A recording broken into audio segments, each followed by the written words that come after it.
Yeah, I'm running these dudes. I try to explain I'm not the norm. When I'm in red form, we still on the runway. I ain't even airborne. Keep my windows tinted so they don't know who's in it. I ain't afraid of the dark, I was raised in it. My sins is unrepentant, my words is authentic. I tried to come clean, my heart wasn't in it. Lazy boy living, the squad is so turned. Shaking their heads like men and boys and never learn. Who gon' stop me though? Until the curtain close, pull up a chair, sit back and watch the shot. You know, say my name in the streets and they say, about to go. I can feel the hate, yeah, they pray that I fall. Sit back and watch the show. You know, say my name in the streets and they say, about to go. I can feel the hate, yeah, they pray that I fall. Sit back and watch the show. I got champagne wishes and caviar dreams. Had them haters bow down and kiss the ring. They offer the inch, I took the whole thing. My side piece is ratchet, but my lady's a queen. They ain't loyal, but that don't make my blood boil. The game is deep rooted, I was raised in the soil. Lights, camera, action, paparazzi attraction. What's next for 'em? You know the streets asking. I'm self-made, CEO, I'm self-paid. The game's thirsty and I'm a glass of lemonade. These boys must got me twisted, French braids. I'm so disrespectful, spitting on their grave. I'm trying to bury him 6 feet out the cemetery. I'm offended the blogs who try to put me next to them. Who gon' stop me, bro? Until the curtain close, pull up a chair, sit back and watch the show. You know, say my name in the streets and they say, about to go. I can feel the hate, yeah, they pray that I fall. Sit back and watch the show. You know, say my name in the streets and they say, about to go. I can feel the hate, yeah, they pray that I fall. Sit back and watch the show. I've been knocked down but never out. I hit that canvas but never seen more than a 6 count. I'm the reason they packed the arena. I'm the reason these young girls is at the top of their lungs screaming. Camera phones flashing, everybody clamoring. These clowns jacking my style, they wanna be him. Before I blew, I told them what I'm about to do. Now watch the SHOW. You know, say my name in the streets and they say, about to go. I can feel the hate, yeah, they pray that I fall. Sit back and watch the show. You know, say my name in the streets and they say, about to go. I can feel the hate, yeah, they pray that I fall. Sit back and watch the show.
Touching on me, I'm feeling so good. Go write that check, cause I'm building too much confidence on that heavyweight flex. I've been earning and working, everybody want this. I'm untouchable, stacked up, recall. I got the thunder and lightning, energy rush. I've been winning and winning since the day I was made.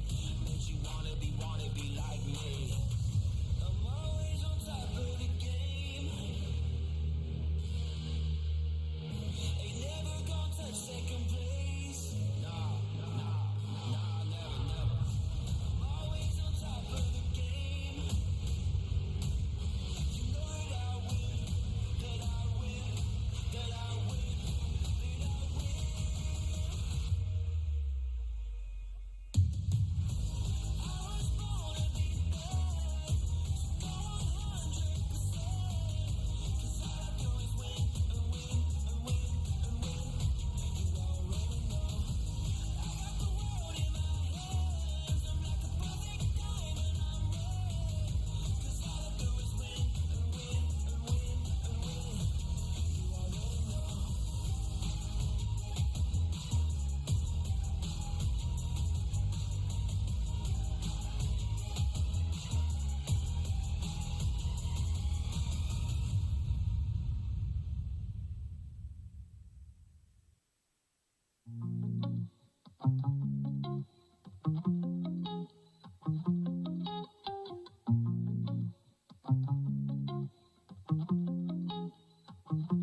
drop dead.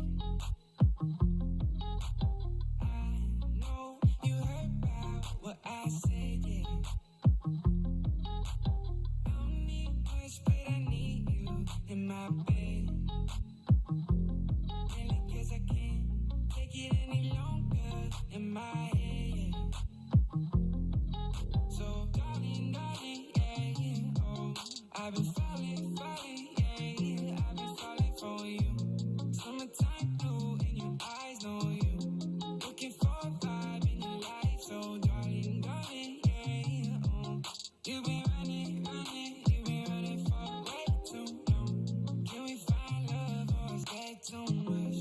That too much. Baby, are you down, down, down, down, down? When you touch down, yeah, tie me with the pound. You on in the town, town, town, town, town. Tell me when you touching down, down, down, down, down. So I could come around, round, round, round, round. I know that you don't mess with no clowns. I know that you down, down, down. Yeah, oh, we're only starting, but I'm falling for you right now, girl. I know it's crazy with you. Know things get hazy when I'm in your world. So, baby, where you been on my life, friend? I was always down on the pavement. I was out waiting in my station.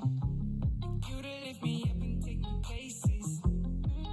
So, darling, darling, yeah, yeah, oh. I've been falling, falling, yeah, yeah, I've been falling for you.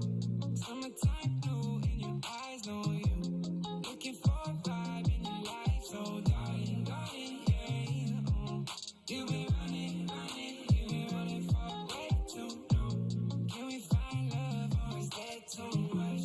Need to know. Baby, are you down, down, down, down, down? When you touch down, yeah, tie me with the pound. You on in the town, town, town, town, town. You tell me when you touching down, down, down, down, down. So I could come around, round, round, round, round. I know that you don't mess with no clowns. I know that you down, down, down.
对方的闪现都还在。哎呦，哦呦，哦呦，在躲视野。哇，那他要3等 gain 呢？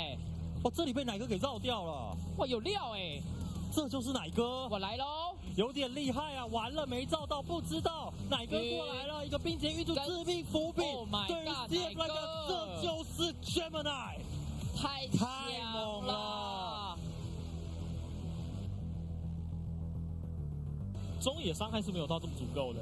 那反而在塔杀的过程当中，就会让他自己的中路线或者是下路线有点超过9种空，有稍微等了一下，一个一技能晕到，配上一个 W 缓速伤害到 W， 配上一个闪现过来给一下普攻，哈纳比再次倒下。啊，但是这边 TP 又过来，过来了，所有人都过来，利亚的守护者裁决先把哈纳给敲走，奥尔卡交了一个闪现，但是这边奎斯哈纳赶过来支援的过程当中被收下了。奎斯哈纳这走这位置很奇怪，那边奥尔卡一个人在塔下，这是一个4月1水球泡到2个人，但是还是要被 Rogia 给 shut down 掉。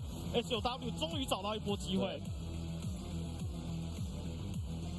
最想我来到了上半边，41波开了起来，阿兹EQ 往前追击，鬼步开起来后继续 A， 再 A 一下，差一滴，专门靠着小兵退，但阿兹还可以扛着继续往前追击，躲一个反击风暴，E 过去 Q 拿下 solo kill， 阿兹 solo 的 driver。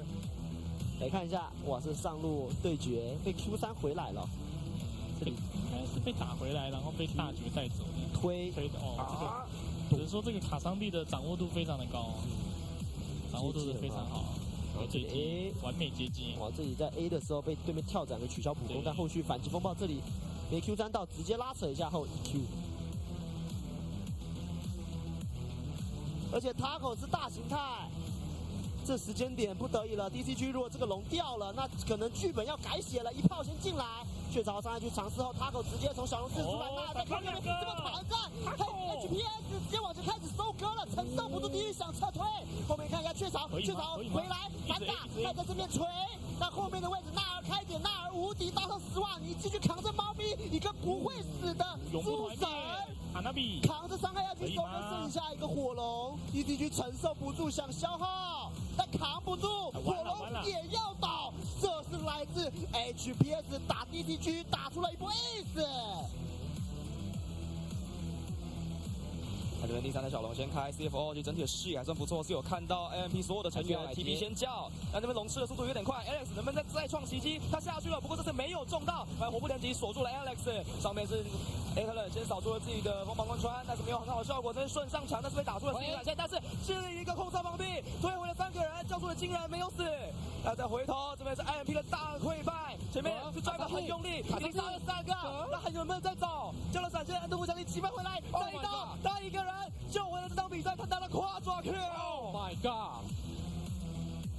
来看一下这波的会战哦，那这波当然就是落后的 IP 他们是落6000块钱，所以基本上只能去一搏嘛。那偷没偷到之后，只能被拉开。那这是局面一个非常非常好的大绝切入角，就是顺势先被击落，然后力保不死之后，后续推到3个人。但是关键就在于死完 mission 之后的追击，1打4，我有看错吗？他确实是一个人扁了4个人。对，那瑞士军后面收对方的路线去了，但是 driver 后续这个判断残血极限 Q3 的距离抓得非常非常的准。哇，难怪这个角色在3.3遭到这么大一刀的削弱。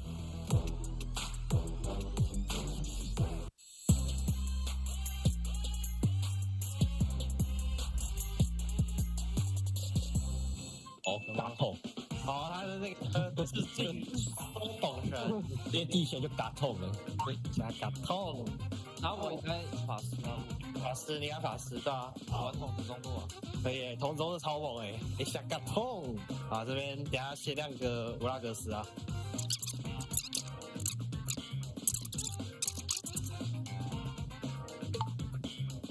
等下先亮个乌拉格斯啊。嗯。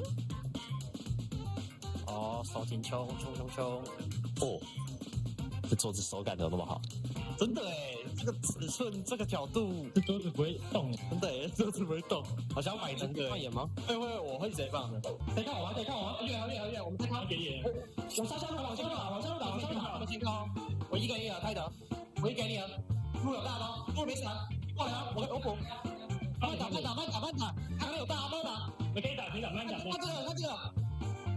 慢打，可以慢打，我动，来 ，OK， 来，别上一起，刚动，一万，中线可以先踢这边，我可以踢这边的，可以看一下上，有没有演？哎，要照一下，要照，没照，再次，我可以看，还没，3000，打位置啊，可以看前地吗？看那个，露没血，你看，走力，没死，可以帮我们 AD 力，可以要打下去，做防力丢，可以，对他，他没到，可以杀，边，推中，你们推中我单吃，我推单吃，杀王师吧 ，OK， 你们有红眼吗？我有，我扫，我从右边打，他们想说那变大了啊，我可以补红眼，等那杀我看一波，小心，没有，往前吗？我会折了，可以看街友，对，我们打前面，没血，我可以看你，可以，看前面，打前面，路被开，小路可以播吗？W，我写哦，八龙，你吸，我3秒，我先吸，露露，我先给你小心，因为要吃八龙哦。跟你有没有等我要补的，慢慢来，明白？可以看我，可以帮我吗？抛他，可以，快，他会看你，他会帮助，慢慢打，接力，看接力，给我给你 buff， 我可以给你拉，我可以干嘛？去吧，我慢慢打，我有带球，点塔优先，我把他抬一抬走，沟通冷静。后口抬一抬脚，点塔优先，你们推他去电，阿开大了，阿开没断，这没事，我没事，他保点塔优先，卡利要打，没事，他没队友的，我们会赢，推塔，别点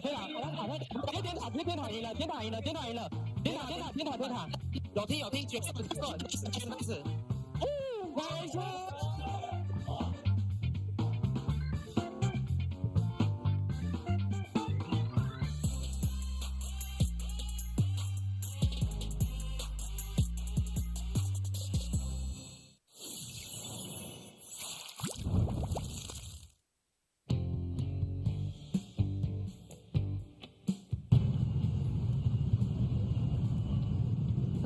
记者，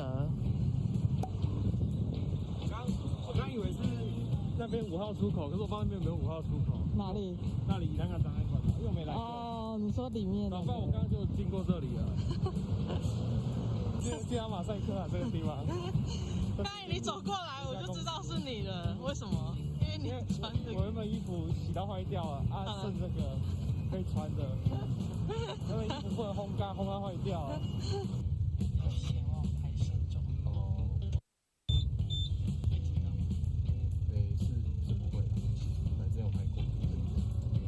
电影级别的这种拍摄没拍过，还要实际。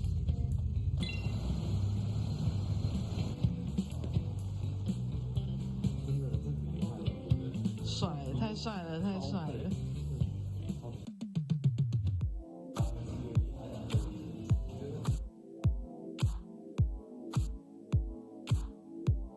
超大，满版的。我是那个地狱组的辅助来助啦。他但是好多。对啊，很多满版。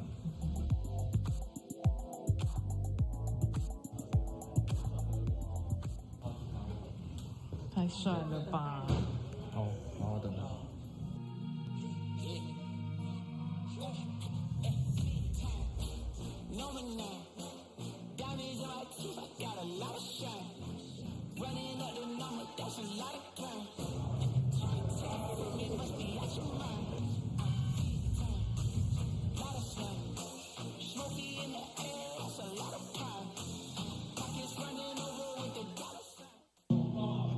这样算中场休息吗？中场休息啊。累吗？有一点，站有点久了，腰有点酸，背有点酸。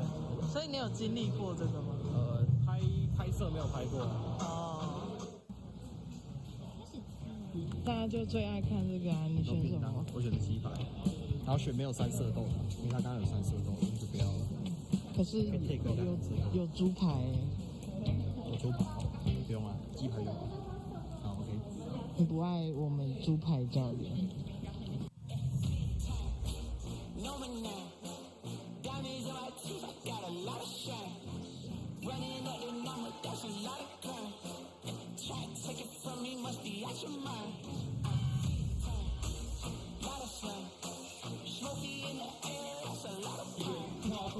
你在哪？在哪？为什么名字？好 ，IC8，可以问你问题吗？可以。为什么你要叫 IC8？我打韩服的心境啊，就这样。啊？打韩服的心境啊，就这样。什么意思？IC8，原来这种不能剪的，那我们拍什么？对，不能剪。不然你们会想要什么？你们会想什么 ？IC， 他的 IC 跟他的什么英文缩写之类的。在做 IC 的。这有很有趣吗？这感觉比较有趣，比较有意思，对不对？比较有意思。那你道歉一下，快点。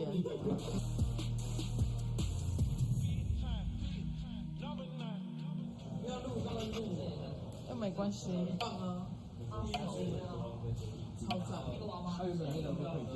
鬼面之刃那个。哪里有鬼面之刃？哦。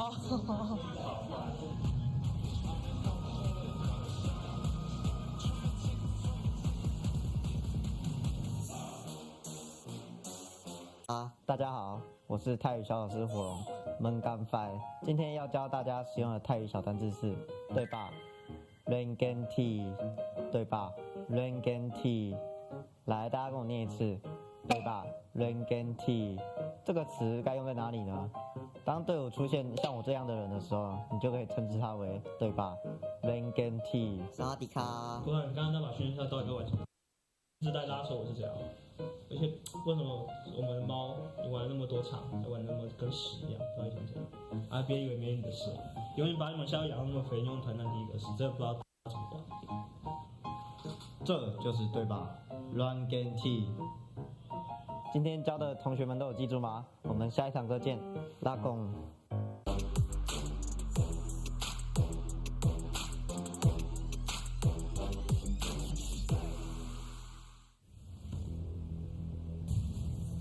Now both junglers are starting bot side and clearing up, so will there be a 3 camp here? Gemini might actually look for it.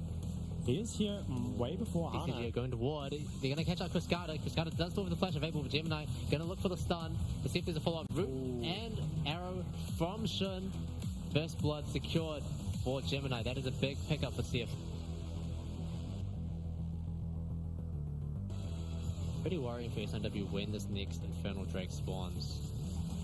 Ooh, Hanabi getting stunned up. Actually taking a lot of damage. Explosive cast goes wide. Hanabi might be in trouble here. Relia finds the Caesar's window. Does get the flash up, forces the flash in return from Relia. Picks up that kill, but Orca is here. DCG are closing in. Hana gets kicked out of the map. Orca might be in trouble. Has the flash. Cascada also in trouble. How is he in the middle of 4 people? Relia, Orca's in trouble. They're all in trouble one by one. The Jin bullets come out from afar. And S9W might... Ooh. Pick that up before the next 4 and 5. Oh, going all out. Driving Hooper driver out of his own turret, and RJ going to chase that one down. Oh, one hit away. It's going to be able to connect the third Q. I think he is. Oh, runs it down. Driver wasting counter strike though. I'm not sure where the word Hooper came from, but we'll see a replay of this top. Oh, a cinematic replay of this top lane fight. I'm not okay. So it's the longest Cassante probably of all time, and he just gets chased down. I think part of the reason why this fight went so bad is Driver still didn't have his mythic, and I think he's sitting on a lot of gold. But isn't it insane how much distance Cassante can cover? He just has so many dashes. Relatively low at the start of this fight. Dragon already started up by Taco and Taco. 6k HP on the Dragon.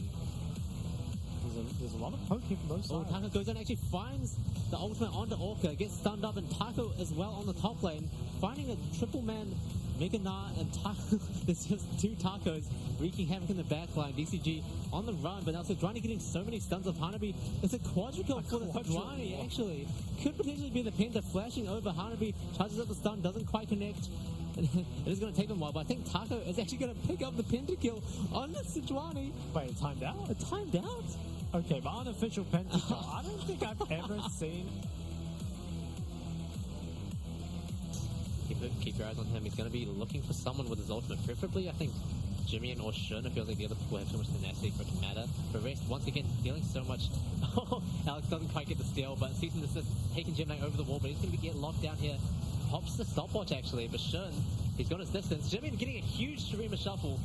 And Shun, he's cleaning up here. Mission isn't the Zonia's, but it's going to last so much longer of a drive. But they're actually doing so much on the Cassante. Taking down 4. Whoa. Is this the pentakill for the Cassante? Yo, it actually could be. Oh my god, Is that Driver, 4 or what a 5? monster. I've forgotten how to count, but quadra kill for Driver. I think it was 5, but takes away shot. Yes, I feel like it starts off decently for CFO. You kind of chase the sedge over the wall, and your carries are still, relatively safe. I do think that Shun got hit by a lot of CC in this fight, which, did kind of make things difficult. A massive Shurima shuffle. Jeff DeFeel kind of protects the carries, but I think what happened is just, again, like too much damage taken from Shun from kind of just like random CC, and then Driver is just almost forgotten about and manages to just clean up everyone off the back end. Gemini makes a mistake of thinking he can fight a new champion. Yeah, 2023 champions. Wait, when was he released?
Mistakes, you don't have to make them. Some people have to fail to understand what I'm saying. I get it, I know so. They messed up, I won't go. I worked too hard and too long to make mistakes that I know so. They might talk down on me now because they gave up on their own goals. If you live in a glass house, you should be scared of a stone throw. So it's a long way to the top, A lot of people thought that I was tough, but I knew I could do it. I knew I could do it.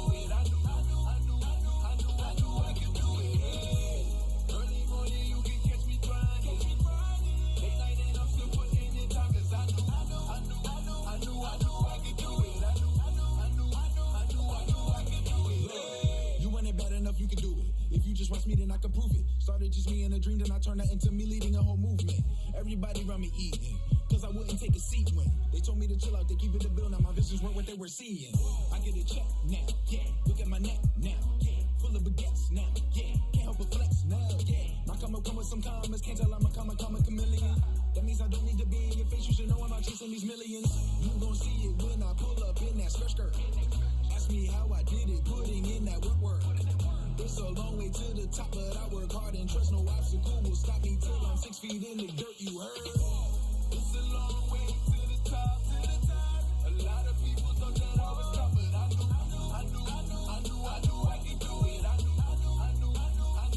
I could do it. Hey. Early morning, you can catch me grinding. Late night and I'm still putting in time, cause I knew I could do it. I knew I could do it.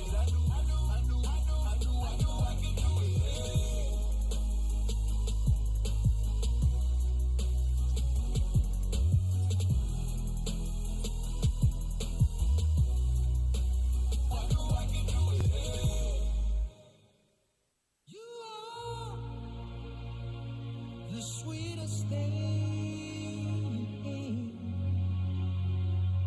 yeah. I love all the joy you bring, yeah. But I'm coming back, knocking down the door. I'm coming back. Are you ready for more? Are you ready for more?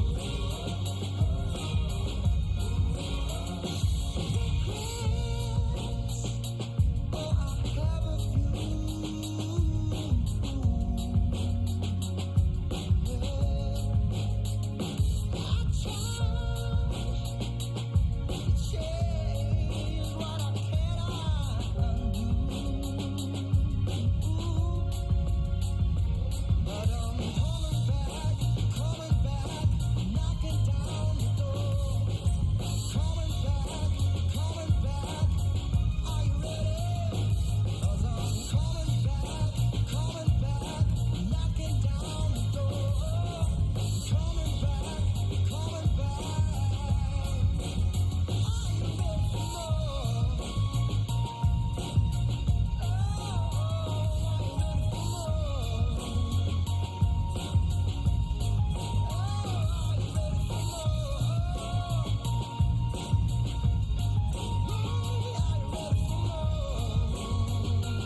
It's lights, camera, action over here, boy.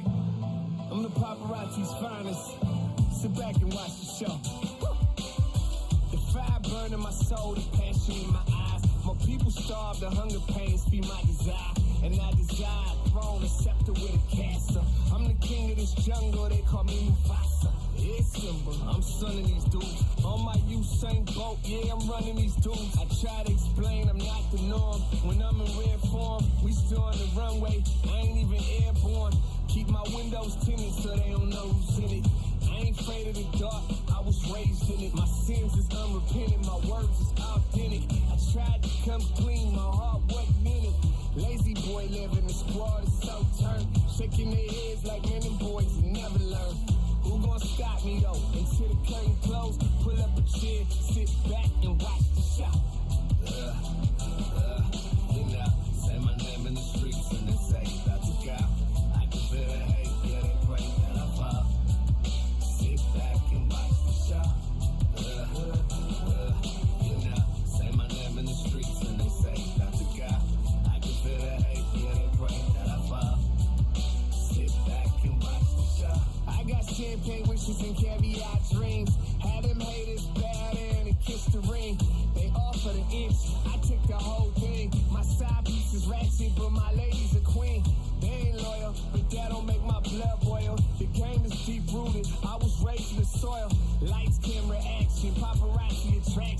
what's next for 'em. You know the streets asking. I'm self-made, CEO, I'm self-paid. The game's thirsty and I'm a glass of lemonade. These boys must got me twisted, French braids. I'm so disrespectful, spitting on their grave. I'm trying to bury him 6 feet out the cemeterium. I'm offended the blog for try to put me next to them. Who gon' stop me, bro? Until the curtain close, pull up a chair, sit back and watch the show.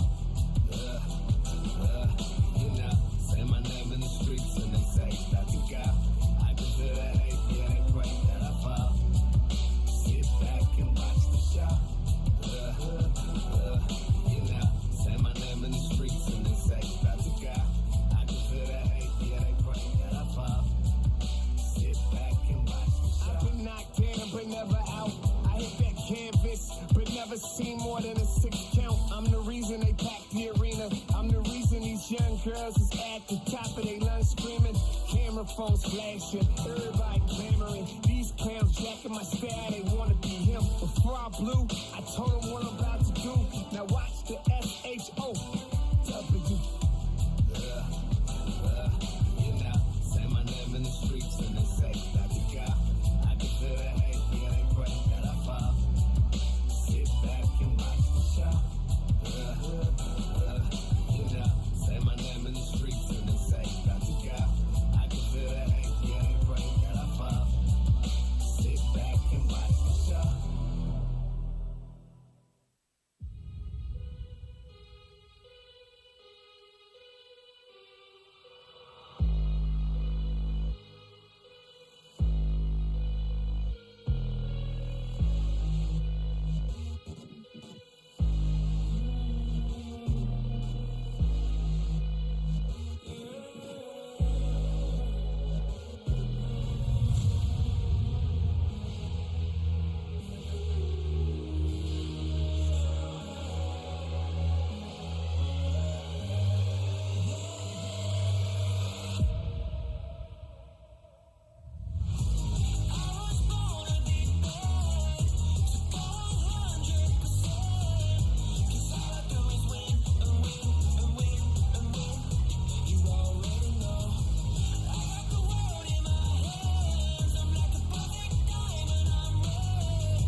Touching on me, I'm feeling so good. Go write that check, cause I'm feeling too much confidence on that heavyweight flex. I've been earning and working, everybody want this. I'm untouchable, stacked up, recard. I got the thunder and lightning, energy rush. I've been winning and winning since the day I was made.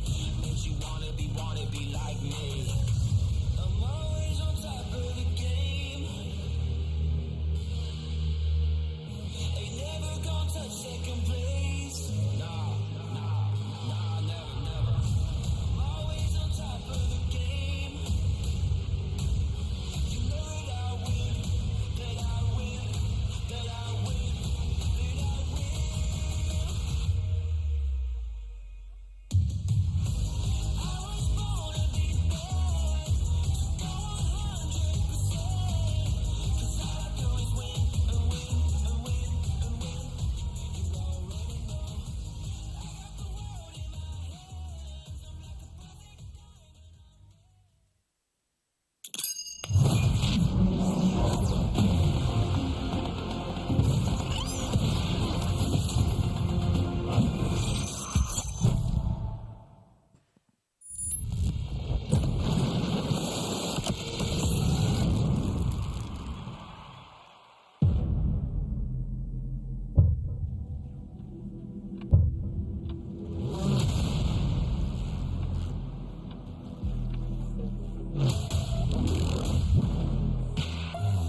Ladies and gentlemen, welcome back to the PCS. We're in week 3 now. Can you believe it? You know how time flies when you're having fun.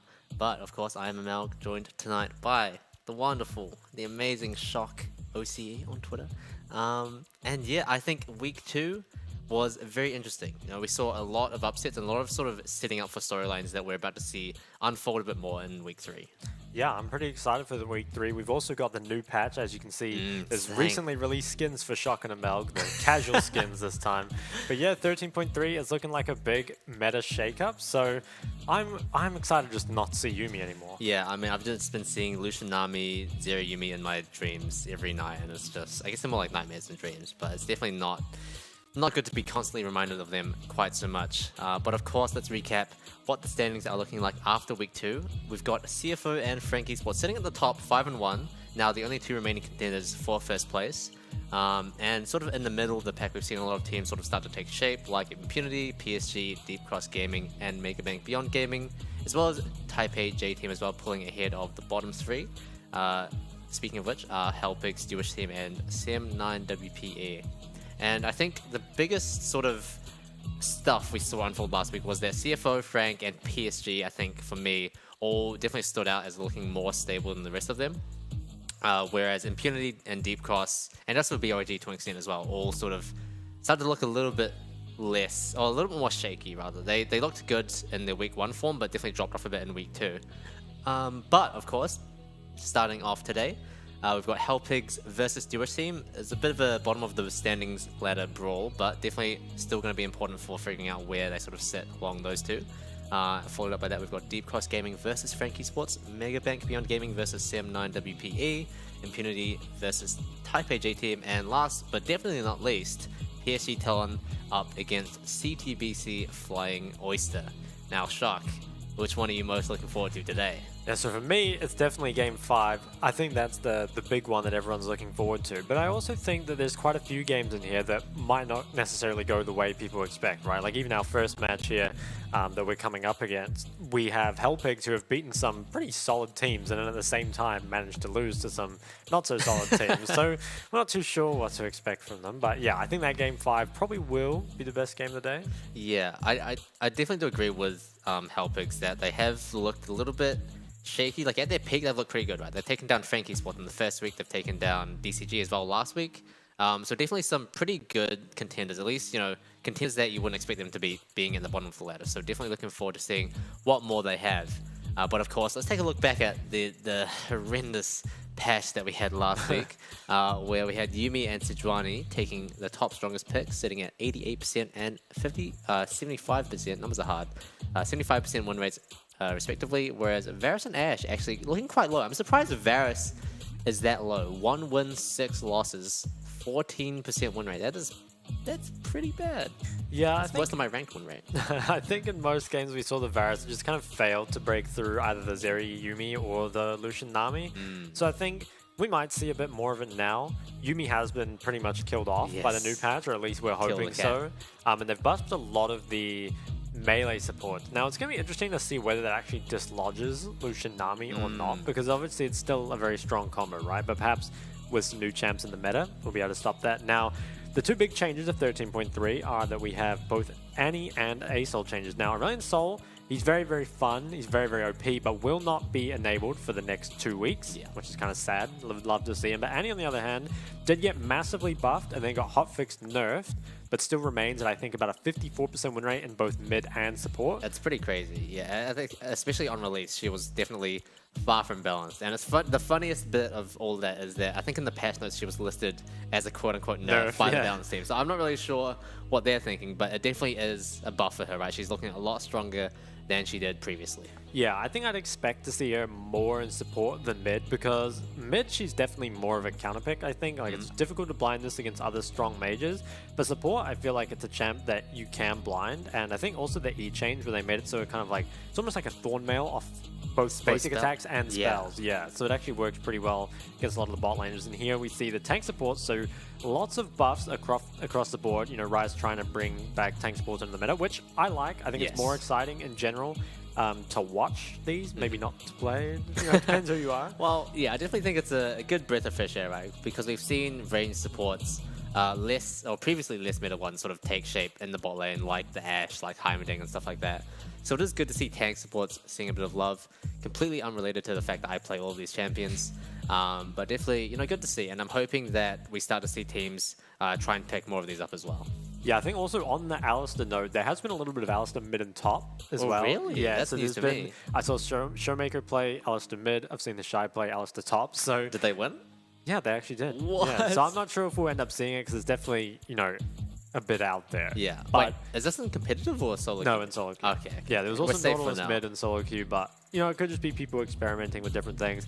I think Thresh being on here is real exciting though. I think Thresh is one of those champs that when it's in competitive meta is just playmaking non-stop, especially because the pro Threshers tend to be really, really good at it. Like me. Yeah, exactly. Wow, you actually gave that one to me. Okay, nice, thank you. But speaking of 13.3 changes, we've also got some nerfs.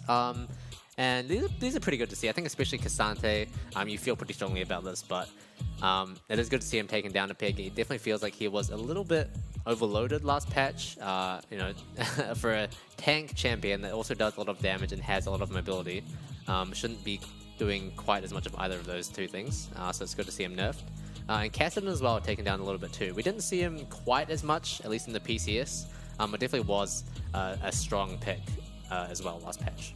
Yeah, and then the two item changes, I want to hit on the ward one, or the AD lethality Umbral Glaive, because this was what was allowing a lot of those ADC supports to be played, because you could just take Hail of Blades and rush Umbral Glaive, and it would give you such a strong early spike and still allow you to control quite a lot of vision, despite, playing champs that didn't have a lot of utility. Yeah. So that kind of, definitely disincentivizes some of those range supports, kind of allows the tank supports to come back, and then what is this called? Radiant Virtue? Yeah, you got it. Yeah, going up a bit in cost as well as the CD. And the ability hates for teams removed, so pretty heavy hits, which is mainly, the kind of tank abusers like Sejuani that would be building this item second. So yeah, something that isn't listed here though is that I think the health that it provides to yourself and your team, it has been increased a little bit as well. So it is kind of a trade-off for higher CD but more effectiveness when you do proc it. So definitely some interesting adjustments there. But, of course, let's get into the teams. So, for our first match tonight, obviously, Hell Pigs. The first team coming up, Taco and Taco. As well as Hong2, Tide, and IC8 in the bottom side. Now, especially, I feel like I've ragged on him quite a lot, but I'm going to continue to do it. Taco in the jungle has looked a little bit shaky for me, and especially in week 2, I feel like this was definitely very pronounced, where he would have... I don't know. He would kind of just lose the ability to look at his minimap, it felt like. He was constantly getting caught, and especially when he was put on stuff like the Wukong and even like the Gragas, it felt like he wasn't really able to find an in into the game.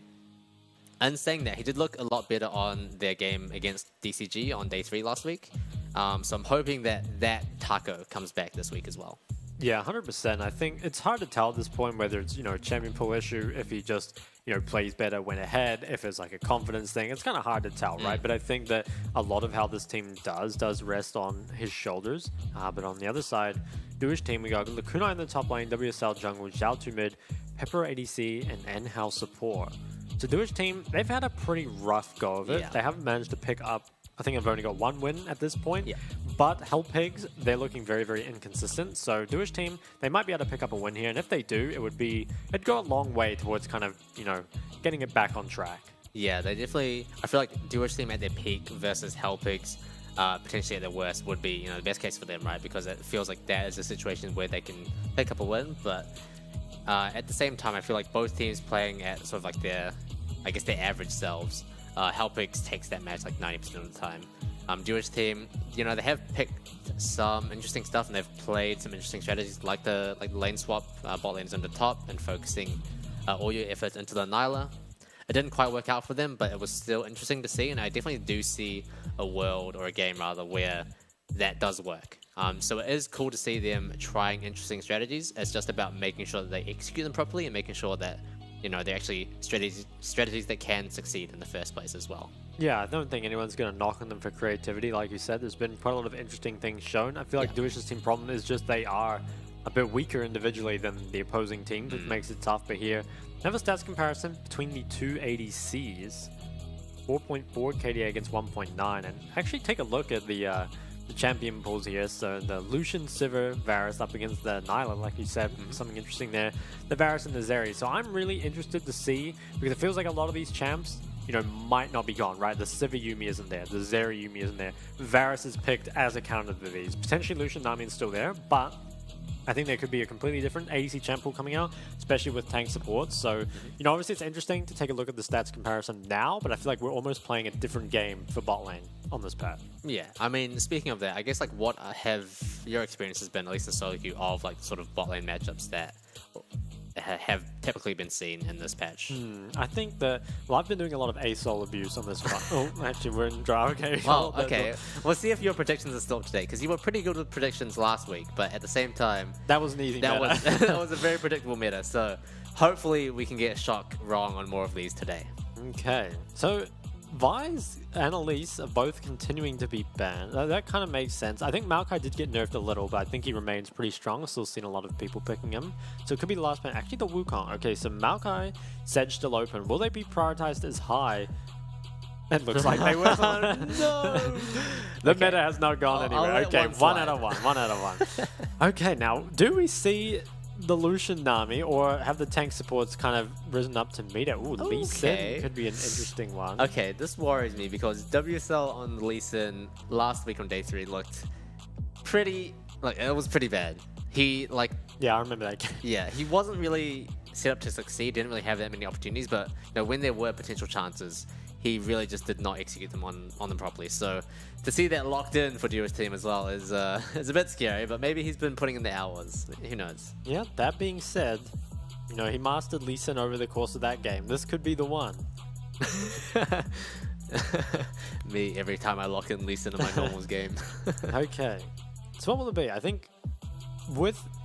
Okay, so actually still the Zeri. So Zeri Lulu is still on the table, and it might be that, you know, Yuumi is gone, and now the trade just becomes Lucian Nami, Zeri Lulu, as opposed to, you know, Yuumi or Lulu. We could actually end up with slightly less diver. Oh god, don't tell me. Don't lock in Lucian Nami. Don't do it to me. Someone's gonna have to ban these champs. I think we've been huffing too much opium. It looks... Oh no, and here comes the Lulu, doesn't it? Oh, come on, man. It's still... Okay, let's have some hope. You know, it's day 1. At least, you know, in week 2, we saw a lot of picks evolve, you know, in that transition between week 1 and week 2. So that's true. Hopefully we don't have to wait a whole week for that this time. Hopefully the teams will start picking some more stuff in the next few days. There's the Lulu. Wow, amazing prediction. Yeah, I think we're going really 5 good. for 6 so far. Didn't get at least 7, but everything else is going well. Now, interesting, Hell Pigs will probably play an AD mid with Maokai. Obviously it's not required, especially if you have an AP top, but it is nice. Actually, the Darius banned away from Hell Pigs, so they have played that before. I actually don't think they've won on Darius though, but it remains a threatening pick. Yeah, we have seen it banned a lot of times against Taco top specifically. It's interesting, yeah, because we've only seen it. I think that one time he got let through. Was it Taco? Yeah, pretty sure. And they did lose. So, but the it fact was that against Cassante, right? It was, yeah, it was meant to be like a quote-unquote counter, but didn't work out for them. But you know, maybe there's some secret sauce for Taco. Maybe it's a Darius one trick. Maybe he's been killing it in scrims, but still going to be banned against him today. Whereas Hell Pigs respond with the Rise. Okay, so I guess you probably just target another top ban here if you're Duish team and you're kind of banning so that you can pick your top laner on your 4th pick here. Maybe, okay, yeah, it's going to be the Jax. Potentially they still look to prioritize Cassante as the blind pick, because obviously he did get nerfed a fair amount. Now Silas is the answering ban. Will it be the Cassante? I feel like even though it has been nerfed, it remains kind of a solid option for your comp. You do, I think, benefit from frontline with Zeri Lulu quite a lot, especially because Lee is not the tankiest frontliner. You know, he's definitely more of that bruiser-esque champion rather than a full tank. It looks like it will be the Cassante locked in. Okay, so here, the Hell Pigs, I would expect to see Jace probably. Jace is good versus Cassante, it also works with Maokai, and it could even go mid. Other options, we've seen Nara into Cassante, but I think Jace is... Ooh, okay, so actually hovering the Swain. Would be pretty surprised to see that. I think if you're playing an AP mid here, you probably want one just with damage, given that you already have CC. I would be a fan of Vega if he wasn't so weak right now, because it feels like he would be good into Jewish teams, relatively short-range comp, but the Victor is going to be locked in for Hong too. Okay, yeah, I like it. It gives a lot of damage. It's also decent blind. Now, what's the last pick? I'm really thinking, yeah, the Nara or Jace, I feel like it has to be. Those are only the the only really remaining good matchups into the Casantes. Definitely, so far, not as different a draft as we would have thought. But I think part of that is just Look, I'll take the Victor. I'll take the Lisa, and that's enough for me. okay. That's a little bit different. Okay, that would be different. The Lilia, we haven't seen this at all. well, it's not going to be Lilia mid. I guess it could be Lee Sin mid versus Victor. Look, it could be Lilia mid. Don't shut it down that Okay, easily. yeah. Okay, Jewish team, they have been known to play some weird stuff. Stuff. Weird stuff. So, Greg is hovering now. Okay, please, come on. Will this be Lee mid? I mean, I'd be kind of excited to see it. Lilia mid, locked in. Are you sure? This might be. I think it's just going to be Lee mid. You think so? Yeah. Into Victor? Yeah. Is that a better matchup? How does that work? Well, you can't play Lilia mid into Victor. I'll tell you that right now. You need a champ that has some sort of sustain. And Lee Sin, worst case, you can put a couple points in W, right? Okay. Like, I that's remember true. I used to play 1v1s against H. Lee Arthur, and he always do W max Lee Sin. That was his cheese. Did he beat you? Well, yeah, he's cheesing. Oh, There's nothing I damn, can do. okay, wow. Cope harder. But no, I mean, that's cool. Not only is it a breath of fresh air to see the Lee Sin in mid and the Lilia jungle, but also W slow off the Lee Sin, because, yeah, it was pretty shocking. So, okay. Yeah, I'm excited. That's good. That's new enough for me. Yeah, you know, we kind of they got us in the first half. I'm not gonna lie, but the second half was a lot juicier. Yeah, so that's actually something we didn't see in the 13.3 kind of graphic on the screen there, is that Lilia did get buffed and has been getting a lot more play. She's kind of joined the AP junglers that can now be played. So yeah, it definitely gives you kind of a third option, because before it was, you know, they ban Elise, you have to ban Maokai, right? Yeah. And this time, I think blue side banned Elise, took the Maokai, but there still remains kind of a strong AP competitor to that. So that definitely opens up, I feel like, the jungle pool quite a bit more. It's like rock, paper, scissors, gun. Yeah, I like that. Yeah. Yeah, well, I mean, hopefully Lilia is the gun for Jewish team, because, yeah, to be honest, they definitely could use this win against Hellpigs. Yeah, I actually like what they've done. I feel like having Lilia with the Lee Sin Cassante front line is pretty good, and also the Zeri Lulu, I think it all works well together. It gives you a lot of tools. I think Hellpigs on the other side, they definitely have a stronger early game, and they can make stuff happen. I feel like it'll come down to kind of Hong 2's ability to teamfight in the late game, because obviously Victor is like kind of that quintessential late game champ, but there is quite a lot of threat on him here from, you know, the mid jungle top of Duish team, so he's got his work cut out for him. See if he's up to the task. Yeah, we definitely will see. But our first game for tonight and for the week, Hellpigs versus Jewish team. This is a big one, a bottom of the ladder brawl. And we'll see which team comes out on top. And of course, as usual in the Rift, quite misty. I can pull that one out for the first night, I think. I think that's okay. Right. Oh, we got some we level got 1 some action okay. already. Just a little bit of poke. That's huge for Taker. He pockets, what, 6 gold? He's rich. He's rich. Look at all those He's first balling. strikes. Wow. 3 of them in a row. And they're all boots abusers as well. Yeah, I mean, the economy does look pretty bad right now, so it's good to, you know, save up as much money as you can. That is not financial advice, but you should. Thanks, Emel. Okay. So, I mean, we've talked about this bot matchup to death, so we probably don't need to talk about it. Yeah, let's just ignore it. Let's pretend it's not there, because the rest of the map is definitely a lot more interesting. Yeah, the Victor versus Lee thing is pretty interesting, because I don't think Victor has the damage to actually get through Lee's sustain early, but at the same time, Lee doesn't really have the wave clear until he gets a few points, you know, in E to actually contest the wave. So it's kind of an interesting matchup. I don't think much will actually happen around mid. But obviously, Jewish team, they have a much better 2v2. I feel like Lee Sin, you know, heavily outperforms Victor in any kind of early skirmish. Actually, interesting that Hong 2 did elect to go for the first strike over the Airy. Airy would give you more control of lane, but probably deciding that just the first strike scaling and maybe the fact that you can't actually poke out the Lee Sin probably makes it a better choice just to scale. We've also talked about this top lane matchup quite a lot as well, unfortunately. Na versus Cassante. We've seen it go both ways. So I would say, you know, the equilibrium is about in the middle. With Cassante nerfed, though, maybe it is a bit more Na leading. It does feel like he does have the tools to be able to bully the Cassante, but I guess it's just a matter of whether or not that can actually convert into anything. But Taco looking for the 3-camp clear into bot side. I think he posted. showed, didn't Yeah, he? I wonder if DWT saw that. Now they do drop the ward in the river, being aware that Taco can be in the area, so good foresight from them. And yeah, Xiaotu actually sustaining a decent amount. He's got the Doran's shield, and I'm sure he's got second wind as well. I didn't quite catch in the runes. But pretty sure he does. yeah, that definitely is Very versatile combo. Taco is still around. Pepero and Inhao gonna look. Xiaotu's on the back end as well. WSL here too. Hits the Lily. He's gonna have the flash here. Does pop it. Xiaotu flashing in. Oh, and actually it's gonna be first blood picked up by WSL. Really good play from them. They drop the ward early in the river to make sure they can swat him out, and when he does show, they collapse on him like it's nothing. And now Tide is very low as well. Xiaotu connects the Q, finds it, and he's going to make it out of this alive. Does proc the Triumph as well, and TP expended from Hong2 as well. Way too late from him. He does get his wave in, but ultimately that's still huge for Jewish team. Yeah, that was a disaster actually across the board there. So Hellpigs, Taco really did not respect the fact that his mid doesn't have priority. That's just kind of the reality of Xiaotu trading his HP for some of that mid priority. And then Hong2 also TPing in way too late. If you're going to TP at all, it needs to be early. But ideally, you don't TP and just none of this happens. So Jewish team, I've really liked how they start this game.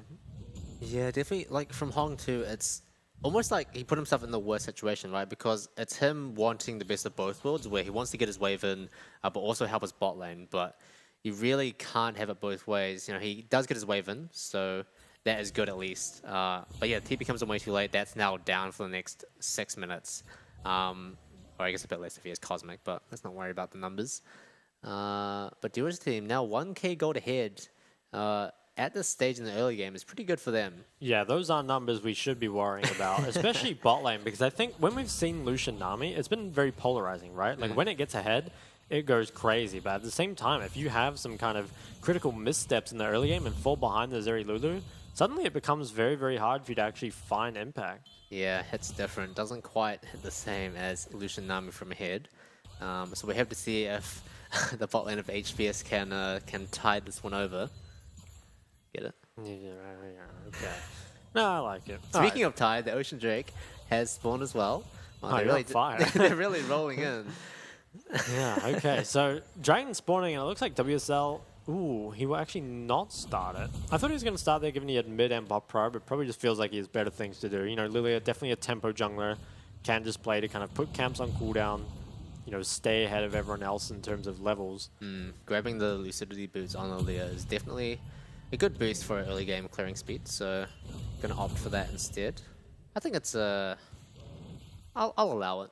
You'll allow it? I'll allow it. I'm okay with that. Yes, I think what's mainly important for Jewish team is, not only have bot lane gotten ahead, but it's also going to stop any dragons from going the way of Hellpigs. And I think that's potentially like one weakness of the Hellpigs comp, because, while you have this strength from Lucian Nami in the bot lane, the problem is that Victor is just going to be such a kind of like hole in your map from like not being able to get priority over the Lee Sin for so long that it's difficult for Lucian Nami, even when ahead, to actually maintain control of this bot lane. And now that they've fallen behind, there's virtually no chance of that ever happening. Top lane, it's been relatively quiet. Perhaps a bit more Nav favored than before, as you were saying. It's kind of hard to tell so early in the game. They're both sitting still on the door in shields. Maybe a gentleman's agreement to not base. See who can stay in lane the longest. Oh, pops Oh, Gnarl, okay. just the way. He's out of Okay, he is going to be basing first. So big. Yeah, he's gonna lose in that regard. But Jewish team definitely reaping the rewards of the early game success, and you can see the bot lane already starting to bully the Lucian Nami, which again is not where you want your Lucian Nami to be. They want to be up close and personal, and they definitely are far from that, being stuck under their tower. Yeah, I don't think they're ever really going to regain control either, because Xiaotu, permanent priority over mid. WSL, will be on the map much quicker than Taco here, so it's going to be really tough for Hellpigs to get back into this early game. They probably have to play for late, but Jewish team's comp scales so well. The camps going over here. This is the real issue of having no mid and no bot priority, is that you're really going to suffer on that one side of the map, and I think Jewish team, they can kind of get everything they want here. If they want to do drag, there really is no contest. And Xiaotu, he's trading a lot of his health for priority, knowing that, as you get lower HP with the Door and Shield second win, you can just stay in lane. This might be a bit much from WSL. Yeah, he's going to back off. Might look to instead play for this Herald coming up in 25 seconds.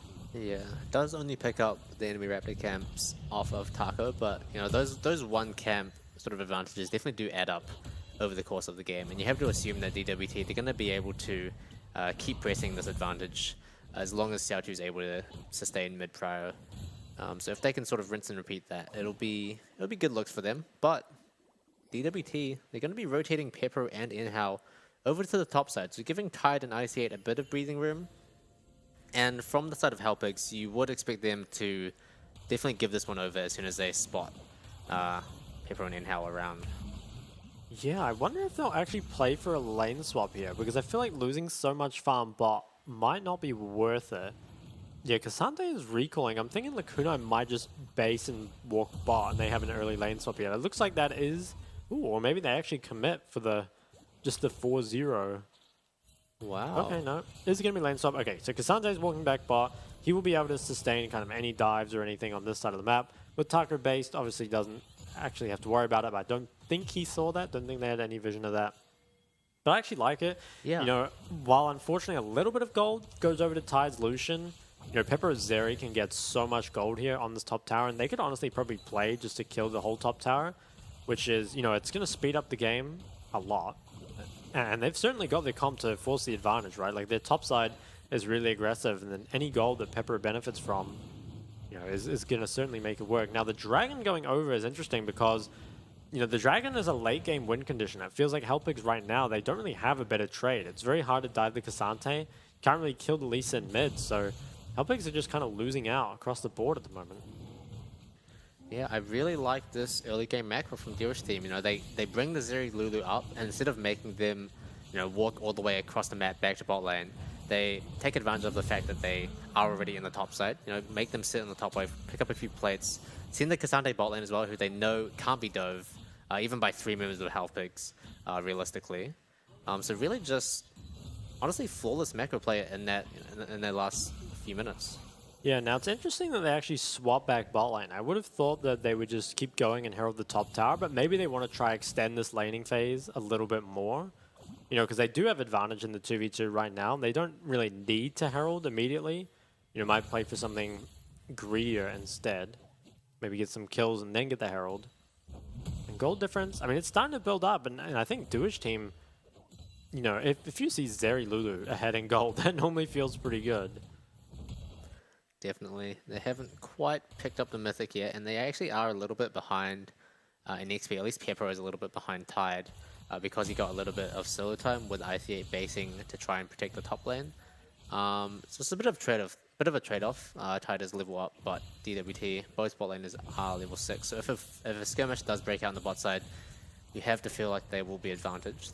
And that just might happen with Xiao2 getting prior here and moving down with WSL into Hellpigs' bot side jungle. Yeah, Duish team mid jungle working really, really well together. I've continually used this mid jungle prior in order to build advantages over Hellpigs. And actually, credit to Taco has managed to mostly keep up in CS, actually slightly ahead in CS. Yeah.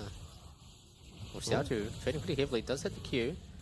Ultimate dropped from Hongtu. Xiao2 dropping very low here. As you said, he does have the Durance Shield and second wind, but probably not going to be enough to keep him safe in lane, so he's going to take a base. It does have the TP as well. I wonder if he'll go for even more magic resist, because there is that double AP mid jungle. Okay, actually just going to sit on the Merc treads, and TP's back to lane. Now, I think they see Taco in their area here, so Duish team, they know to be a little bit safer. They do have to find a winner to use this Herald, though, because it's going soon. And the fact they haven't used it yet does make me question why it wasn't used top. There's potentially something you could do bot, but Tide having the cleanse on the Lucian. Wow, that's annoying. You get some second-hand annoyance from that. Okay, so he was spotted, WSL here, by the lingering vision from the creeps. And he's actually just going to drop the Herald in front of them. This tower won't quite go down, but again, more gold going over Duish team, which is always nice. And if there's a fight around here, I think it's much better for Duish team. They have that mid priority. Yeah, Tide has already expended the culling as well to try and reduce the size of that wave. And Duish team, they're going to turn their sights back to stabilizing the bot lane. And yeah, to bring it back to the whole Rift Herald play, I feel like if they're going to use Rift Herald like that, you might as well just keep the Zeri Lulu top in the first place to try and take down that whole tower. So, not a big fan of that sort of sequence from Duish team, but it's not the worst, that's for sure. Yeah, and Hellpigs, they're hitting a pretty important timing here. Dragon is in 1 minute and 50 seconds, and also Mythics have been completed on Hongtu's Victor as well as Tide's Lucian, which are very, very important for this first fight. And if there's a window for Lucian Nami to outperform the Zeri, this is probably it.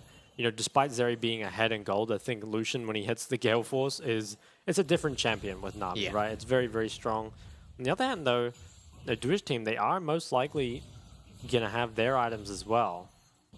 Actually, Zhao won't have an opportunity to base, I don't think. Doesn't have the TP, so they might actually play with the Mythic deficit.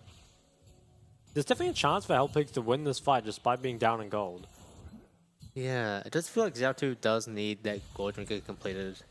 It isn't as valuable as, you know, the Leandries and the Gale Force on Tide and Hongtu, but it definitely is still a big factor in making sure that he's able to survive that early engage of the team fight and actually, you know, output a bit more damage than he would without it. So I'm hoping that he is able to hit that, but I think you're right. He's not going to be able to base, but does land the kick onto Hongtu. Going to get followed up by Inhao as well. WCL drops to sleep as well, drops very low, does get picked up by WCL once again. 3 kills to 0 for Duo's team now, and Dragon up in 30 seconds. You have to assume that's going the way of Duo's team, so good pick from them. Yeah, that was really, really nice. That was much better kicks than we saw from Duo's team last time. But yeah, they get the kill. I think it's pretty key. Oh, actually, fighting Tide bot. looking on Pepero. He does have the Gale Force available. Going to drop the lightning crash from the side of Pepero. Has a lot of shielding available though. Flashes past the Tidal Wave. Now Tide is the one on the receiving him. Dropped very low. No more Gale Force available. That one bolt of lightning does hit Tide, but going to flash his way to safety on that one. But really good turnaround from Duo's team once again. And it looks like they might actually not be able to pick up this Dragon as early as they would have liked. But let's take a look back at that mid lane play. Yeah, so Hongtu, he kind of walked the greedy way, didn't have any vision, and kind of just got collapsed. And I think also maybe greeted the flash at the very start. Probably could have flashed a little earlier. But then after that, just smart play from Duo's team. Takes him out, and also Taco forced a flash, which is big. And actually, that being said, in the last minute, Hellpigs lost 4 of their flashes on their entire bot side.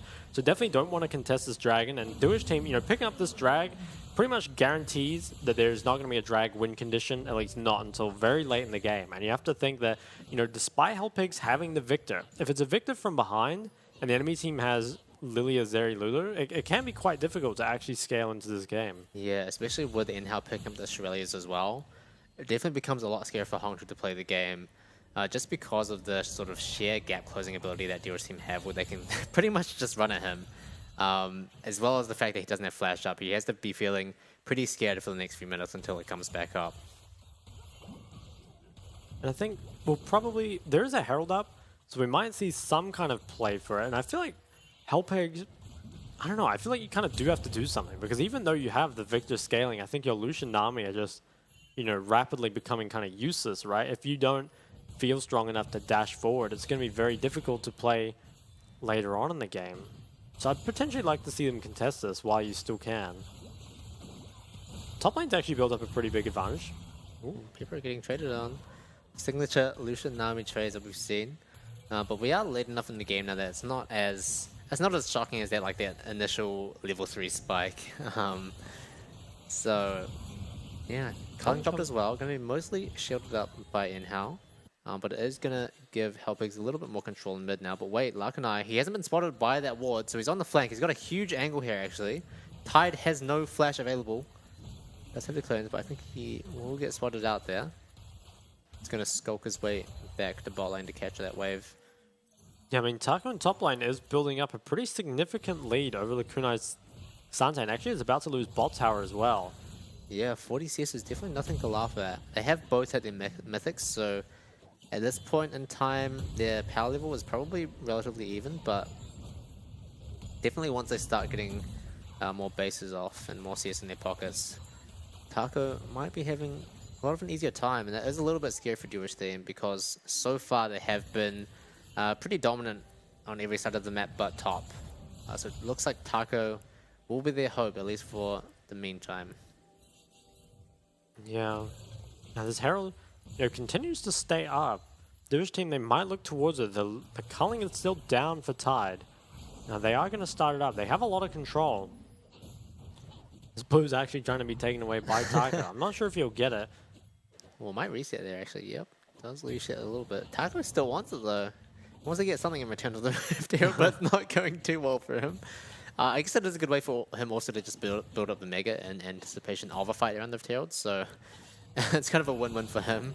Oh, actually he gets to sleep. Wow, yeah, sleeped by ICA, and he's just going to go down ASAP. Everyone jumping in on him, and he's all on his lonesome, tired, nowhere in sight, and Taco, he knows he's got to get that one over as well as the Rift Herald. Once again, Jewish team making these really good picks right before objectives. Yeah, I think Zhao2 and WSL have started pretty much every fight this game. You know, consistently finding 1 for 0 picks, which is, you know, it's the best kind. You don't trade anything over and you just get stuff for free. We'll see how this happened. Looks like it was just a stray, you know, Lilia ball down the lane, and then, you know, even if, well, there's no sums on the Nami, but even if she had flash, I don't think it would have made a difference. You know, it's really nice, I think, when you have that long range, kind of like non-committal engage. You know, if it doesn't hit, it's fine, and if it does, you can get something off of it.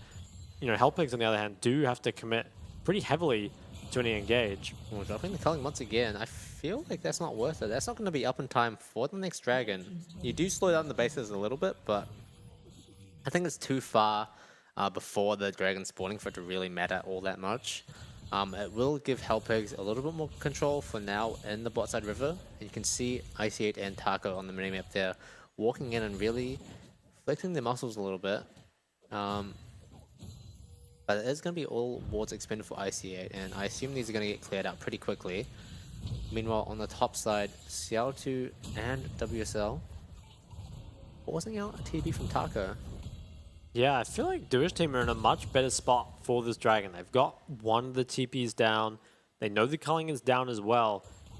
But have a look at how big Taco's gold lead is. I mean, it's 2,000 purely in the 1v1. So he's, you know, if you look at the gold lead, in the 4v4, it's going to be massively favored to Duish team. But in the 5v5, it's actually relatively close. So I think Duish team, they really want to try keep Taco's Gnar away from the fights. You know, keep him away. Even if Cassante can't really do anything to him in the side lane, just keeping him out of that fight. And a lot of tier 1s going down as well. Yeah, this is pretty good for Jewish team. They get a lot more map control, and the Reptile getting popped in mid lane as well. Tide taking a little bit of damage. But this mid lane tower is most likely going to be picked up by Jewish team as well. So in the span of like 30 seconds, Jewish team taking down the whole outer ring of turrets from the side of Hellpigs. It's going to be really scary for them as they try to scale up in the next few minutes without the protection of those. Yeah, I think Duish team, they're actually looking for the engage. Oh, Pepper goes straight in, pops. Nothing really. He's just autoing. He hasn't even popped the lightning crash yet, and he's already doing so much damage. Big macro. Yeah, TP coming in. Taco not gonna hit that Mega Gnar. Xiao2 once again going in, but still DWC all ults available. Lightning crash. Oh, I think it was. It actually was popped by Pepper. Has gone on cooldown now, but overall still very good from the side of Jewish team. Lots of key ults from the side of Hellpigs getting popped. Hong2 gonna get looked on again. Gets kicked backwards. Does pop the flash this time and is able to get out. Oh, Xiao2 looking for that second Q as well. Very bold from him. But Taco in the top lane with 0 Mega Bar available. Jewish team have a lot of control over this Mountain Drake. Yeah, I think this will be a going over to Duish team. Hellpigs, I'd be surprised if they wanted to still contest it. Lilia Ball finds 2. Sleep isn't quite popped. Xiao2 Taco doing almost some has Mega. Yeah, he's very close. Pepper rooted, but once again, nothing for the side of Hellpigs. Taco might look for the steal here, but I feel like it's not really worth it. It's only the 3rd drag in this game so far. It's going to get picked up by WSL. Now he's flashing over. He's looking for a big sleep, but only finds 1. They are going to slowly fall off on that. Taco finds a huge Mega Gnar, finds 3. Inha dropped very low as well as Xiao2, but now all out from Lakunai.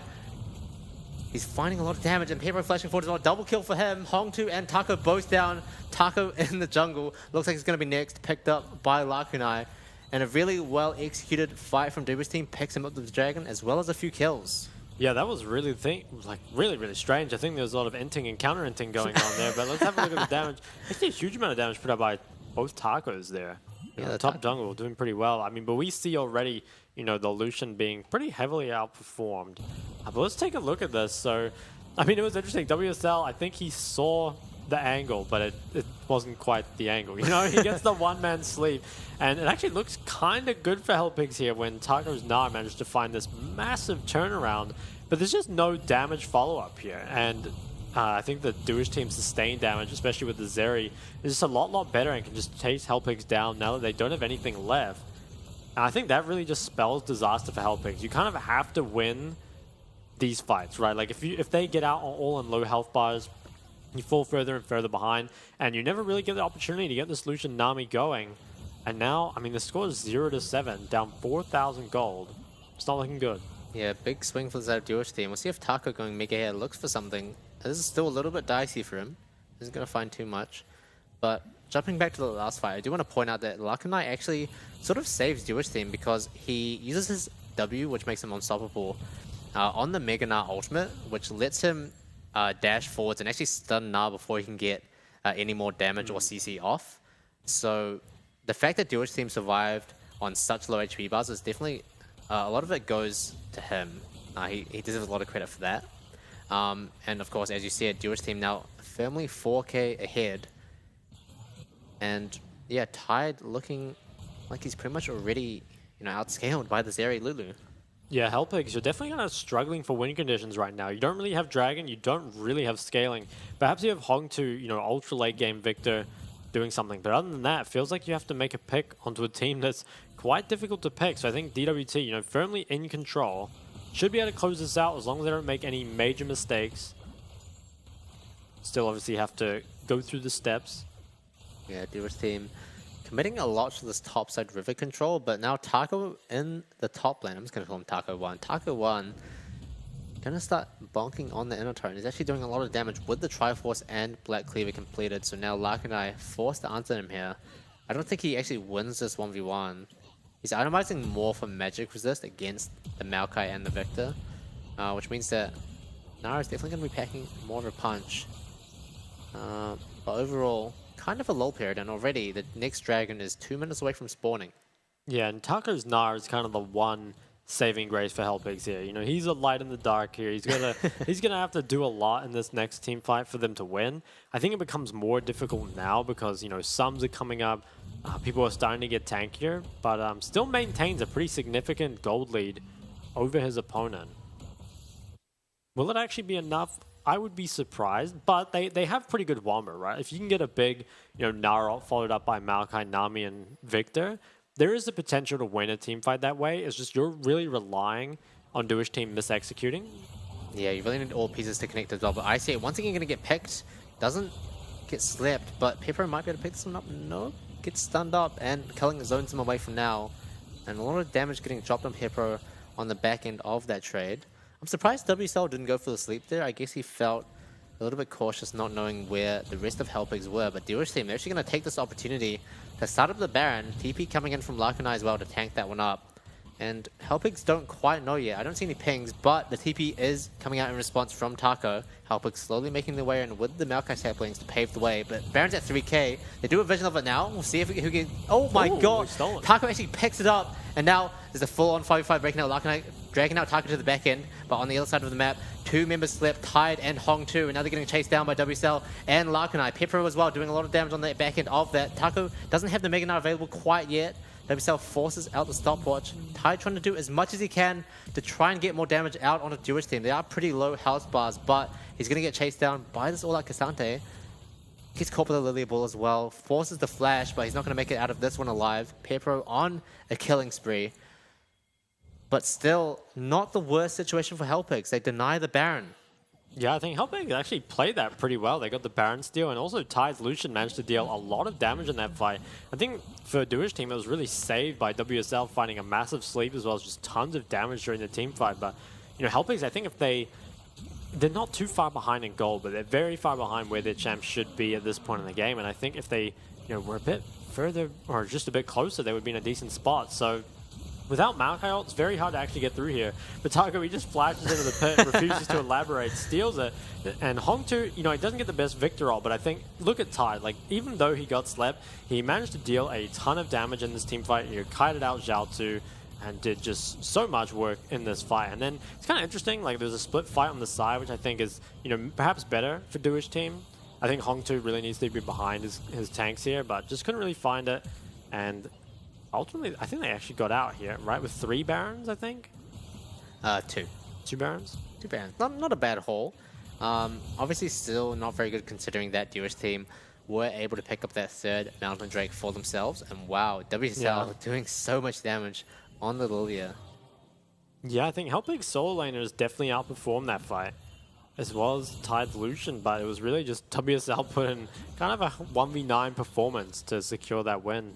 Yeah, I do think it was key that Lakunai was able to find that 1v1 onto Taco on the side, because it looked a little bit weird from a spectator point of view, but you know, separating the strongest member of Hellpigs from the rest of the fight and making it a 4v4 for the rest of the team is definitely good for Duo's team. They just weren't quite able to capitalize on that as much as they wanted to. Actually, no, they picked up 3 kills.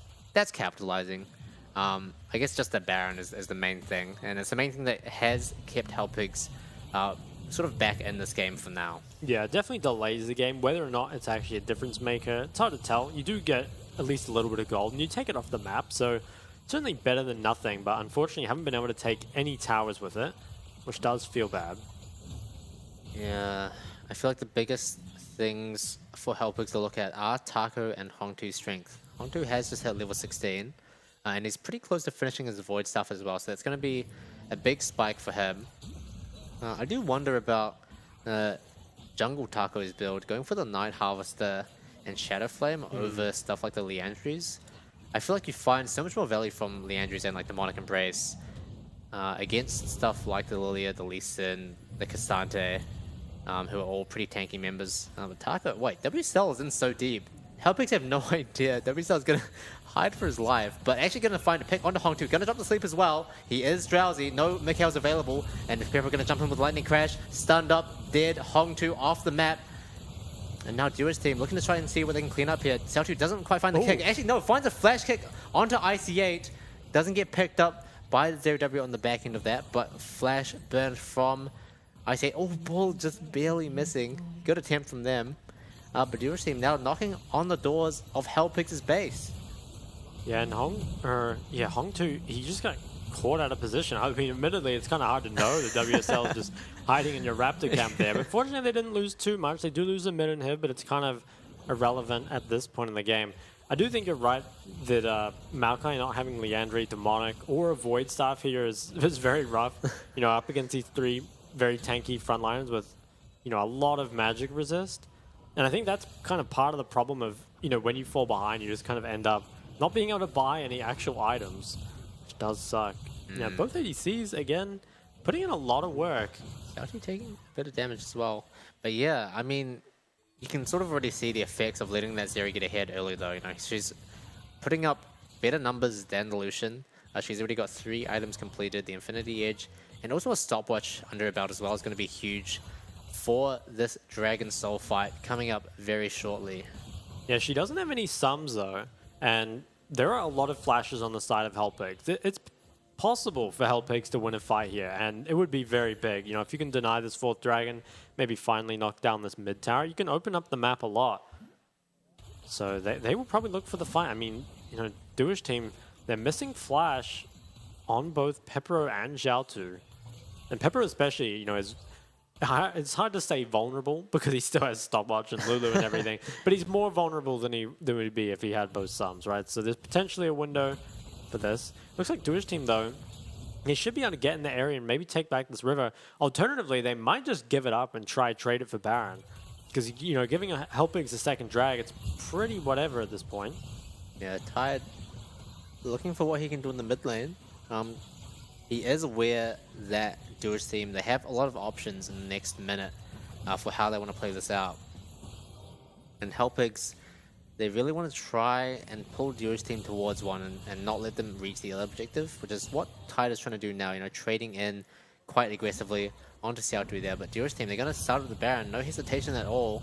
Taco is around in the mid lane, but I think they're just going to give it up. They don't seem intent on contesting this at all. Yeah, I think Hellpigs committed way too many members to that side. Normally in this situation, the way you do is you send, you know, 1 member to solo it, whether it's a top laner, normally the top laner, or the jungler, and then the rest of you kind of contest the Baron. But giving that up, it feels kind of unnecessary, obviously. Yeah, I mean, obviously you do take away the Mountain Soul, but at what cost, right? Like, sure, you're kind of still in the game, but giving Duo's team Baron just gives them that huge opportunity to try and close this one out. Yeah, I think especially when the Soul's not really a win condition for you. You know, that's only your 2nd drag. Yeah. You're still miles away. Now you have to try find something to stop DWT from just sieging down the game with this. It's like they're trying too hard to prevent themselves from losing, but in the process, they're not making it any easier for themselves to actually come out on top in this game. And now Jewish team, with the mid inhib already down, they're looking at the top inhib as well. Meanwhile, Taco on Na has taken down that bot lane in the turret. He's going for the reset now. Oh, another kick found onto Hong 2. Out of position yet again, but Xiaotu going to get picked up by the killing from Tide. That's a huge pickup for the side of Hellpix. Now DWT running away from the base with their tail between their legs. Yeah, a bit of a just overextension from Xiaotu there. I mean, they already had the inhib, but just wanted to go for more, wanted to try to get the end. Actually, Taco. Yeah, Taco might get looked on here. Pepper, oof. Not enough move speed to chase that one down. Taco is going to make it out. Might interrupt the space as well. But 5 members of Hellpix now in the area. Hellpix, they might try and look for this if any members of DWT are unlucky enough to stay around. Emo from Emo. Yeah, backs out. Gonna get out of there. Yeah, I mean, Jewish team pick up the inhib, but losing that tempo from Xiaotu going down is going to hurt for them. You know, they're not going to be able to pick up quite as much as they would have wanted with the Baron buff. Yeah, it feels like Hellpigs are consistently finding ways to stall the game, but they're not really finding ways to actually get themselves back in the game. That being said, they have they're giving themselves more chances for DWT to make a critical mistake, you know, overextend. Tide's been playing the fights pretty well, considering that he never really got off his feet in the early game. So, yeah, it's feeling... I still think it's very favored to DWT, but Hellpigs, that they have a chance here. They can do something. Yeah, it does feel like it is very much DWT's game to lose, right? If Hellpigs win this game, well, not to downplay the merits at all, but it'll likely be because DWT make a mistake. So it's really on them to try and play the rest of this game out as cleanly as possible and not give Hellpigs that chance to get back in it. They're trying to pressure the bot lane tier 2 tower now. Yeah, they have a big wave. Baron is here for only 10 more seconds. I think this tier 2 will go down, but Hellpigs, they might look to engage straight after it. They have the Mega. The tower is going to go down. Taco's Mega is going to be popped as well. So if they're looking for a fight, it kind of has to be with this bar. Otherwise, Jewish team, they're going to start looking at the inhib. And they have a lot of control over this jungle currently. Will anything actually happen? I feel like probably not, but with the dragon in another minute and 30, Jewish team can just play for that, pick up the soul. I mean, I think if you're Jewish team here, you're very comfortable playing this longer game. You know, you don't really feel rushed to get anything done, but actually might. Well, Pepper pops the lightning crash, doesn't really find anyone though, so it's going to be a wasted ultimate from him. And now Hellpigs, it seems like they have yet again another window. Taco is just kind of patiently clearing out that topside wave. And this is actually not the worst for Hellpigs. They have enough wave clear to be able to deal with the non-Baron empowered minions. So Jewish team, they're really just looking at this next dragon. Yep. 1 minute away, Jewish team, they have great control. And with all sums up on Pepper Zeri, it's a tall order for Hellpigs to find a win here. But if you do, it's probably going to be off the back of Taco's Nar finding a big engage. But there's just so much to get through here. Pepper Zeri now has the Guardian Angel and tons of magic resist completed. Azonius as well on WSL. You really need the stars to align here. It's Hellpigs, or maybe if Xiaotu, overextends a bit and Tide can kite him out, potentially could re-engage off of it. But 20 seconds away, WSL is actually recalling. So gonna grab an item here. Now Hellpigs, they probably don't know that he's in base, so have to respect the fact that he could be here. It's gonna be hard for them to actually regain the control. Yeah, big mountain here for Hellpigs to climb around this mountain drake, which is spawning right about now. You can see Xiaotu in the bottom right there has a bit of an angle. Angle is gonna get spotted out. No, actually isn't spotted out by the sapling quite yet. Yeah, he has a big flank here. Yeah, if he can find an angle onto Hong2, he doesn't quite have his flash up just yet. We'll be up in the next few seconds. Yep, never mind. It's up. Now Jewish team, they're giving up the mid lane prio in exchange for river control. Yeah, look at the top wave though. Hellpigs are definitely on the timer. I'm surprised which team go for this. Yeah. With the top wave pressuring so hard, but perhaps feel confident in the fight. Oh, they're dropping it down really low. Already at 5k. We'll see if Taco can pull off yet another steal here. Culling goes down. Huge damage onto N-Help. And that is going to be Dragon picked up for Taco. And they're going to try and turn tail and run as far away as they can. Taco forced the flash here. Lily ball hits onto the other Taco. Knocked back. Not quite anything yet. Xiaoqi goes in. Sleep drop onto Hong 2, but no one's going to fall off on that. Now Xiaoqi dropped very low. Pepro drops the lightning crash as well. Lakunai on his own. Going to get picked off by Taco and Tide. But now Pepro, we'll see what he can do here. We'll see if he can make any magic happen. Ooh. GA is popped. Hong 2 pops the stopwatch in return. And he's all by himself. Bubble doesn't hit. Now Pepro has a chance to kite out here. Mikhail's popped. It's going to get dropped down by Taco on the 9. Now WCL, the only remaining member for Dewish team. Whereas Hellpigs, they have everyone alive. Yeah, Dewish team, I think massive throw. Hellpigs perhaps can even look to the end here. I'm not sure why you would look to start the Dragons so early when you can just wait a bit and someone will be forced to answer that wave. And I also think Zhao should have stayed on the flank, just ended up playing a front to back, which is not what you want. And I think, yeah honestly, just better executed from Hellpigs. And it's weird because Dewish team have kind of been playing out the game as if they're comfortable playing this long game. And then when push comes to shove, you know, when you feel a bit of pressure, just instantly falling apart. Oh, WCL, what are you doing? He gets stunned up by Taco. He's going to get CC chained here, but probably going to make it out of here alive. Boulder drop, stun hits. Wow, Taco actually dealing out so much damage. Forces the sleep out from WCL. He's going to make it out of there. And now Xiaotu going to see what he can do on the return end of this. Kick doesn't quite go where he wants him to. Taco's just going to zoom on out of there, completely unscathed. Yeah, so let's take a look at this. I feel like Zhao just kind of ends up not really being able to do anything. I think you really need to flank as Lee Sin at this point in the game. And then I think, you know, Hellpigs, they did a really good job of kiting this out. And it feels like Enhao on low HP, Zhao failing to get the flank, as well as WSL kind of failing to get a good flash sleep just means that, you know, Tide goes pretty much unmatched in this fight until like the fight is pretty much almost over. And now Pepero admittedly does do a lot of DPS, but without anyone really in front of him, is kind of limited in his actual output, you know, because he has to just spend so much of it kiting back. I think, yeah, just honestly better executed from the side of Hellpigs. Kind of crazy because I think that you would expect Dewish team to be the ones outscaling here. But actually it doesn't matter. Yeah, and now once again Hellpigs looking on the aggressive. Taco going to jump forward. Does have the GA available for himself now as well. As the Gargoyle Stone Plague. So this is a very tanky Nah, and definitely the forefront of Hellpigs' front line. And our tower gonna go down. And now Hellpigs are in the gold lead themselves. They've somehow managed to turn around this game from the brink of disaster. And Dewish team, they really need to make sure they're executing on these fights properly. They've pretty much been out-leveled as well on most ends. Tide is at level 18, whereas Pepper are only on level 16. Yeah, I think this is where you're perhaps definitely starting to feel the difference of Lee Sin and Victor at this stage of the game. You know, Zhao is honestly had a very good game for most of it, but in these late game team fights, just cannot match Victor. Huge E, yeah, the sleep will go down. Sleep goes down. Malco dropped in response. Is going to zone away most of DWT. And now Lakunai dropped very low. He's down before it's even started. Tide is on a killing spree. Lakunai tries to go all out, but with no one able to follow up on that. He's so squishy. He goes down pretty much without a fight. Now Hellpigs potentially looking for the end here. DWT, they don't have all that much wave clear available, at least not long range wave clear that they can use safely. So Hellpigs going to start attacking these.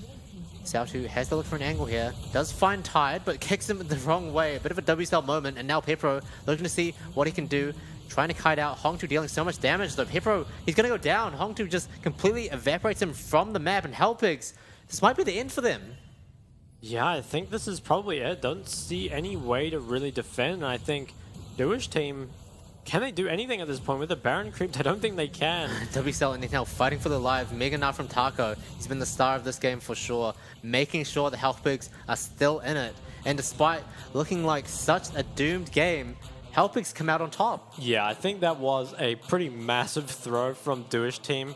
Especially the way it happened, because honestly, they were in control for so much of the game, were making lots of good plays, but then at just that crucial moment, you can just play slow, right? You can just wait for that wave. You can continue to team fight as you were. You don't need to, you know, go for something different. And I think you're right, like Taco on the Nah, really the star of that game, just allowed Hellpigs to stay in the game long enough for Duish team to actually make a mistake. I think even in those late game team fights, you know, Tide was still getting out damaged by Pepero, but now, you know, actually did have the opportunity to do some damage of his own. And yeah, I'm not even sure what to say. I think Duish team, it was a colossal throw. It really was. Obviously, the gold lead wasn't that big, but just in terms of game state, you know, having 2 inhibs down, having the Baron, having the 4th drag win condition, having like a full item Zeri with all sums, all everything, and managing to lose a fight at that point in the game. It's really, it shows, right? It shows why Duish team, they haven't, even with such a monumental lead, haven't been able to actually pick up the wins. Yeah, it's pretty shocking from there. And while Hellpigs, you know, you really have to admire the tenacity they had to sort of stay in that game and sort of cling on for dear life and really just, you know, outlive Duish team. You know, they shot themselves in the foot. It feels like they had checkmate, they blundered their queen, and then all of a sudden it's in Hellpigs' favor. And yeah, it's just disappointing to see from Duish team, really. Yeah, I think from Hellpigs, obviously it's nice as well to get that comeback win. It's really important for their standings that they keep this, but it's still a little worrying because I think if you fall, you know, if you have those kind of deaths in the early game where your Lucian Nami's falling behind that early, if you're against, you know, even a middle tier team, you're going to lose that game. Yeah. And from Hellpigs, what we've really wanted to see is consistency. And unfortunately, I feel like they still fail to find that, right? Like, even though they pick up the win, it's not in the fashion that they need those wins in order to actually like contest playoffs. Yeah, definitely felt like they were definitely all in on the fact that Duish team would make a mistake in the late game, and obviously against the middle to higher tier teams, that's just not going to cut it, right? They're going to be a lot less likely to make those game-changing mistakes. So it's really only a strategy that is more consistently going to work against the teams that are placed lower than you. So although, you know, it's a bit of a bittersweet win for them, right? Because they were able to pick up the win, which is huge for them. But yeah, like you said, not in the fashion that they would want it. They didn't seem strong. They hung in there. But that's not really that much of a positive merit in a League of Legends game. Yeah, it is really interesting how this is a team, you know, Hellpigs beat Frank Esports. They beat Deep Cross Gaming, you know, some of the relatively higher up teams, and then here they are struggling against Duish team. They really are just all over the place in terms of their level. We're not really sure, you know, which Hellpigs actually shows up on the day. Just gonna kind of keep flipping the coin and hopefully it lands the side you want. Yeah, I'm surprised that Tide specifically was able to make his way back into the game as well. It feels like, it does feel like Taco on the Nah did help facilitate a lot of that just by sort of generating his own lead and making sure that the goal deficit as a team didn't get too far out of hand. Like even at the worst times, it feels like Hellpigs, they weren't overly behind in gold, right? And this is really the Dragon fight that changed Duish team's destiny. They just get completely zoned out by the Maokai, and they look for the fight in the back end to try and get something back out of desperation. But really all they even need to do here is just stall Hellpigs, right? But they go way too deep in, and they end up quite separated. You can see WCL finds a sleep onto Hong too, but no one's available to follow up on that. And then Xiaotu gets picked off, Larkanai gets picked off all the way in mid lane. And then at this point, Pepero is just trying so hard to make a hero play of his own, but like you said, in the game, without that front line to sort of back him up for him to be able to play behind, there's not that much he can do.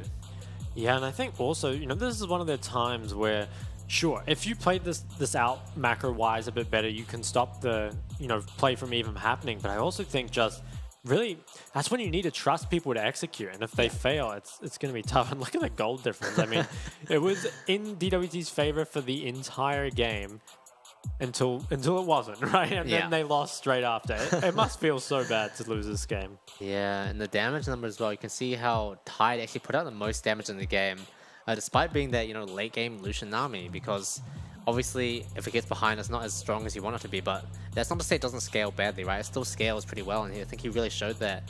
And also Hong too, definitely worth mentioning on the Victor, doing out so much damage, but oh, the MVP actually goes over to the other Taco for the Baron steal, I think is what it is. Which admittedly it was another thing that helped keep them in the game, right? He did do a thing. But 0-3 and 5. That's definitely not the most impressive scoreline, and one that if you hadn't seen the game, you'd probably be scratching your head a little bit about. But yeah, that Baron steal definitely was key to having them stay in that game. You know, it definitely gave them the time Hellpigs needed to work with in order to make sure that they could outweight DOCM until they made a mistake, I guess. Yeah, maybe when they're doing the MVP, they just wrote the wrong taco. You know, we don't know. Yeah, Yeah, they're these easy to things mix can up. happen. Yeah. No, I mean, I really think Taco's Nah and Tide Lucian, right? Those two, Taco's Nah kept them in the game long enough for the Lucian to actually do stuff. Yeah, and even like so early into the mid game, Taco was just so far ahead in CS over Lakunai, and that really, you know, helped him sort of bring back the pressure that Lakunai could generate. You know, because even if his team is ahead, if they're isolated in the 1v1, you know, he's just going to be able to push that advantage and make sure that Hellpigs actually have somewhere on the map to play around. So it's going to be Hellpigs picking up the first win for tonight in surprising fashion. But next up, we've got Deep Cross Gaming versus Frank Esports. This one's going to be a good one. I'll drop dead. I know you heard about what I said, yeah. I don't need much, but I need you in my bed. Really, 'cause I can't take it any longer in my head. So, darling, darling, yeah, yeah, oh, I've been falling, falling, yeah, yeah, I've been falling for you. Summertime blue in your eyes, know you. Looking for a vibe in your life, so darling, darling, yeah, yeah, oh. You've been running, running, you've been running for way too long. Can we find love or is that too much? That too much. Baby, are you down, down, down, down, down? When you touch down, yeah, tag me with the pound. You on in the town, town, town, town, town. Tell me when you touching down, down, down, down, down. So I could come around, round, round, round, round. I know that you don't mess with no clowns. I know that you down, down, down. Yeah, oh, we're only starting, but I'm falling for you right now, girl. I know it's crazy when you know things get hazy when I'm in your world. So baby, where you been on my life when I was always down on the pavement? I was out waiting in my spaceship, you to lift me up and take me places. So darling, darling, yeah, yeah, oh, I've been falling, falling, yeah, yeah, I've been falling for you. Summertime blue in your eyes, know you. Looking for a vibe in your life, so darling, darling, yeah, yeah, oh. You've been running, running, you've been running for way too long. Can we find love or is that too much? Need to know. Baby, are you down, down, down, down, down? When you touch down, yeah, tag me with the pound. You on in the town, town, town, town, town. Tell me when you touching down, down, down, down, down. So I could come around, round, round, round, round. I know that you don't mess with no clowns. I know that you down, down, down.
I'm in a dream.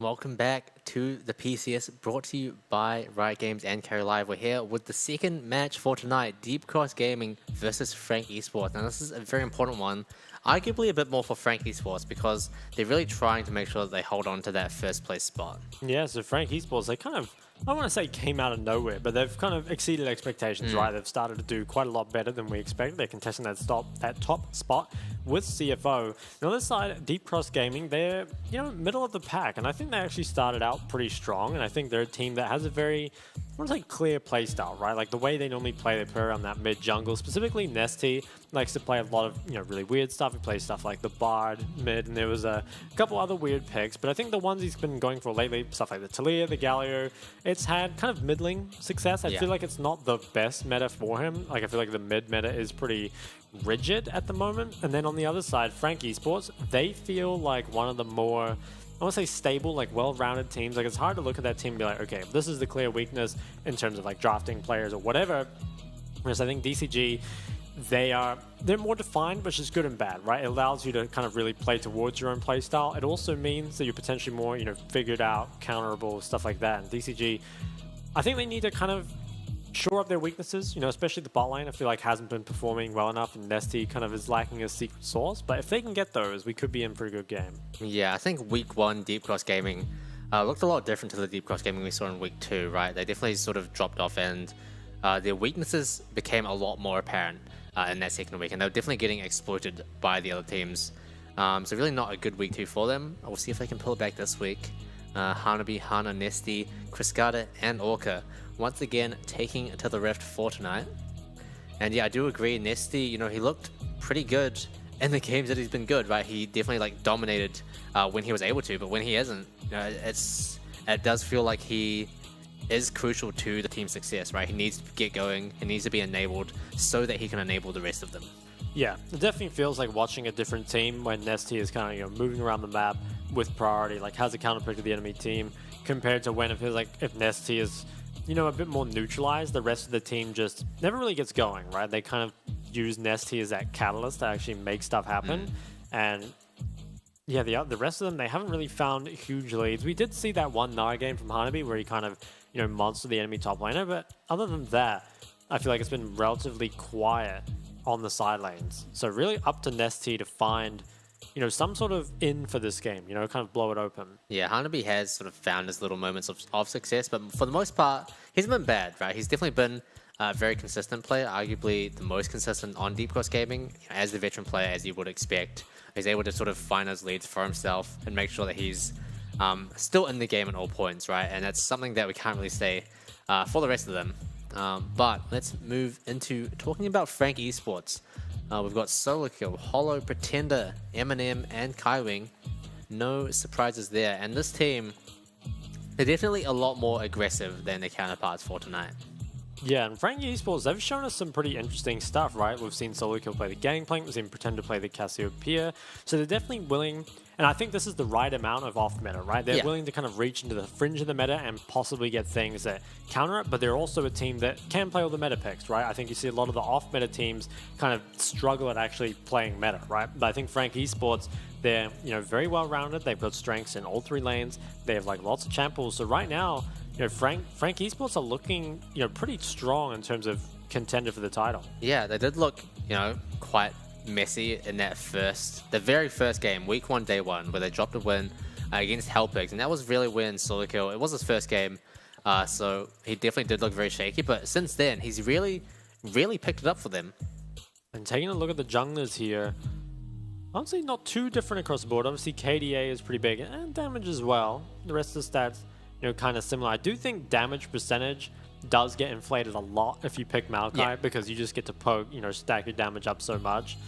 But I do think the KDA is pretty telling. I feel like a lot of the games as Hollow, he has soaked a lot of damage and still managed to live, right? Because a lot of the time, you end up playing out a team fight, and as a jungler, you're sort of expected to engage. You know, if you die first, it's not the end of the world. But if you can manage to get out, it makes a big difference, right? Doesn't mean means you don't give over gold. Potentially means you can, you know, survive to take camps off the back end of that fight. So if you can manage to live, you get a lot off it. And, you know, part of that KDA is just the fact that they're on a winning team, right? They can't really be ignored. But I still think they've done a good job, you know, Hollow, of just making sure that, you know, you don't die on those tank junglers. And they're actually so tanky. I think we saw some Sejuani Yumi just going crazy. I think Hollow might have been the one that got the... Was he the one that got the quadra kill on Sejuani? I don't quite remember. There was one. It's living rent-free in my head. But speaking of Sejuani, it has been banned by the side of Deep Cross Gaming. Yeah, quite a lot of target bans here. So Kaiwing's Nautilus is taken away, and also Frankie Sports banned the Annie. And a Lee Sin ban has been here too, so perhaps respecting the fact that it's a flex could be kind of the PCS scrim meta that Lee Sin is rising up with those AP junglers. And what will the last ban be here? Lots of junglers still available. Ashe is still open as well.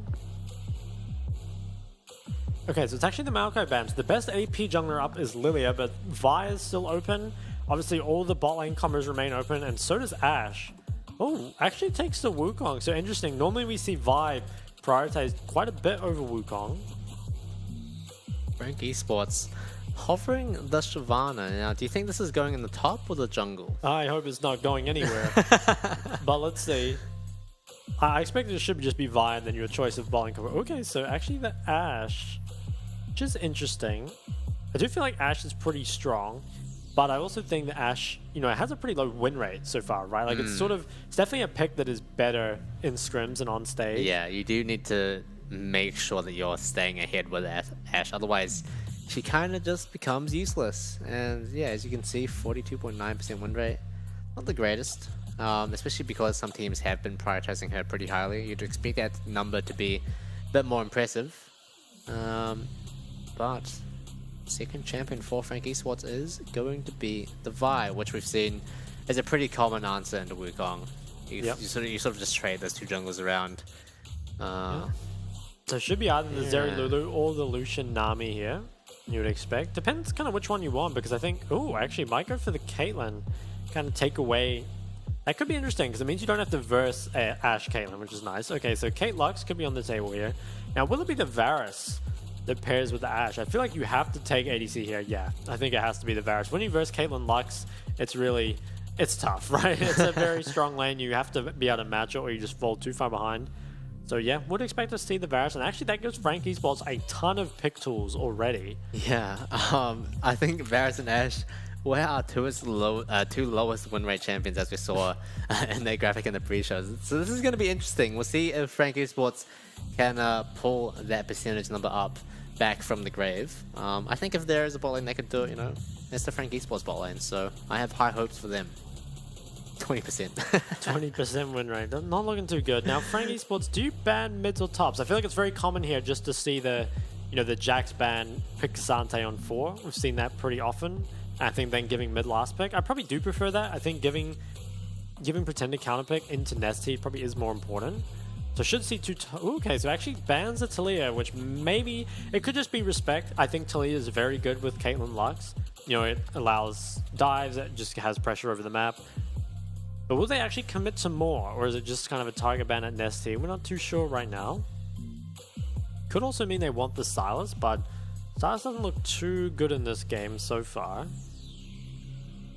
Will DCG perhaps go for top bans of their own? Yeah, so the Jax gets banned out. Which is interesting, because you can almost, as Frank Esports here, force DCG to ban the Cassandre counters and then just take it away anyway. Hanami might feel confident in the Gnar, but it's hard to tell. Obviously, it was pretty good last game. I mean, maybe after the Cassandre nerfs, Gnar is a good enough matchup that you're willing to take it. Frank Esports, what will the second ban be? Probably just another mid laner. It actually bans a Sylas. Ooh. Okay, I mean, it kind of makes sense. There is an Ashe and a Varus, so it's like sort of good, but Yeah, it is a bit strange because I think, well, yeah, no, I guess it's good. Cyrus has some mobility, so it's easier to dodge out some of this engage as well. Now, DCG, what do you ban here? Because if you ban another Cassandre counter, it just gets taken away from you. So I feel like you almost have to leave the counters up and ban a mid laner, but I'm not sure which one. Maybe a Rise? Or Kali is banned away. Okay. Frankie Sports. Do you take the Cassandre now and just accept that you're versing the Gnar? I think you probably do. I think giving counterpick against Nesty is very important. On the other hand, though, might just be saying, okay, we can get priority in any matchup here if we blind pick Azir. You know, Nesty is not really known for playing those kind of hard-winning lane mages. Ooh, I would much prefer Azir if we're going for this. Okay, so I think this is Frankie's World saying they can kind of have their cake and eat it too. There's not many champions that Nesty plays that gets priority into Azir. I mean, straight up, there's just not many champs that get priority into Azir anyway. But yeah, I actually like it. Yeah, all these champs hovering so far do kind of lose that 1v1 to Azir. Cassidy could be interesting, but I feel like it's maybe not how Nesty normally plays. Definitely not a lot of options. Does end up going for Lysandra, and looks like TCG are looking at the Gnar. Yeah, will they actually go for the blind Gnar? That does shut down the Cassandre completely, and it's a pretty good blind in its own right. Be interesting to see what Solical takes into that, because he does like playing lots of carry champions. But it's pretty difficult to play a strong side top laner here, given that you sort of have to play around the Caitlyn likes Varus Ashe lane. So what will it be? Is hovering the Gangplank? Could be the Aurelia as well. Aurelia is definitely better for the matchup, but I feel like Gangplank is the better pick overall. Allows you to pressure that bot lane a lot harder. Perhaps a better weak side than the Aurelia. I hope it's the... I'm voting Gangplank. That's my final offer. Okay, Will it be the Aurelia? Will it be the Gangplank? It is going to be the Aurelia Okay, locked so in. he's definitely feeling himself. I mean, it's risky. You have two strong sides here. You have the Varus Ashe lane that is obviously going to be heavily contested for Caitlyn. On the other hand, you can kind of use it to pull pressure away from that Caitlyn Lux lane, right? If you Nara kind of needs some assistance in this matchup, so that might be what Frankie Swartz is playing for. But solo kill, he has a lot on his plate this game. He has to not only pressure his lane, but he also has to make sure that he does not give anything up on that side of the map. And it's going to be real interesting to see where the jungler's path to. But ultimately, I think I prefer Frankie Sports' comp. I feel like DCG, they might struggle again to kind of actually get bot lane ahead enough. But if we're going by stats, Varus Ashe does not win many games. Yeah, definitely a bit of a different draft that we saw unfold. I feel like I would have preferred the Gangplank as well. You know, because he's already had proven success on it, right? And it definitely is more stable of a pick in that top lane matchup. But at the same time, I'm excited. You know, solo kill, he's only been getting better in his performance, I feel like, over the past couple of weeks. So to see him sort of take a bigger burden for his team, it'll be interesting to see how that plays out and whether or not he'll be able to convert that for them into something more. Yeah, I really like actually how they use their red side last pick, because I think there's kind of like a little bit of mind gaming here. It's like, we're going to take the Gnar expecting that you take the Cassandre, or just shutting down the Cassandre completely. And against other top laners that don't play as many carries, that actually might be a bit of a problem, right? But solo kill, he loves playing carries. So a blind pick Gnar is almost like a dream situation, right? It allows you to play your Jace, your Aurelia, your Gangplank, pretty much whatever you want. And we've seen a lot red side counter pick just kind of not really being used that well, right? But I think solo kill here, I'm not sure whether it's going to turn out well, but I like it, right? It has potential. Yeah, I mean, it's definitely pretty scary for both sides, I guess. You know, it's scary for Frankie Sports if it fails, but if it goes well, you know, it can definitely be the sort of game-winning pick for them. But heading into the Rift, Deep Cross Gaming versus Frank Esports. Will Frank be able to maintain their #1 position? We're about to find out. Looks like they contested a ward at level 1 already. Hanami has a 1 CS lead. That's huge. It is. Yeah, I mean, we saw the Maokai get that 6 gold at the start of the game. Yeah, they won. They so did. Early gold leads, they really count. Okay, everything looks pretty normal across the board. Pretender has gone for a very early game, which I do like, because I feel like a lot of Azirs, you know, tend to go for the first strike, which again is good scaling. But I feel like Azir's weakness in the meta is kind of that early game skirmishing. And if you can just win your lane hard enough that skirmishes never happen around mid, that does feel pretty good, I think. You don't really have issues scaling on Azir anyway. It looks like both junglers will be starting topside. You know, remains to be seen whether they will path bot and pressure the double range lane, or perhaps will want to go up towards this top side. Scout actually took bone plating, which is double ranged, which is questionable. Damage being traded back and forth. Having that bush control is pretty nice though. You know, DCG, they are going to get this bot lane push. And when you're playing Caitlyn Lux, you're not really expecting to set up any dives, but you're just consistently chunking your opponents down, hitting the tower, denying CS, all that good stuff. Solico actually going in here, despite being a level down, still ends up on top of that trade, and that's why this Aurelia versus Nah matchup is so scary for Hanabi. You know, Aurelia just jumps on you, and Nah doesn't have that much recourse. With Frank Esports, I think they're actually getting pretty good health trades down here. You know, normally expecting if you're giving up priority on those first few waves that you should be kind of feeling the pain under your tower, but just dodging a lot of abilities. Solo kill Q's on to Hanabi, dealing a lot of damage. Yeah, he's just playing aggressive like crazy in these early levels, and Hana is so far away from the top lane. If he gets spotted, you can... I mean, I sure hope that solo kill goes for the solo kill, because that would really set him up for success. There's Hollow. He's made his way over this wall without being spotted. This is actually a huge flank for them. Frankie Sports bot lane are doing their best to try and bait this one out, but now DCG, it looks like they're in trouble. Oh, Hollow actually doesn't choose to go for it. Yeah, I think there'd just be too much time bought by DCG there. And Frank Esports, they lost a lot of health there. Perhaps if we were a bit healthier, could have actually fought it. Would be interesting to see what happened in the trade. Yeah, I feels like they were trying to trade to bait DCG into walking up closer, but when that gank doesn't work out, it really does hurt to be in that position. But wait, Hana's looking on Pretender now. Pretender has no idea this is coming, but on the Azir is just going to be able to slide on out of there. A lot of health loss though, which is pretty annoying. It's probably going to lose priority on this wave. I think though, if they can keep Nesty down, that's feeling pretty good for them, right? You're normally expecting DCG to get a lot done from Nesty kind of around the map in the early game. If you can just isolate him in lane, I think Pretender's definitely doing his job.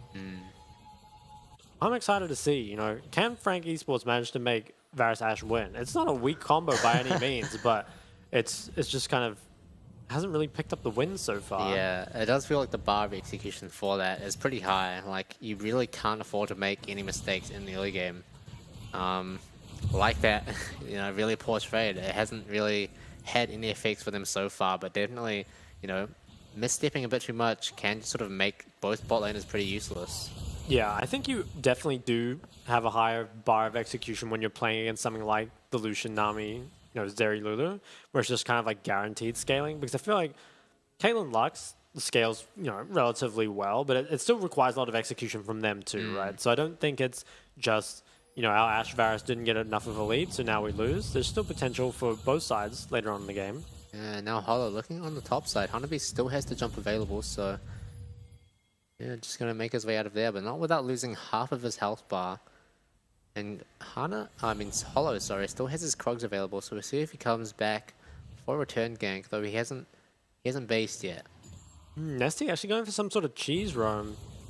He's looking not even 6 yet, but doesn't find anything, so a nice ward coming out there. Trades back and forth.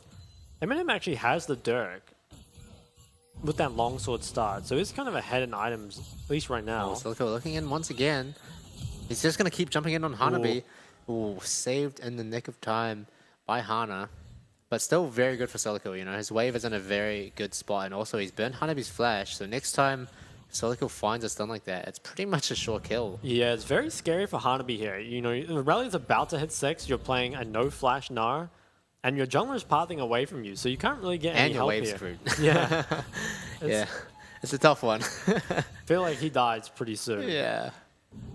Does have the tier 2 boots though, which allows him to kite out a bit. And actually Solo Kill hasn't gone for the reset yet, so he might struggle to hold that freeze top. Although, it's looking in the bot side, just sweeping it out. She places a little bit of vision and is going to get out. Well, Solo Kill actually not winning out on that trade. I think not basing here for Solo Kill is pretty greedy, because it's going to mean that this freeze just breaks. I'm surprised he didn't go for the reset. I wonder if he's like trying to wait for more items, but I feel like that lost him so much pressure in the lane. He had the TP, and actually might end up getting forced off the towers. I feel like there was a big error of judgment from Solo Kill not to just base earlier. Hana's already into the tribe, which is now Nesty on his way as well. Frankie Sports are aware of it. We saw missing points going down. We'll see if they try and look further on. The Nesty finds the E over the wall. Does get stunned up, and Hanabi gonna chain that one as well. Easiest first blood in the world picked up for DCG, and that's the mistake from the Aurelia. Yeah, I feel like that was... Solo Kill had such a good position. He had a frozen wave. He could TP back, just hold it, but instead decides to greed the TP. You know, doesn't get back, can't hold the freeze, and then just gets 3-man collapsed since he's so low on HP. And I think Solo Kill, it's almost like a game-losing mistake, honestly. You know, obviously the rest of the team can do well, but in terms of Aurelia's impact on the game, she had just a almost no-win situation for Hanabi. You can see the replay, so I think really just greeting the TP and then deciding to stay without mid-priority on top of that. I can't really stress enough. I think it's literally a rookie mistake, which, you know, he's a rookie, so I guess it's fair, but it's a big loss for the Aurelia here. Loses Flash. Yeah, really rough. Yeah, it is still going to be up in CS a little bit. For now, at least. He has this Crash's wave, so it's going to be pretty even. But yeah, you really want this Aurelia to be getting ahead, but when you're a level down on the opposing Nah, you've just died to a pretty gruesome gank. It's not looking good for you. Might find an angle here. Nope. It's done. Gonna go wide. And Solico definitely on the back end now, for sure. Yeah, it was nice that Nesty was able to get that priority and move up. Will suffer a little bit in the CS department, but 100% worth it. Also, does rush those tier 2 boots. Can move around the map very, very quickly on the Lysandria. And Frankie Sports, they did manage to pick up a dragon, so it's not like the kill or the dive went untraded. And Hanabi still does not have flash, and with Hollow in the area, they could perhaps look again. Yeah, Hollow does have the season assist available. Hanabi's playing some pretty safe. Oh, steps a bit too far forward. Hollow, oh, not quite close enough to be able to close that gap, and does get swatted out now. Hana on the other end of the map. Gonna see what he can do. There's no dragon available. But we'll see if they try to pressure the bot lane. No, DCG looking pretty low on health bars themselves. Interesting. It feels like every time DCG is getting slightly better off from the trade, Hollow will pick up this Herald, but I think the damage on the bot tower is probably worth more than what you're getting here. So far, a pretty nice early game from DCG. And we're kind of ticking the boxes, right? Like, it's their team that sort of is relying on their mid-jungle to get the game going, and that's certainly what they've done so far. And I think DCG, they've oftentimes struggled to get leads in the early game, but when they do, they typically tend to close them out reasonably cleanly. So I'm liking DCG's position so far. Yeah, they've managed to get Nesty, you know, out of his lane and impacting the side lanes, and that, yeah, as you said, that is sort of the key to success for this team. That is their identity, at least in this stage of the split. So good stuff for them, and you can sort of see them, you know, feeling pretty stable. The Aurelia obviously was the scariest part of the Frankie Sports team, but with it sort of not as ahead as Frank would want it to be, DCG must be feeling pretty good. But wait, Hanabi feeling a bit too good, stepping really far up, and now Hollow is here with the cease and desist. No flash available yet for the 9. He's going to go down like clockwork. Solo kill. Picking up a kill now. Cast a curse, my bad. Yeah, no, it is pretty good though. I think that Aurelia gets that kill. Crucially, managed to gank Hanabi there before his flash came up, so just barely managed to punish the window. Yeah. And Hanabi, if he managed to survive for say 30 more seconds, would avoid this death, would avoid some of these top plates going over. So big win traded back there from Frank Esports, but all is not well in paradise. The bot tower is getting kind of annihilated. Oh, Walker getting chain CC'd. Might go down here. Arrow does connect, but not quite enough damage there to secure the kill. Both summoners from Orca used up though, so the worst. Oh, Eisenhower gets blocked. Oh, this is an exciting bot lane. Yeah, actually a lot more action than we've seen in the past, so props to them for making it fun. But taking a look at the actual gold lead, DCG a little bit ahead, but really nothing too relevant. I think it is important to note that Cascada on the Caitlyn is around 20 CS over M&M right now, which is pretty good for the Caitlyn Lux lane. Yeah, I think it's definitely somewhat expected, but like you said, it is good for that lane.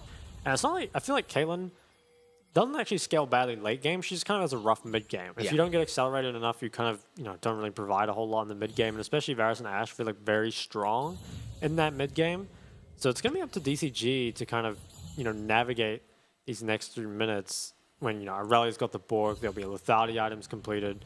But if they get past that kind of hurdle, I think they can be in a pretty good spot. Yeah.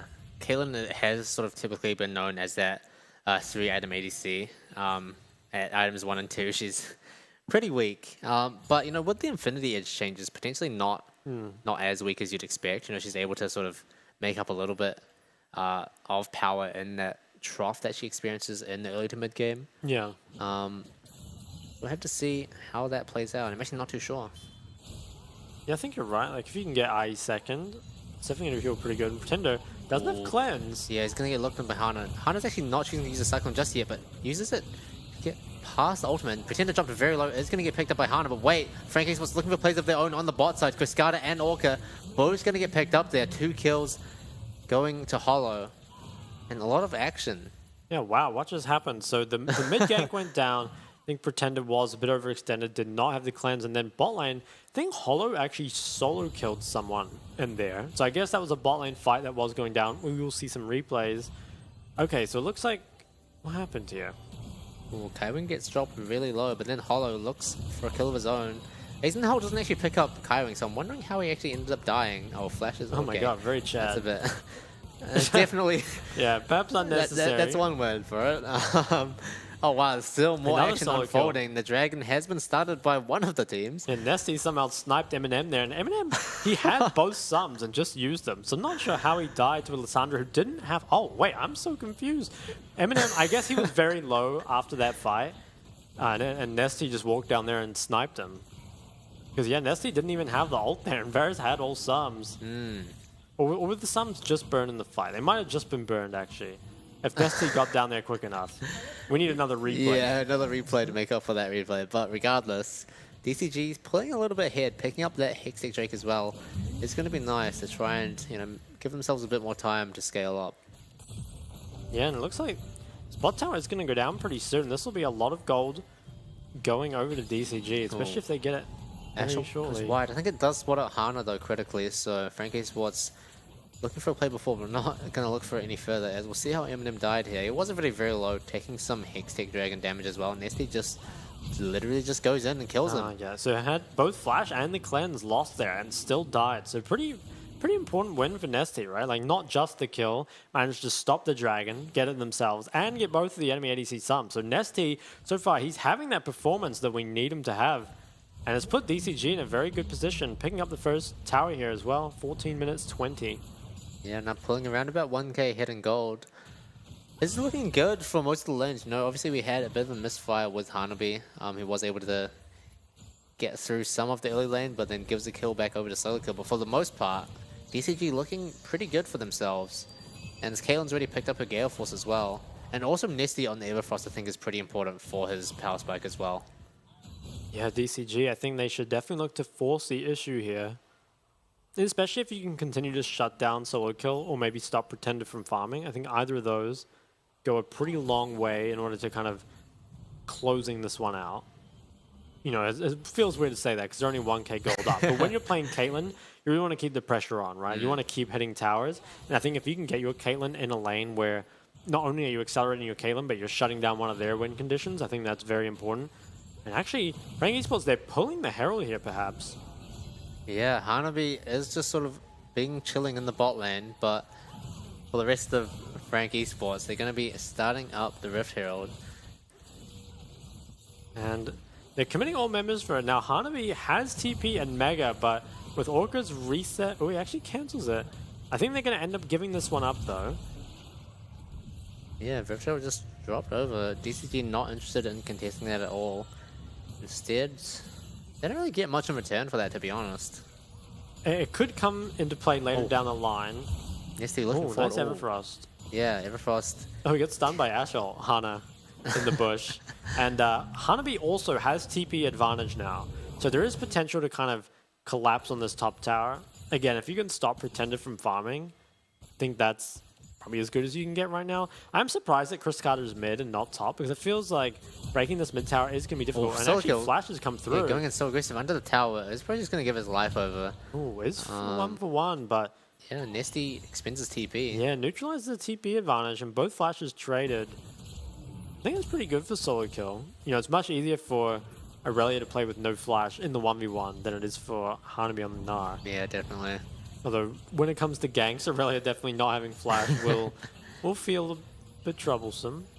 We're going to get a replay on that. So I think Hanabi just tried to contest Prior a bit too far up maybe, and so far away from the Mega, doesn't have any way to disengage.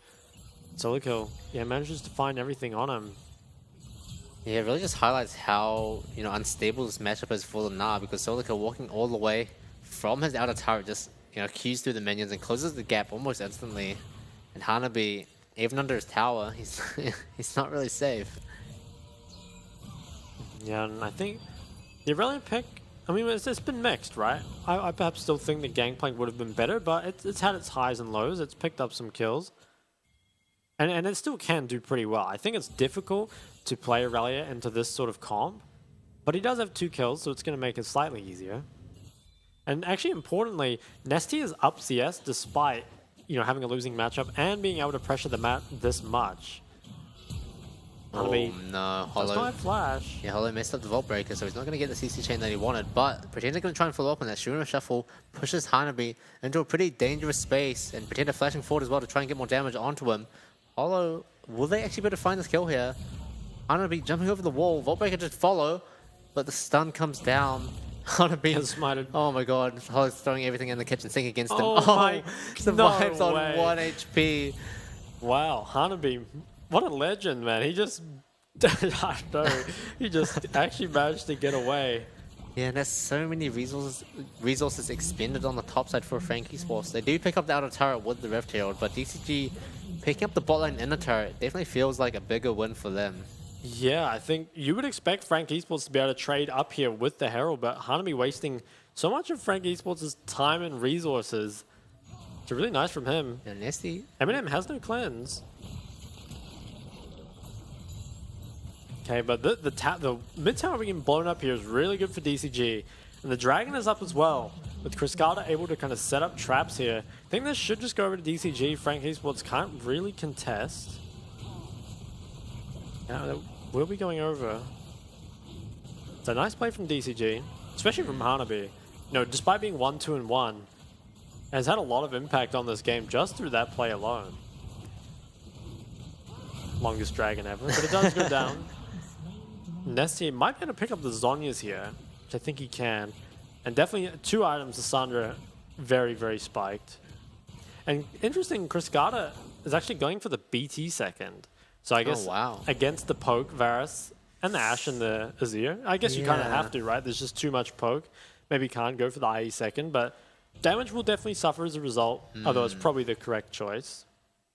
Yeah, he is gonna definitely is gonna experience that power trough very soon. But I feel like DCG up until this point have been doing a good job of, you know, making sure to keep pressuring Frank Esports and securing what they can for the moment. But as you can see, Solo Kill and Eminem both sort of starting to pick up more and more items. Eminem onto a second lethality item now. Hasn't quite picked up the Mirror Miner yet, but definitely on his way. And Frank Esports, they're taking quite a lot of control here, but potentially are pretty pushed up. Eminem does not have cleanse, so has to play very far back. Solo Kill is sort of looking for stuff in the side lane. But Gnar ultimately is a pretty safe champion, and Hanabi will have his flash soon enough. Well, Frank Esports grouping up here a lot. Do hit the Ashe ult. Has followed. Oh, not actually followed by the Varus ult, actually. I'm surprised that didn't come out as well. But yeah, not much actually. I was expecting a bit more there. Nice by Criscata to have the nerve to hold the cleanse there. Didn't need to use it until more things were committed. And I think that's very important because a lot of the time, you know, you see the Ashe ult, very short cooldown, traded out for a cleanse, and then the punishment comes later. But Criscata, you know, wisely just holds it, doesn't need it. Chad. Yeah, very Chad. Now 3 minutes on this next drag, which I think will be the next big fight. But I'm liking DCG's position. You know, this is a team that, again, really struggles with that early game if Nesty doesn't keep going. Well, Nesty, speaking of him, he's finding a pick onto Hollow. He's going to drop the season assist, but he's not going to be able to get out of this one. 2 Cyclones. Spells Disaster. And now DCG might turn their attention to the Baron. Yeah, will they look at Baron? They don't have any turning tools, and Frank Esports has a lot of poke. I feel like you have to get off this. Yeah, I think Frank Esports, they just have too much poke, and with both your Lissandra and Wukong engage gone, it's really hard for you to actually force something if they walk up to you. Yeah, but this actually does give Frank Esports a chance to get something on the back end of that. Hanabi walks halfway up the map and is now only just coming back to bot lane. Solo kill might be able to pick up this tower. And actually that trade doesn't turn out too badly for Frank. Yeah, it ends up decent. I think this top tier 1, or sorry, bot tier 1 was destined to go down eventually. So not the end of the world, although a little bit of gold traded back. And I mean, Solo Kill, he's got himself a pretty sizable CS lead here. Aurelia doesn't really miss CS, so that's definitely part of it. But Dragon here, 2 more minutes, and BT completed for Cascada's Caitlyn. Nesty as well. Look at the gold difference between him and Pretender's Azir. Yeah. Pretty massive. And overall, a lot of strong farmers in this game. Nesty, Solico, and Cascada both sitting over the 9,000 gold mark. And yeah, as you mentioned, Cascada, what does completed is going to be looking towards that Infinity Edge next. And that is going to be a big spike for him.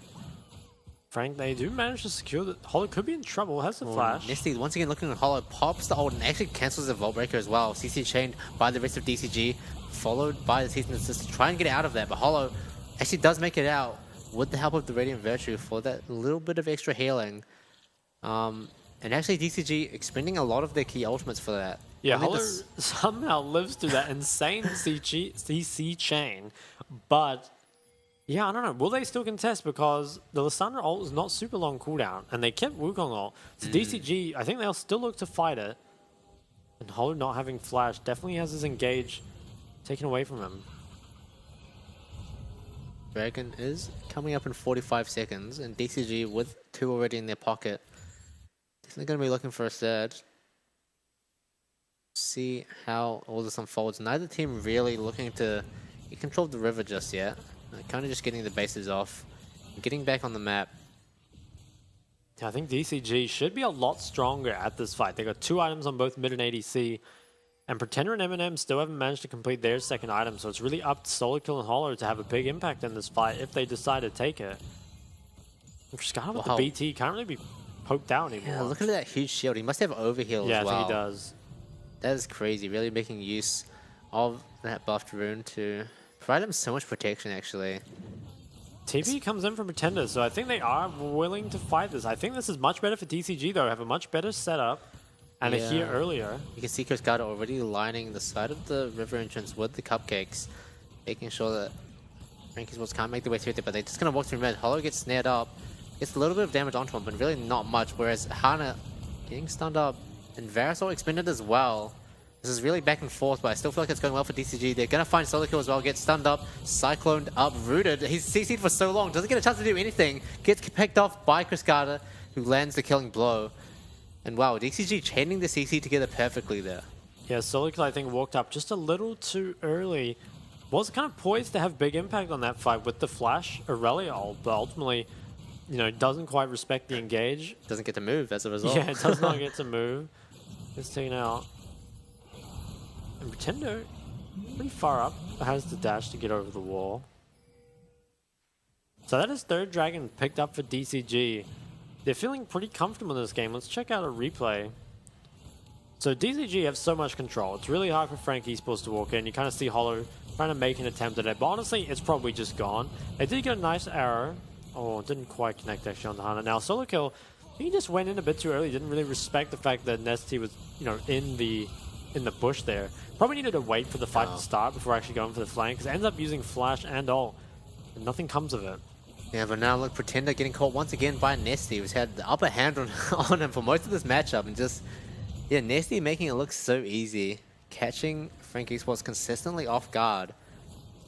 And now might be the time DCG look for the Baron. As you said before, you know, Frank Esports, they do have a lot of poke, but without that Azir, you know, that's a big component of that now missing. And Nesty once again finding a huge angle, 2 rooted down, Kaiwing popped instantly, and Nesty now pops his Zonya's. Hana looking for more with the Cyclone. It's going to block that Vault Breaker, and it's going to be once again CC chained like crazy. Frank Esports, these guys just can't move at all. Yeah, Nesty finding angle after angle. If that guy doesn't get MVP, we will riot. So yeah, really well played by him. I just, again and again, finding those angles engage after engage, and Lissandra, when she gets ahead, can be, you know, very difficult to deal with because, you know, is able to kind of just ult aggressively and not get punished for it at all. Can buy so much time as well. But Nesty having a fantastic game, and as the, you know, kind of main, what would you call it? Not facilitator, the main kind of spokesman of DCG, you know, consistently finding the engages he needs. I mean, look at this flank. Yeah, they don't even have vision here. He just knows that Frankie Sports are going to be looking around here and waiting for an angle to try and get vision on the Baron, and he just pounces. And just the CC chaining here on Hollow, you know, shout out for Hana for blocking the Vault Breaker, but like he just gets rooted for an eternity, and ultimately, you know, gets picked off. And before picking Hollow off, rather, you know, it's kind of like a 50-50, right? He's got the smite available, but by finding that, it just becomes DCG's Baron by default. 2 minutes 40 on the next drag. 2 minutes as well remaining on this Baron. I think DCG can look to do a lot with this. They have a lot of engage tools. Could honestly probably dive Frank under the tower. Now, do they need to? Probably not. You can play this slow and you should feel pretty confident about how it's going. But they have the tools necessary if they want to speed it up. Eminem does not have flash. And despite having the cleanse, you know, can just get repeatedly locked down. Zonya's almost up here for Nesty. Yeah. Another chance for him to potentially make a play. And the end of turret of Frankie Sports dropping like it's paper. Cascada's dealing so much damage on the Caitlyn. 3 items now for him as well, so he's kind of reached the safety point for Caitlyn, I feel like. Especially with the Bloodthirster and Overheal to provide him so much protection in those team fights. It's going to be hard to pick him off. Yeah, I think pretty much the only threats to Caitlyn now are Hollow and Solo Kill, but even then, can you get through all of Caitlyn's, you know, shielding here? I'm not really sure you can. Well, Hana might have an angle to Kaiba here. It does get spotted out. But you can definitely see DCG turning their attention to the top side of the map. Yeah, not a lot has actually been achieved with this Baron. It might be able to knock down this last tier too, so just playing it slow can perhaps play for this 4th Dragon Soul in a minute 20 here. They are committing for this top tower. It's possible that they actually just keep going. They still have 49 seconds on Baron, and Dragon doesn't need to be taken immediately, so will they keep going or will they reset? Well, Ashe comes through. Does get sidestepped with both Cascada and Hanabi. And that's another inner turret going down. Hana waiting on the sidelines, making sure that Frankie Sports have as little control as possible over the lane. But now DCG looking to get their bases off, spend their gold, and look towards the Soul Point Cloud Dragon. Yeah, 45 seconds left. I think DCG, they have the waves pushed, they still have a little bit of Baron remaining, and they have the Caitlyn Lux to just ensure this area is controlled. Feels like Frank Esports probably should just give this one up. Yeah, I mean, I feel like it's hard for... it's just hard in general for Frank at this point. You've got Varus, Ashe, which is just like so far behind the Caitlyn Lux in comparison. They do still have ult, but wait, Nesty, he's just going straight in. Once again, Pretender, the no cleanse once again, but finds the shuffle to try and push them back. DCG, Hana dropping very low, force a stopwatch, but he's going to get picked off here. Hollow gets that one, and Season this is coming out on Nesty as well. See if Frankie Sports can follow up, but they're mainly just happy with that one pick. No jungler available for DCG actually means that Frankie Sports find a way out of this situation. Yeah, it looks like they're actually just going to pick up the drag off of this, so big win from Frank Esports. Now, can they actually do it? Nesty might TP back in, although does not have ult. Yeah. Also doesn't have a great flank ward. Okay, so TP's in. Interesting that they're trying to contest. Frankie Sports don't have any ults available either, so this is actually very doable. DCG overall are stronger. Pretender flashing away from nothing. Maybe he saw a ghost, but Dragon dropping down very low. It's going to get picked up by Hollow, and no fight will ensue. Could actually just choose to chase though. Can delay the bases while all the waves are crashing. Will deny a lot of CS. Nesty and Cascada going the long way around, cutting off Frankie Sports' escape. Silico going to be the first target, gets stunned, rooted, pops a stopwatch, but it's going to get rooted again and rooted again. Finds his way up, but Nesty, he's on a rampage, popping that onto himself, getting a lot of damage down. Finding a double kill actually, is going to get taken down by the Azir turret, but the rest of Frankie Sports are falling like flies, and Hanabi going to pick up this last kill. Eminem ties with both thumbs up, but there's really no way out for him in that situation. And DCG making the best out of, you know, what was a pretty unlikely turn of events for them. Yeah, I think the initial, I'm not sure how it initially started with Hana getting caught, but they ended up turning it around. Do we hear a Zhonya's sound?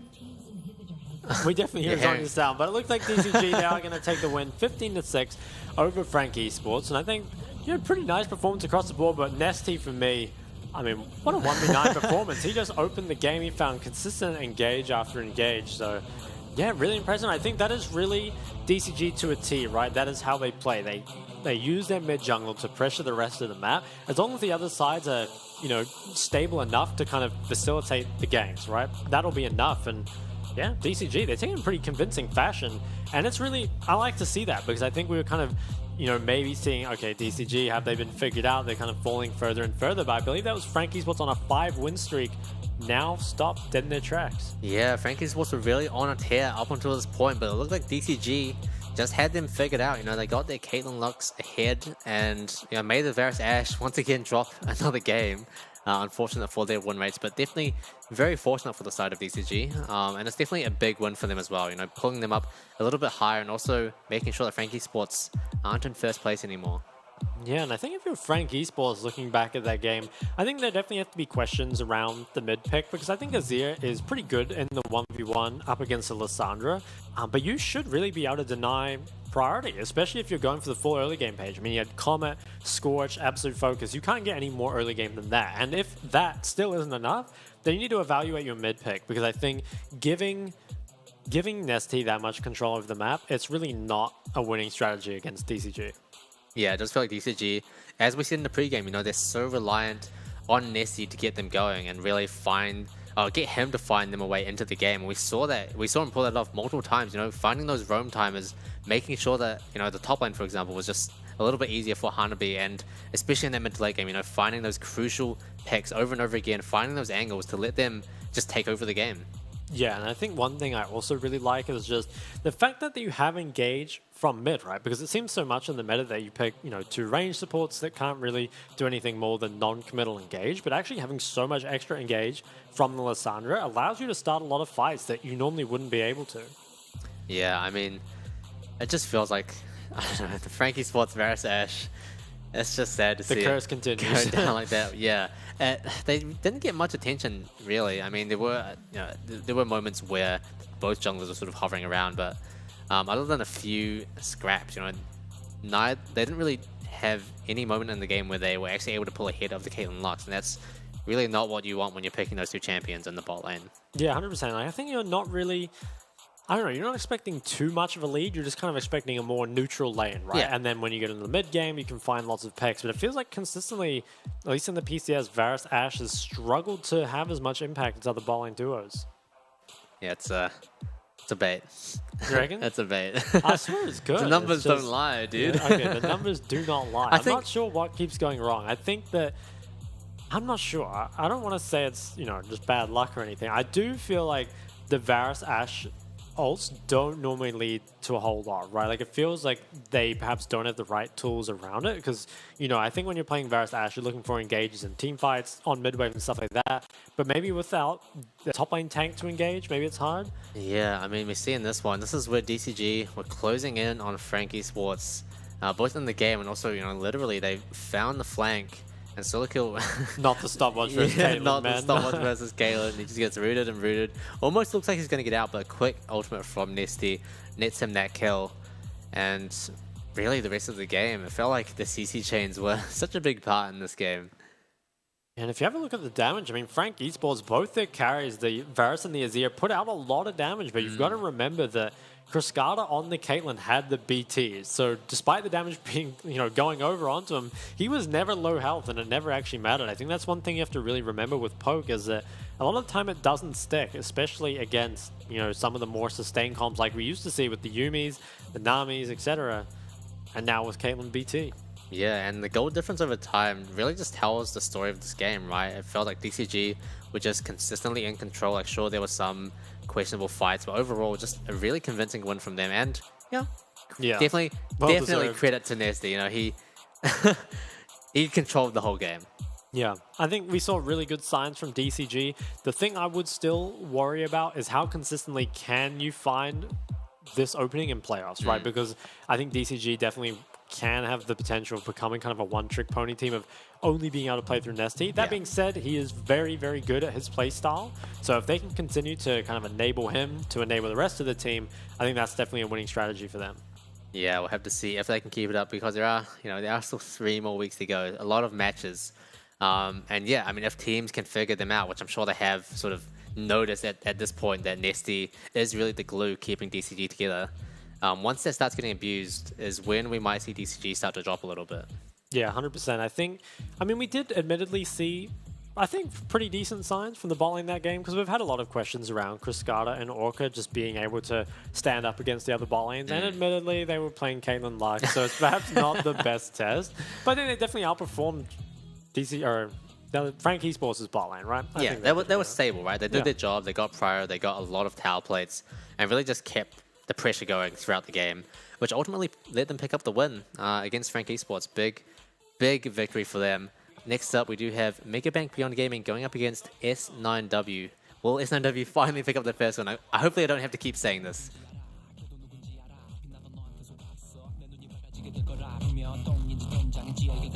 넌 날 속였어 뱃속부터 꿈틀거려 감히 파고 왔어 완전히 밸런스 잡았어 Not to left, not to right Just right at the center with the word 네 시간 이제 끝나가 나보다 네가 더 잘하잖아 우리 사이 영원한 거라 생각했어 다 보여 걔들 흉내는 너뿐인 너 걔가 너보다 훨씬 핫하더라고 걔가 너보다 훨씬 눈부시더라고 다 보여 이제 최후의 네 모습이 다 들려 이제 추악한 네 목소리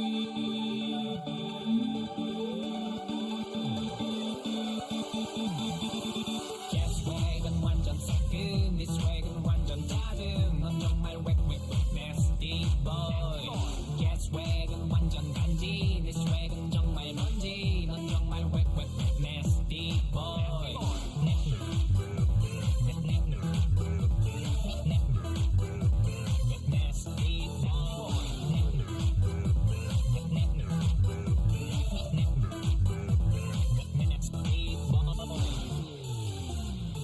네가 그 자리에 있으면 너도 대세될 줄 알았어 짱 먹을 줄 알았어 넌 그렇게 뱁새같이 따라해 네 다리는 황새쳤다 아파해 이제 너는 개의 심판 속에 떨어질 일만 남은 지랄 같은 운명 속에 넌 히컵해 하늘에서 비웃어 땅 위에서 비웃어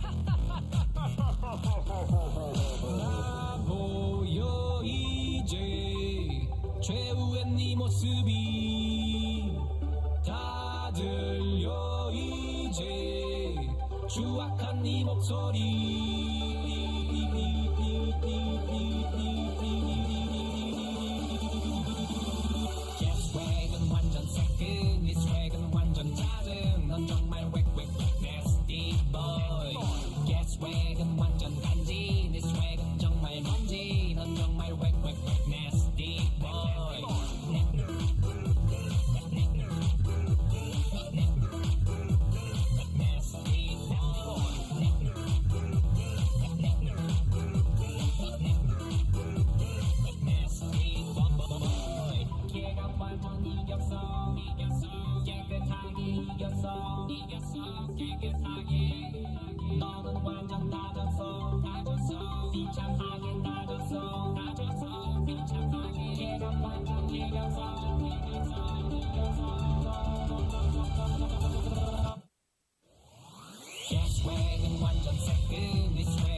to me.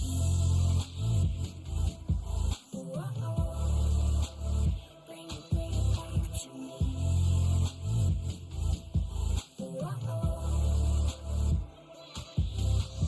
Crashing like a wave, looking out across the sea, reaching for the surface, and when I let it go, you bring it back to me.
Welcome back to Game 3 tonight of Week 3, Day 1 of the 2023 PCS Spring Split, brought to you by Riot Games and Carry Live.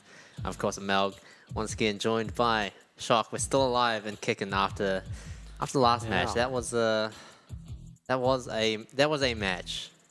Oh, you didn't like it? It was good. DCG just really dismantling Frankie Sports, and that kind of leads into tonight's matchup because Beyond Gaming. Last week, they had a bit of a roughie against Frank, who dismantled them in very, very convincing fashion, even more convincing than what we just saw. But they did pick up crucial wins against Jewish Team and J Team after that. So they did kind of bring it back. But BYG, they did have a bit of a lull period, which didn't really show their Day 1 fire against CFO, right? So I'm hoping that they're able to sort of keep maintaining that going into this week.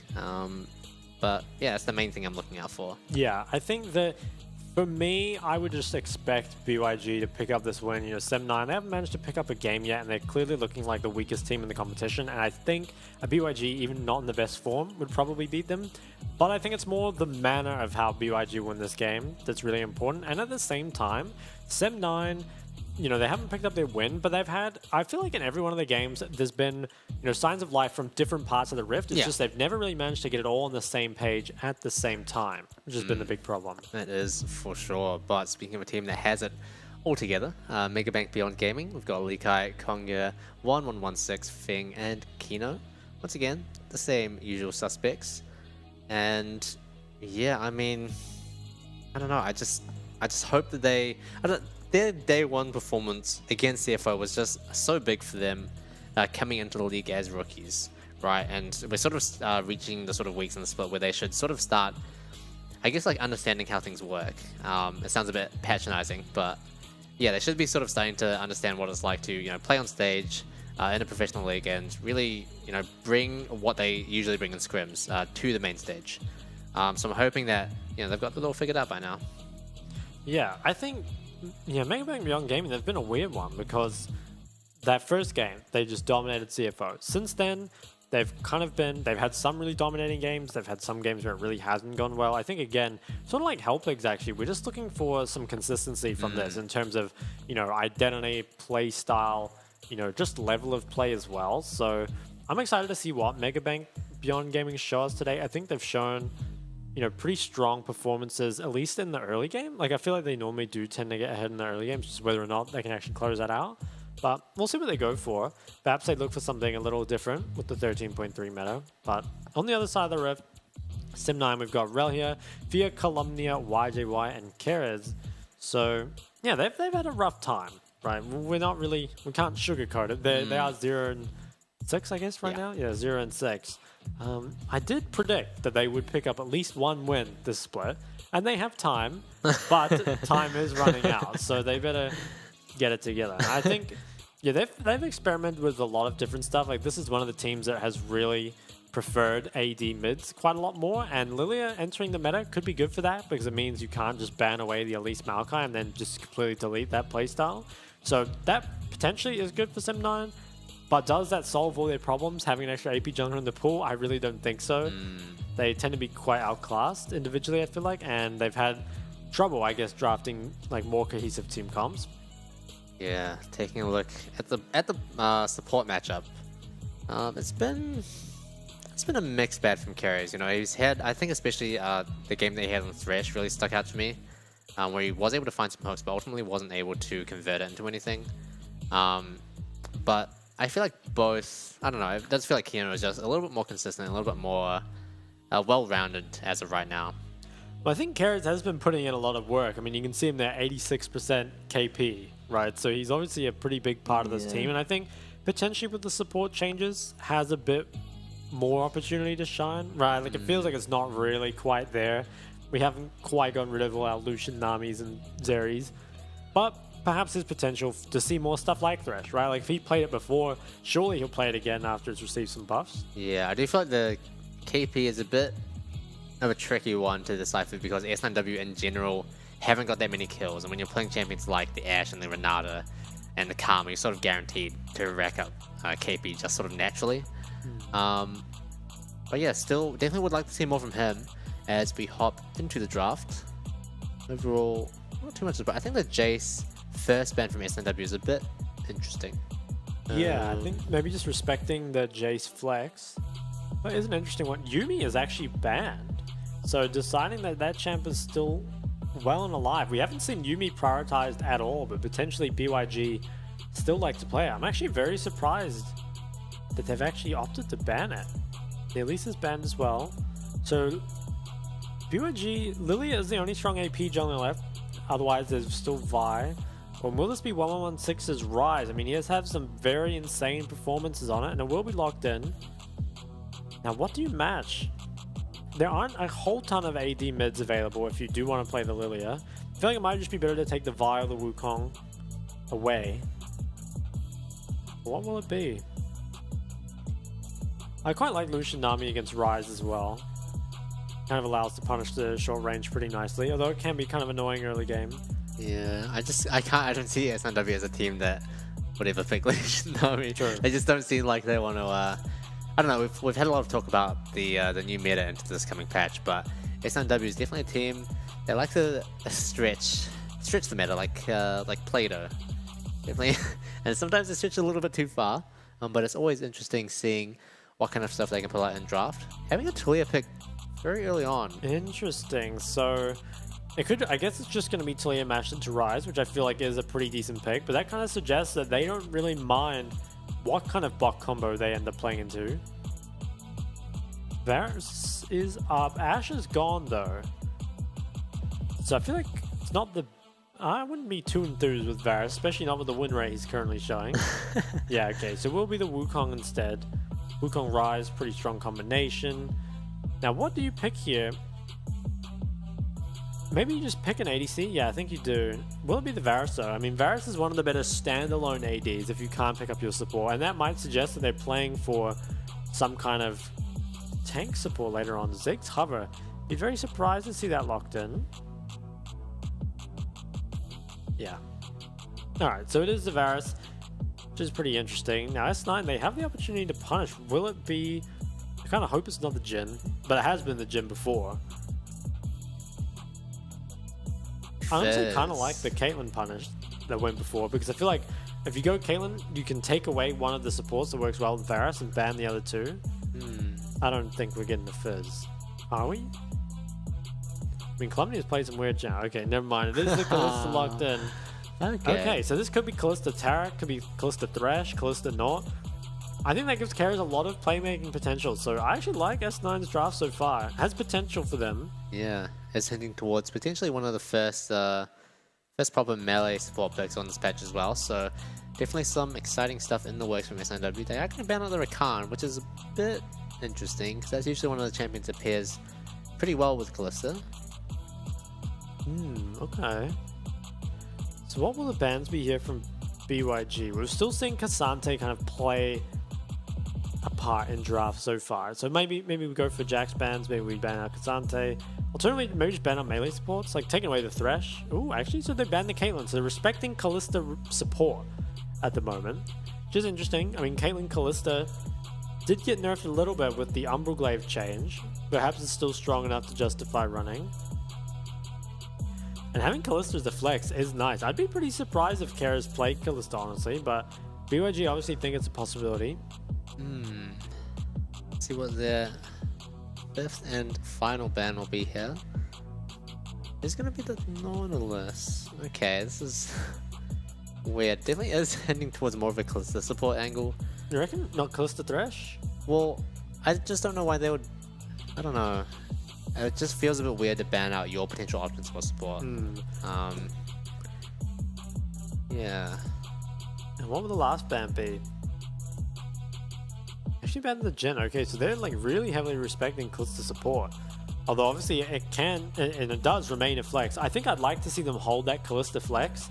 So I think you pick your top laner now if you can. Obviously, yeah. What will it be though? Because there's no top lane ban, so whatever you're picking here has to be blind. Jax could be an option, probably versus like a Jace or something. Not sure it'd be a Malphite. Ooh, okay. Perhaps something different with the set. So what do you pick into here? I feel like there's a lot of options. You can either match with the tank. There's plenty of tank killers available. I think Lakai here, he can pick whatever he wants pretty much.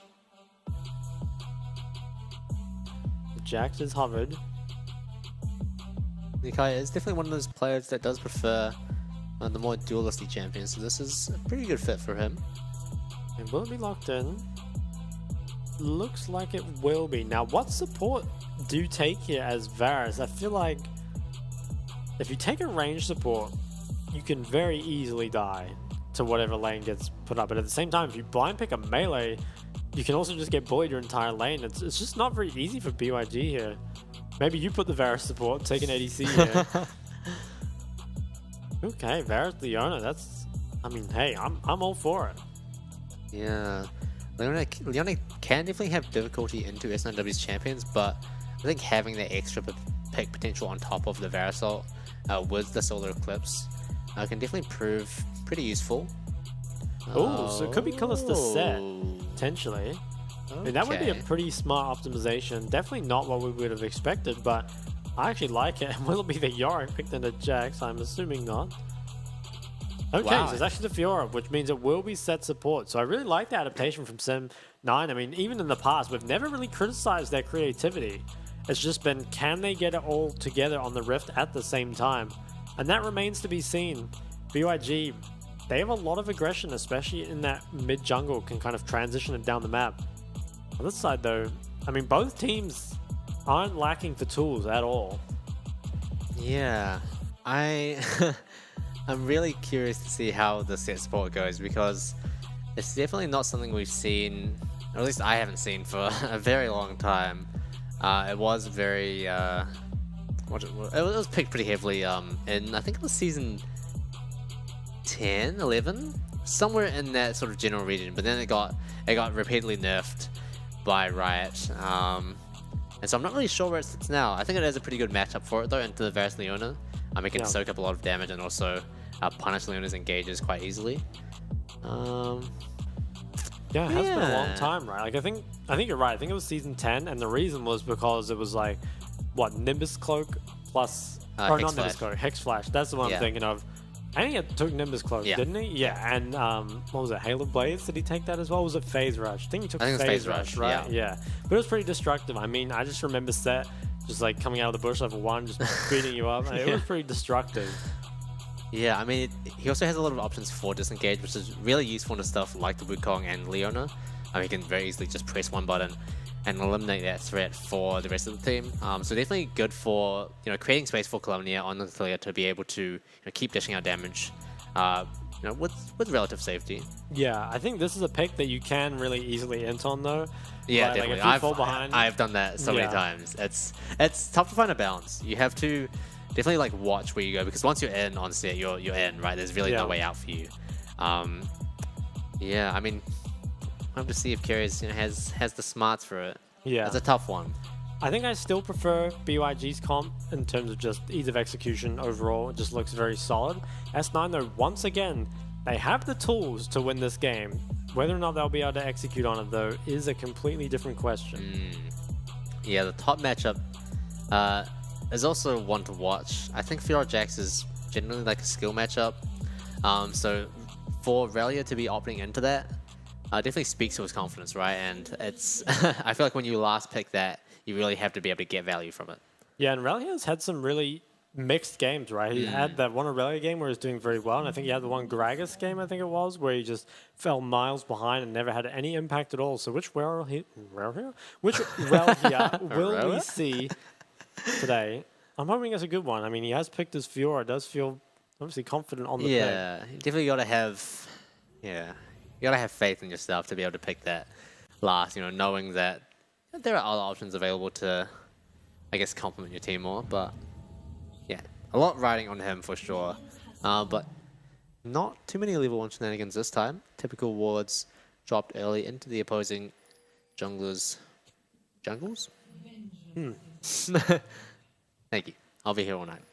Okay, everything is looking fairly standard across the board. The Scourge taken by Fiora is a bit different. I feel like we don't normally see that. But perhaps gives them the edge and they needs in the matchup. Yeah, and Carries has actually opted for the Glacial Augment. And I definitely haven't seen this before, so I think it makes sense. Generally, when you're going to be proccing it, it's going to be in the middle of a bunch of people, so you're going to get a lot of value out of that damage reduction for your team. And the slow, of course, for you to be able to follow up. Because it feels like S9W, they really have to have the melee members, you know, create space, and then the ranged people like the Clear, like the Callista, can really just kite around the likes of BYG. So early game, I think probably not a whole lot will happen. There is a lot of threat around bot, but both junglers pathing away towards this top matchup means that probably nothing's going to happen bot unless someone looks for a 3 camp right now, but I wouldn't expect it to. Yeah, so far, relatively quiet. Lee Kai's getting a lot of priority in top side, so did get the wave all the way in. Clemnia drops a river ward. Is actually taking quite a lot of damage as well. And Kongyu is here. Gets the flash root. I think Clemnia is dead here. Yeah, Kongyu just going to instantly close the gap with the decoy, and first blood going over to him. That's a really big pickup, and Clemnia, no flash available now for the next gank as well. Yes, the Rise point and click gank setup needs to be respected. One of the best, you know, early gank setups in the game. Does just pick up that kill, and Kongyu picking up a kill so early is so big for actually impacting this game. Just drive by mid. There's a Clemnia, he dropped the ward topside, but he didn't hug enough to it. I mean, he's playing basically in the middle of the lane. Does just get flashed on, and without having the cleanse, cannot get out in time. Plus 400. Yeah. No level 3 as well. Oh, so. Rise died. Oh. What happened? Oh, he got solo killed. I guess he got... Oh, we need a replay yeah, on that. Well, how's... He must have flicked on the tower. Oh, but wait. There's another king on the top side. Kongyu looking on and onto Relia. Does burn that flash as well. Kongyu is just across the map. Yeah, he's everywhere dominating. right now. Yeah, and that's another big flash time. He has so many options now to play around on that top side of the map. Yeah, I mean, Clemnia, he must have flicked him on the tower, right? Like, he must have. I'm holding my breath. You gotta say something. Okay, yeah. So he does just get flicked under the tower. Wow, that was like the edge of the headbox. I can kind of understand that. He just doesn't have the flash. Wow. I would definitely call the ref on that one for a line inspection. That was very questionable, but yeah, I mean, good kill straight back. It could be a 2v2 here. Lee Kai is very low, but he thinks he's baiting for Kongyu. Not sure if they know the fear is around 2. Counter-Strike is going to be burned. Stun. It's interesting. Both top lanes kind of baiting. Kongyu is going to get rooted here. Decoy not having much use for him is forced to burn the flash. But I don't think he's going to make it out of this one. Rally is going to pick it up. Yep, that's a kill for him. Yeah, wow. Huge kill for the Fiora. And wow, just so much mayhem all over the map already. Top lane a bit ahead for the side of S9W, and that solo kill has actually brought, you know, Columbia back into the game as well. So pretty even across the board. S9W maybe a little bit ahead. Yeah, I think getting the kill on a Fiora does mean quite a lot, right? Like in that kind of matchup where it is very close, having one kill can definitely, you know, sway it either way. And yeah, like you said, Columbia getting that kill means that this early game is not going to be quite so bad. I don't think you're expecting a whole lot to happen in this game mid lane anyway, at least not until level 6. But you know, getting that kill definitely kind of speeds you up, right? Clemnia is almost level 6 here already. Really has to respect the flash, or not the flash, just the regular EW here. But does have fear in the area, so can perhaps start to push out again. A lot of replays this time. Yeah, so this time, I mean, it was really nice by Fear to go for the counter gank. And I think Kongyu was kind of unlucky, I guess, that the W followed. Like, I think he used the clone. You can either just save it and use it later, or you can use it early, obviously. And I'm surprised he invested the flash. I really think there was just pretty much no way you were getting out of there. So smart read by S9 to get the counter gank. Kino's actually looking in, but there's 3 members on each side here. It looks like 1-1-6 is going to be the target. Goes down to the Ignite. Columbia also falling in a similar fashion. And now it's a 2v2 carries. Looking for Kongyu. He doesn't have the decoy available. Fear. Not sure if he has that route available. And Kino is going to peel for long enough for both of them to make it out of there alive. Oh, he's very low. Kino gets pulled in. Carries is not quite going to find the Haymaker. Kino forced to burn his flash to get away from that one and avoid certain death. Yeah, I mean, tons of action. Yeah, it's everywhere. This game's really delivering right now. 5 kills in 6 minutes. It's pretty good pace. Let's speed that up. Let's see a replay, though. So both, like, I think this was just a 3v3. Everyone was around mid, and both mids pretty much just died straight away. This is the mid lane life at the moment. Just getting killed by the enemy support jungle. But yeah, off the back of it, no one really has the damage after all the cooldowns have been used. They just kind of chase each other down, you know, pretty funny slowly. to watch. It's like those tank fights we used to have in like season 5 or whenever they were. It does feel like a lot of these small skirmishes start off with both teams like baiting for whoever they have coming to gank them. So it's interesting to see it keep happening. I feel like at this point, both teams are kind of going to have a read on everyone else's positions, hopefully. But I don't mind more action like that. Yeah, I think that's it's just going to happen a bit more when you do have those double melee supports, right? Where they're both kind of playing to impact the map rather than impacting their lane. So, yeah, we love to see it. Dragon is on the table, but I'm not sure any team wants to actually start it.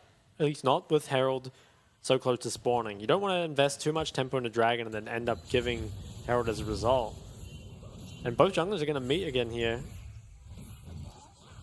Just chases him out. And Fear, I guess he's just going to go back to his jungle, actually looking to stay.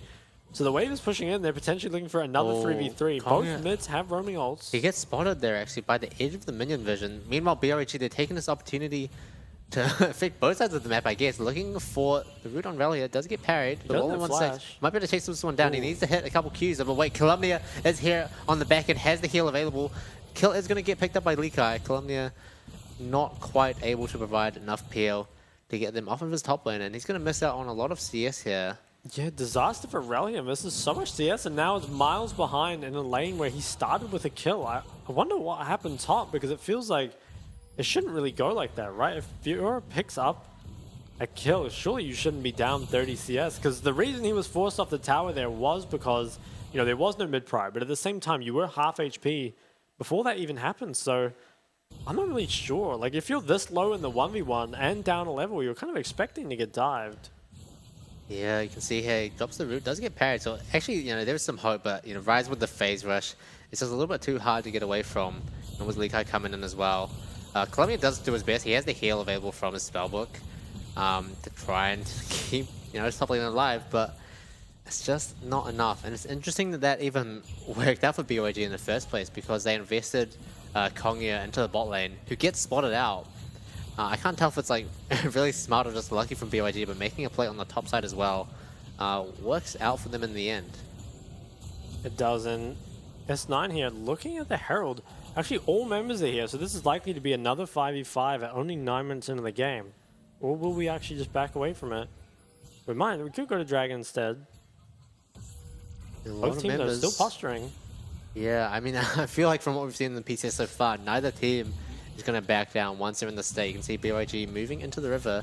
SNW trying to make space with the Maokai saplings, looking for a potential fight. We'll see when Maokai drops the ultimate.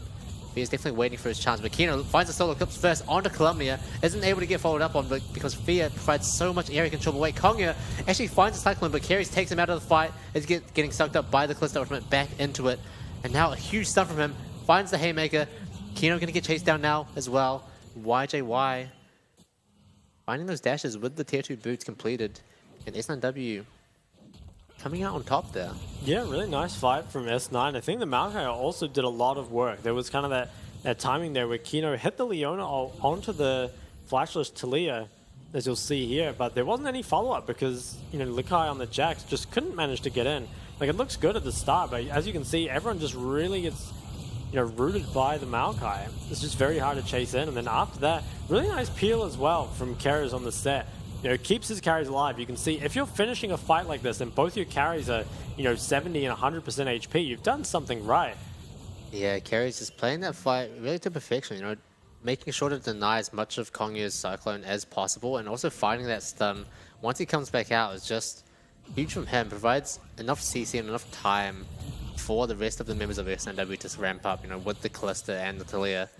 And just find so much free damage. But now, once again, both teams moving towards the Rift Herald. Carries looking for the stun here. It's actually going to reach. Let's scoop him up. What the? Then we got a misclick on the stopwatch there. It does happen to the best. That's what we saw off guard. S9W going to walk in and pick up the Rift Herald. That's so weird. Kino, no, don't put the camera on him. Take it away. He's had enough.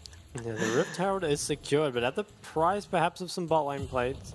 Probably a trade you're willing to pay, though.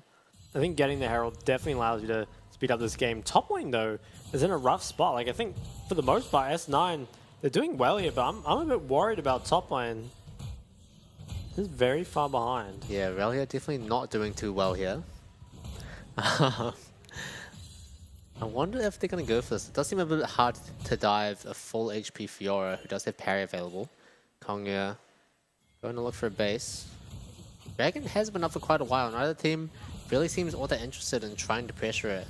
With Rift Herald down now, that is the natural next target.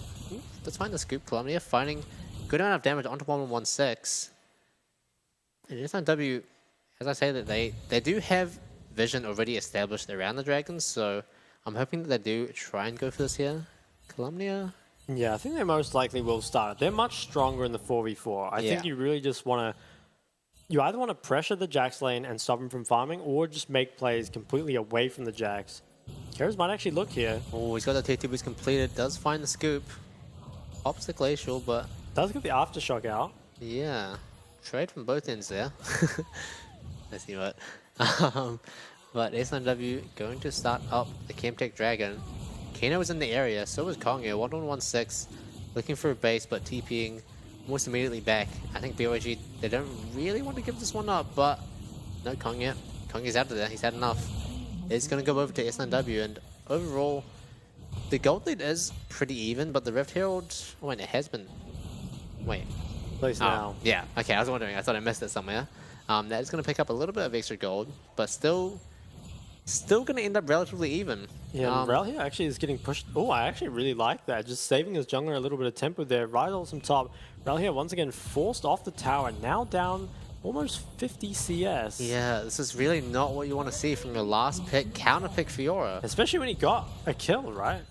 Yeah. Oh, this is a nice camera scene, but both teams trading sides here. It looks like BYG are going to pick up the top tower despite not having the Rift Herald for themselves. So overall, a pretty big win for BYG. I think they're happy to give up some bot lane control here and kind of trade that over, because it kind of means that the Rift Herald doesn't do all that much, I guess. Yeah, I think you're right. And I think a lot of this will come down to, can Rel here stop Rikai's advance here in the top lane? Because he's going to be at such a huge deficit.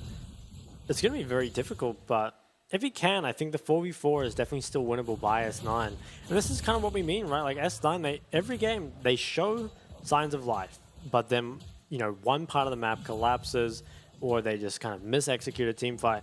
Will they actually be able to bring this one home? The gold's even. They might be able to. Yeah, the real kicker there is that you can see carries there on the set support, sitting with 3 kills.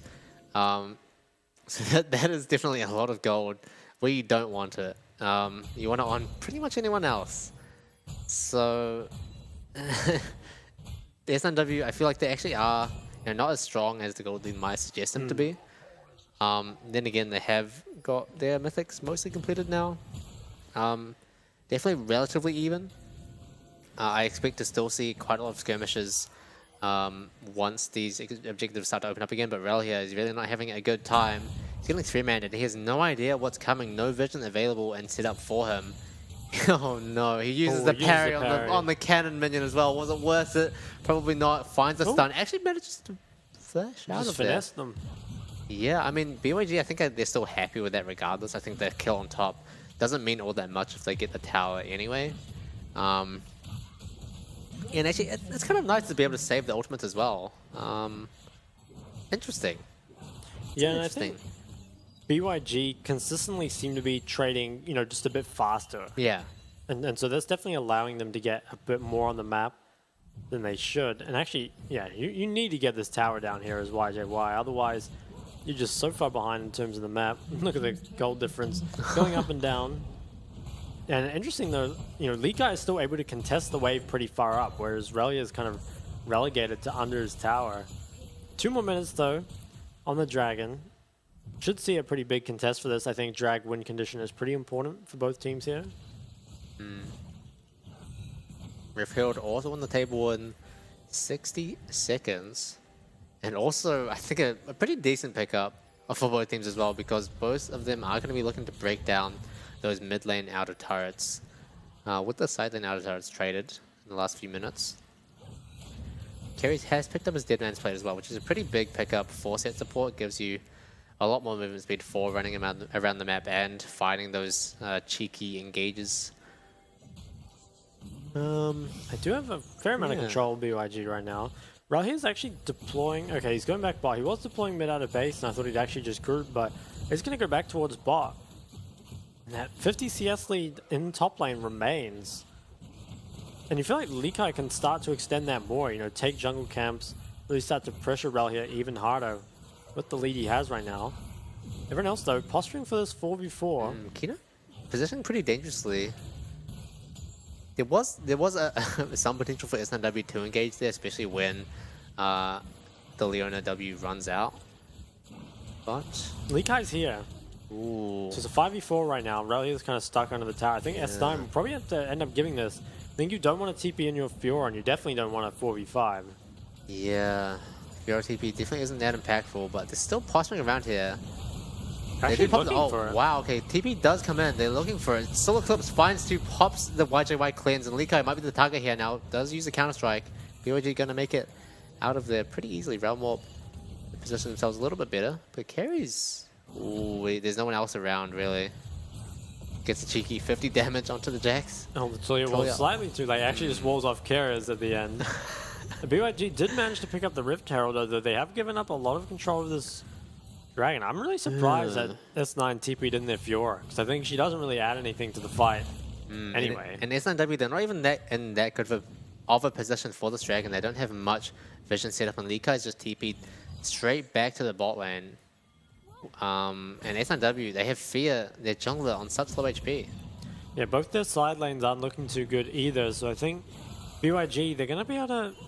They can actually maybe get a lot here. If they know that S9's recoiling, they could drop Herald, you know, push into the jungle, take the Dragon as well. They can get pretty much everything here. Yeah, I mean, the river is pretty much there. There's one stray ward there. No sweeper available to pick that one off, but I'm assuming they're assuming that it's warded. Likai will continue to get priority in this bot wave here. And the Herald is actually on Rise, so you would expect it to be dropped, I think, fairly soon. Probably to break this mid tower. They might choose to try play for the Dragon fight first, but I think S9 should just give up this drag fight. I don't think there's any way you can get in here, although they're kind of looking for it. No, we'll go over to BYG. Yeah, I mean, S9W, they looked pretty good when the game was really scrappy in the early game, but now... On a ward. Oh, Feng. I assumed wrong. They did not know it was warded, and he just gets pecked off like it's nothing. That's not a good place to base, my friend. Yeah, I think it actually doesn't really matter too much, though. As long as they can keep up this tier 1. Feng didn't use any sums, and it's going to be no objective. So a nice pick for S9, but does it lead to anything? I don't think it does. Yeah, too much wave clear for 1116. And... with carries burning the ultimate on the Feng to get that kill, you know, there's not much more pressure that S9W can exert to break down that tower. I think he flashed for it as well, so yeah, pretty big investment. Ultimately doesn't lead to too much, but it's better than nothing. Actually, 1116, perhaps going for the Void Staff before the Seraphs. Has just bought the Blighting Jewel. It's kind of interesting, because there's a lot of Merc Treads. It has a lot of Merc Treads. I wonder what the next steps are. Wow, YJY has a lot of gold. How did that happen? Well, I think YJY and Likai are just picking up all that solo tower gold. But yeah, YJY definitely has a lot more, perhaps, than you'd expect. It's kind of farming up a storm. Yeah, I do think that without the cleanse available, it does become so much harder to play these fights when BYG have so many good pick tools with the Rise route, with Kino dropping Infinite CC and Feng as well to follow up. Carries does, you know, supply some safety in that regard, but it's still tough. You know, when there's multiple threats, I feel like Set can't reliably protect against all of them. Yeah, it's going to be difficult here. Likai can just walk over with this bot party whenever he wants, and they can start to pressure this mid-tier 1. Don't even... Okay, now they will drop the Herald. They're actually bringing all 5 members. I'm surprised they didn't drop... Okay, well, Relian's actually giving up that wave bot, and the tower is going to drop anyway, so it's kind of weird. Bit weird. Yeah, I mean we've seen this already with the Rift Herald fight. It seems like S9W, they don't really know when to just give something up. They keep trying to posture for these, I guess, like mini objectives when they're not really, they don't really have a chance of picking them up. So they really need to try and critically evaluate which of these fights they actually do want to take and have a chance of winning. Because, you know, repeatedly making decisions like that that ultimately lead to nothing isn't going to be good for you in the long run. And 2 minutes now on this Dragon. I think at the same time though, we're not really in a lull period. I mean, both teams have a lot of engage. Anything can happen here, right? If just a pin drop, huge engage, can happen. Pin drop, huge engage. And will it happen though? It will happen. You can see Carey's already positioning himself pretty sneakily. Yeah, I think we might see some sort of engage here. There's a lot of sums up, so it feels like you might need to get through those first. Yeah, well, Carey's actually going to start basing. I think he doesn't want to get picked up by a stray sweeper. That might lead to him becoming the prey instead. Oh, actually, Kanye just walking straight past. Hex Flash coming out.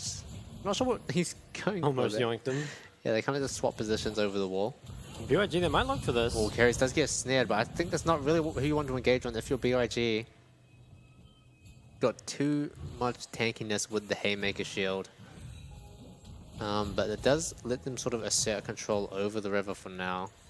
Yeah, now, will it actually matter? I feel like neither team will really want to play towards Baron, at least just yet. I think there has to be another fight around this Dragon before that's really on the table. I think whoever wins this fight, though, can take a lot off it. You know, both teams have a fair amount of Baron threat.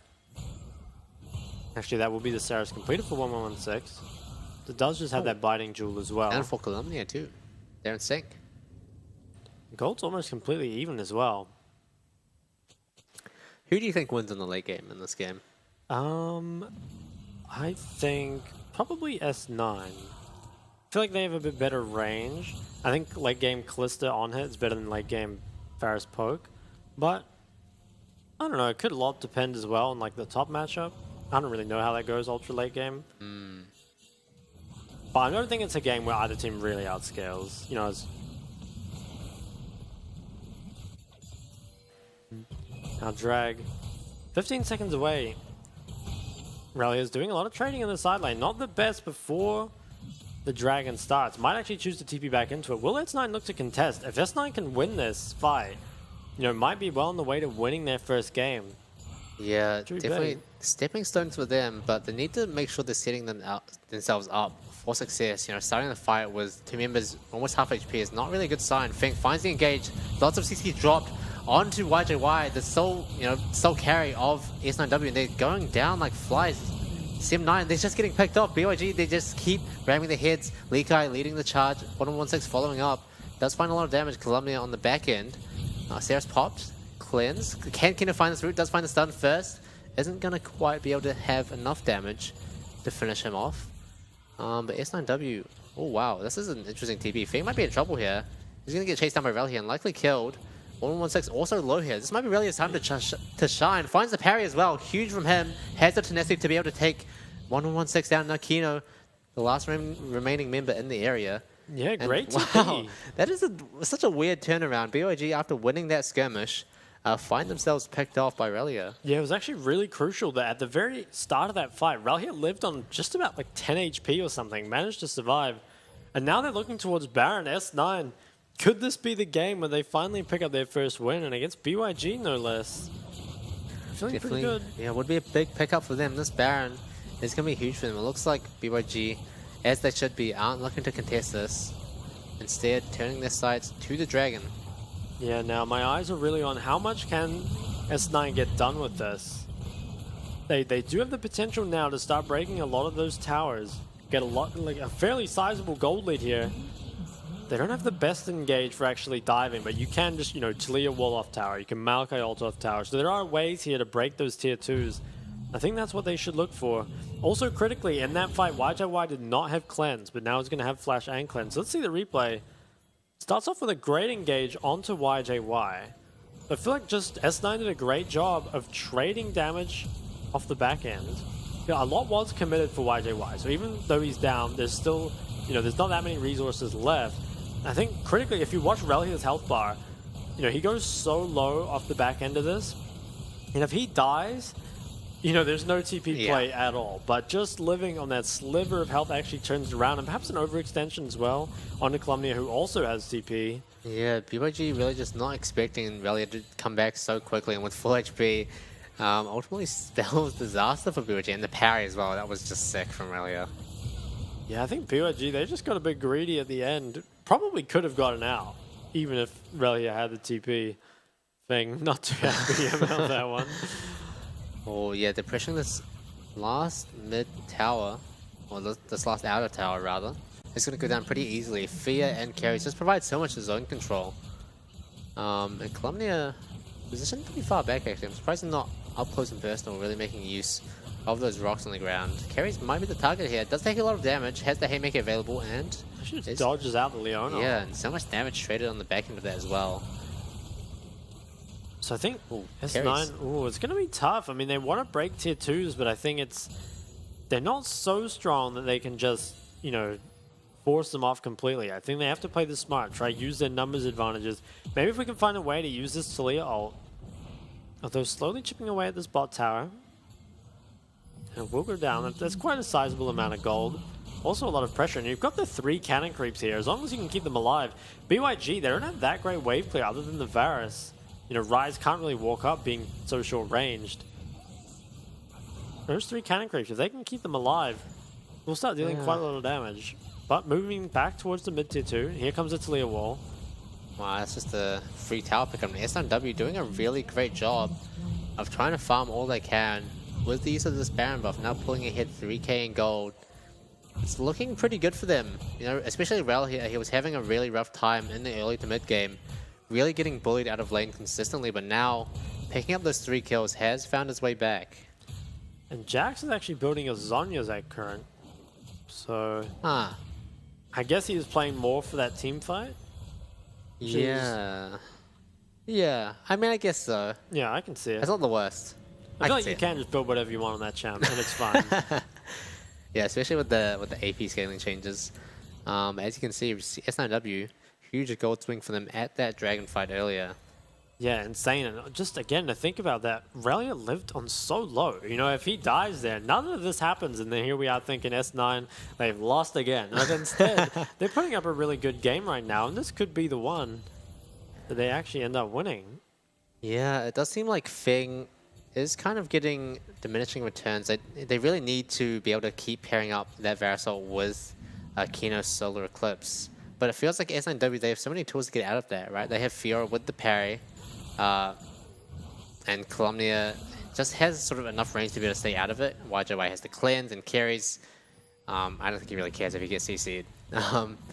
So, yeah, definitely becoming harder and harder. It seems like almost Fia is kind of the main target, but he's quite tanky in his own right, so I don't know, it feels difficult for Varus to find value. Yeah, I think at this point, the only person you can really poke out is Columnia just because he doesn't have any sustain. But whether or not you can actually hit enough arrows on him for it to matter before the fight starts, I'm not sure. And there's still like a little bit of sustain. Ocean Dragon will spawn in 45 seconds. And S9 currently, they're doing a good job of closing this out methodically, right? They managed to use their Baron to knock down some towers. They're controlling this dragon area.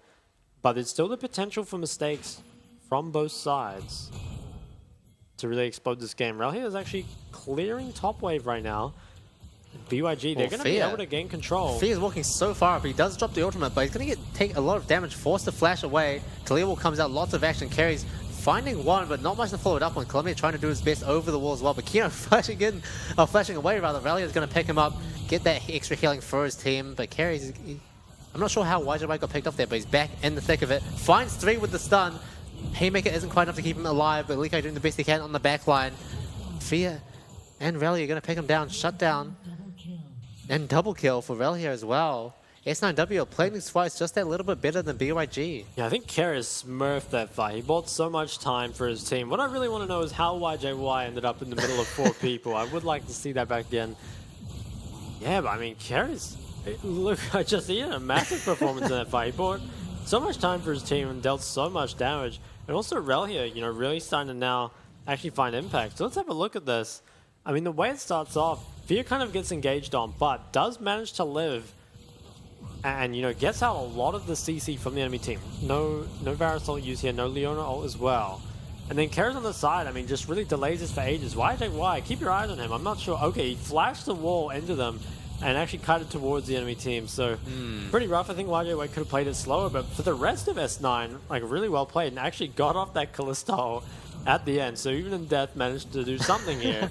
And yeah, Kara's just time and time again. Yeah. So much damage and so much time board, as you said. It's really just all you want from... Not what you expect, but definitely what you want from your support. And also Calumny just having like the freest fight of his life thanks to carries as well. Just being able to freely queue over the wall and dish out as much damage as he wants. Oh, Solo Cups finds 2, but there's not enough follow-up available. Kongya finds a huge angle for a Cyclone, but once again, who's there to deal the damage? 116 doing the best he can on the rise. Not finding that Q, that would have been a huge chunk of full start of BYG, but they do pick up carries who finally falls down. Not quite invincible on the set. Yeah, the start of that actually looked good, but take a look at the ADC. Oh, we didn't see it, but there was ADC damage numbers up there for a second, and Varus with that range did 5.5k damage just then, compared to Callista's only 480. So yeah, that range advantage really coming in big here. Calumnia has Smite. Okay, Fia might look for it. He has no flash available though. It seems like it's just... Calumnia stole it. Calumnia stole it with the spell book. He does pop the stopwatch, but it's hard to see him getting out of this one. Almost finds a kill to Kongya as well. But what a hero steal from Calumnia. When did he swap that Smite? That is crazy from them. I saw him patrolling there with the Smite over the wall, but it's so rare that you actually see it happen. You know, I swear every time you see this, you see the mid laner flash into the pit, press S, miss the Smite, and then just die. But here, Calumnia comes up big. The second Baron steal that we've seen today. I mean, honestly, the whole day has been kind of a wild ride, but S9, this, you know, if you win this game, this is one you never forget. It's like you break your loss streak, you did it in such insane fashion. Even if it wasn't clean, it was super exciting. Let's see a replay. So Calumnia, he's got the Smite at this point. He's just pulling up. And actually, he's on full vision, and, you know, gets the stun, it gets pretty low, just flashes in and yoinks it. Wow. And there he is. He's happy with that. Yeah, he deserves that one. Oh my god, they're just fighting straight again. Carries, finds a Haymaker. I'm not too sure what's going on here, but Relia's full HP. He's level 18. He's a Fiora. He's doing everything he can, and 1116 just can't deal with it. Likai trying to do the best he can on the back end, but he's a Jack with Zhonya's. And Zhonya's doesn't offer that much combat power. Relia's going to slowly but surely chase him down here, but actually, doesn't find the parry quite. The timing is just off. Likai pops the Zhonya's. There it is.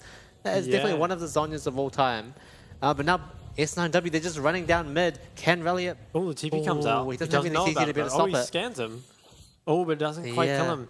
I think S9 have done it, though. I think they pick up their first win here. Don't speak too soon, Likai. He is up. Seconds. Okay, maybe they can't do it now, actually. He's a bit too low. All right, they back out. Okay, it's not over yet, fellas. 1 minute 30 on the Dragon. The game that keeps on giving. Likai, I mean, if he'd gone down there, it probably would have been the game, because Relia could have TP'd in.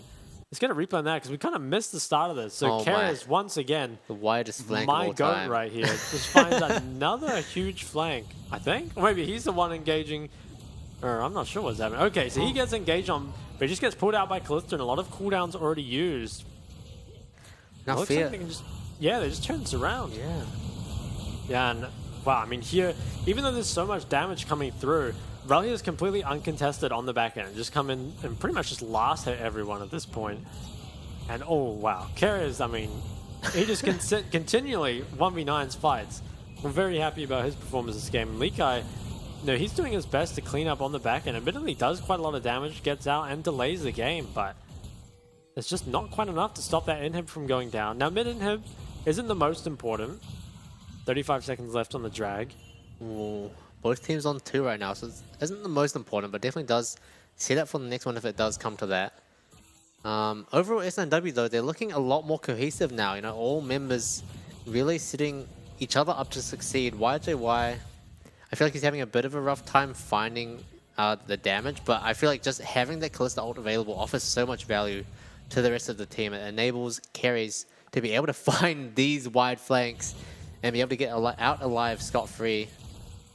Yeah, it looks like he's trying to find another one. Surely he can't keep getting away with it. Yeah, he's going to get spotted here. Oh, actually, no, not quite. There's no vision available. This is looking pretty disastrous for BYG. They might actually have to give this one over. Oh, they're actually looking on a rally here, but I think there's no chance. It feels very desperate. 5 members. Solar Eclipse does find him. Kerry is going to drop pretty low, but he has the Haymaker available and YJY to help him out. Not going to find too much, but now Likai might get turned on. SNW just going to walk that one off. Good attempt there from BYG to try and find something. Yeah. Can definitely respect the flash E from Kino, but just not quite close enough to close the distance. Yeah, and Feng used his sums there as well. So this next dragon fight could be pretty scary for BYG, missing some pretty important flashes. Well, you know, Sim 9, they're gonna have pretty much everything they need. You have to think, unless, you know, barring some massive misexecution, I think the next fight should go in their favor. Don't curse it for them.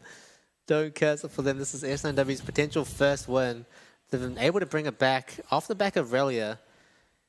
After finding those 3 kills, he's really just been able to turn it around for his team. He's showing up big in a lot of these team fights.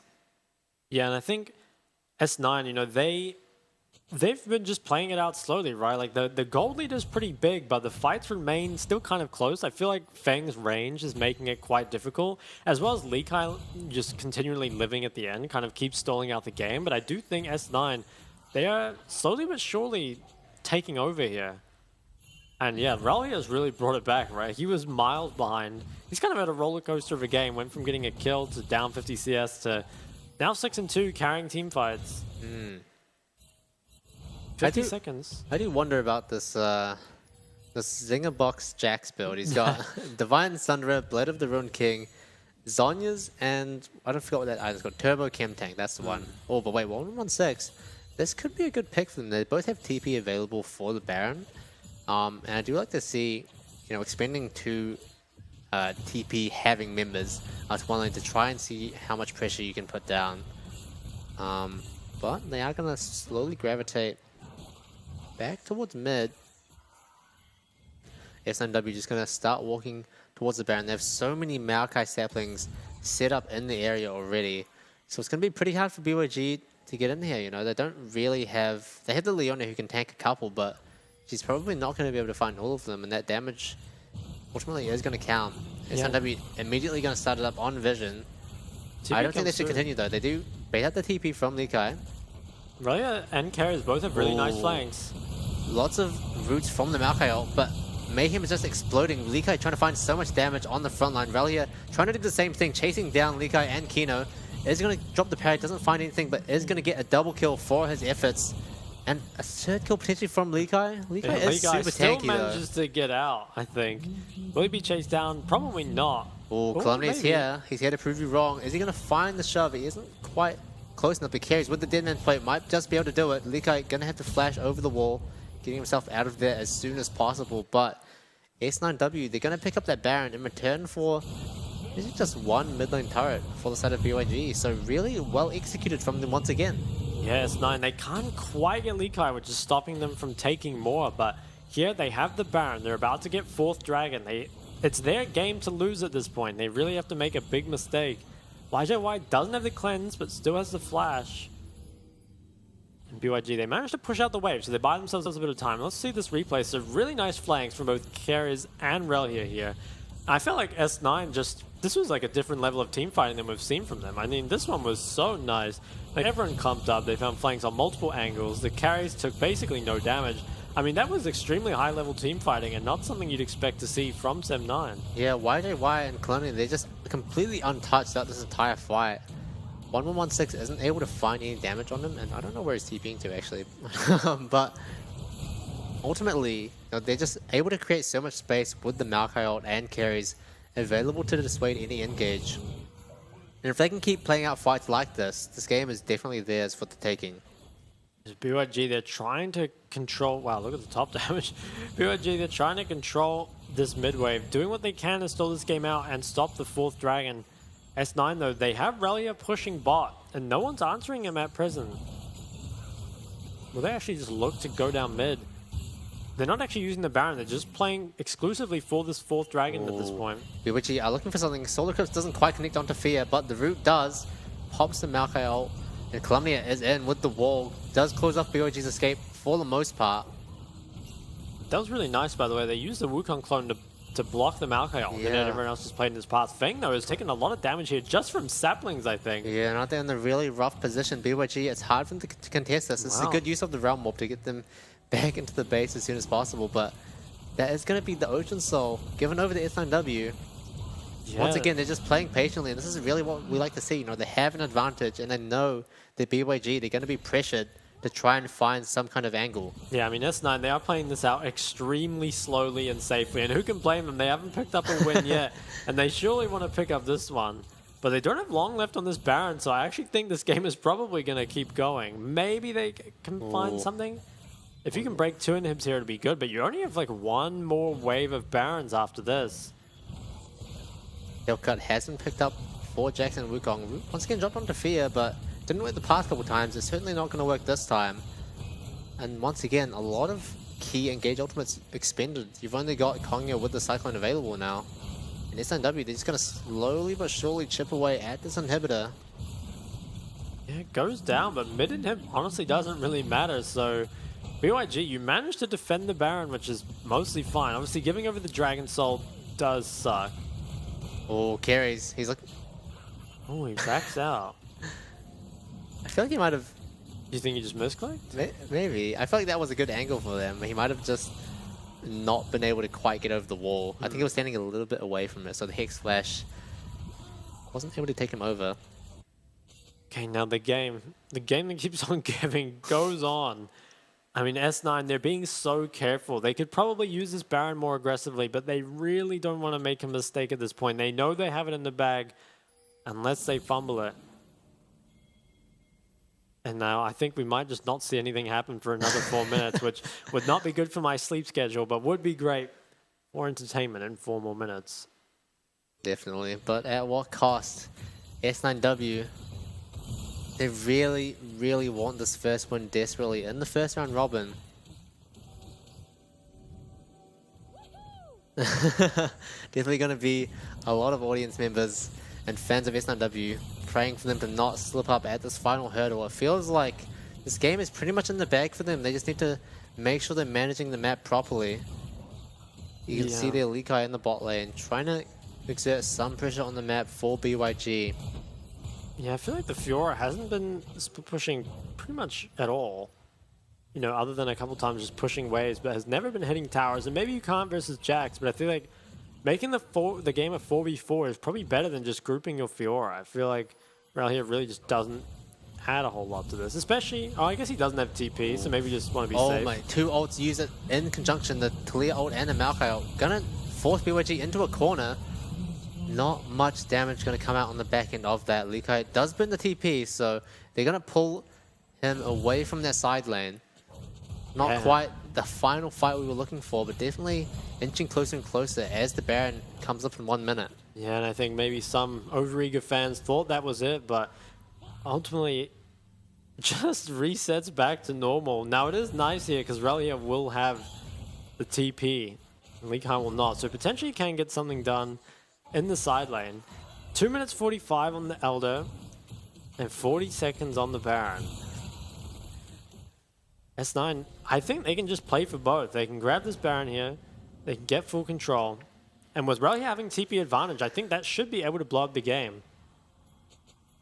Yeah, BYG really stretched thin right now. They're investing a lot of resources into trying to get this mid prior to give them some breathing room, but the side lanes are just slowly closing in. I'm surprised Relia isn't actually pushing further there. He's choosing the base. Yeah, just grouping down again. mid. I mean, S9 are playing this as safe as possible. I mean, maybe he's scared of the rise on the side lane, which I can respect. But they're potentially playing this too safe, you know? You get to the point where your kind of willingness to play it out safely is actually making the game take longer and then giving more chances for you to actually make mistakes. So we'll see. S9, they're pushing up. Now, will they fight for this drag? I think they should, or this Baron. Yeah, they are turning towards it. Having that Ocean Soul in your back pocket gives you so much pressure because it pretty much makes Feng useless. He is almost exclusively doing poke right now when SNW can just heal it all up It's not too great for him, but Baron is slowly dropping in HP. Yeah, I think I've seen this exact team fight before. Oh, Columbia dropping the wall to Ooh. zone off. This is huge. BYG are forced to give it up. They have no way in. And they're going to try and put their prayers onto the Elder Dragon coming up in a minute instead. We'll have to see how much S9W can do, because if they can exert enough pressure in the next minute to force BYG to choose, it's going to be a tough situation for them to be in. Yeah, I think it should be really hard for BYG to actually contest this. You know, down the Baron and just have the waves push, and it's so hard to walk in there, especially when you can't contest the waves. You know, Varus against Baron creeps at this point really can't do a whole lot. Yeah, and S9W, the key here is just to make sure you get all your waves in. They're not on a timer to start this Elder Dragon. They can start it when they feel like they're ready, whereas BYG, you know, when they're getting pressured by potentially 3 lanes worth of minions, and again, you know, lacking consistent wave clear, it's hard. We'll have to see. I really hope S9W look to pressure the bot lane here as well and make sure to take their time. Yeah, I like what they're doing here. They're moving up their waves, they're moving up their vision, they're giving themselves this extra kind of like net here in the jungle that they can fall back on. 11 seconds on this Elder, and the mid inhib has actually come back up. Maybe look, Calumnia can just look to wall them off again. Oh, Fear. Huge, potentially huge Malkout coming out. Does find the decoy and Kino as well, but Keris is looking for an engage. Does get rooted. Finds Kino, and now he's on the other side of the Talia wall. 116 in the backline. Probably going to get popped down here. YJY has just freely autoed him, and Calumnia forcing out Likai's. Oh, this could be it. I think S9 have done it. Oh, Calumnia. Aurelia's in the backline as well. Almost no contest. Finds the parry as well. Huge from him. He's going to pick up 2 kills just like it's nothing. And they're full HP. S9W, they just need some minions. And they're going to be able to finish this one up. Oh, they just don't want the minions anyway. Don't want the minions, and I think don't even need the Elder Dragon. I think this is going to be it. There's no way for BYG to defend this. And S9W finally, after 48 minutes, are going to pick up their first win of the season. Amazing play from S9W. We'll see what Konyo can do here, but ultimately this is going to go the way of S9W. Finally, the first one, you can see on their faces just how happy they are to pick this one up, and honestly, what a performance from them. Yeah, I don't even know what to say about that game. It was so long, it was so back and forth, and S9, they played it as safe as they possibly could, knowing that they would win the game eventually, and BYG on their cams at the end, they just looked crushed. They really needed that win, and especially when, you know, S9 is kind of seen as the free win of the league, right? You end up dropping a game to them. It's rough. Yeah, definitely, and S9W just showing a lot of discipline, you know, in the later stages of their game. As you said, you know, potentially too much discipline, but I think it's better to over discipline than under discipline, especially in that scenario, right, where eventually you're just going to slowly, you know, make BYG bleed out. I think taking your time and making sure you don't make any mistakes is the really important part. Yeah.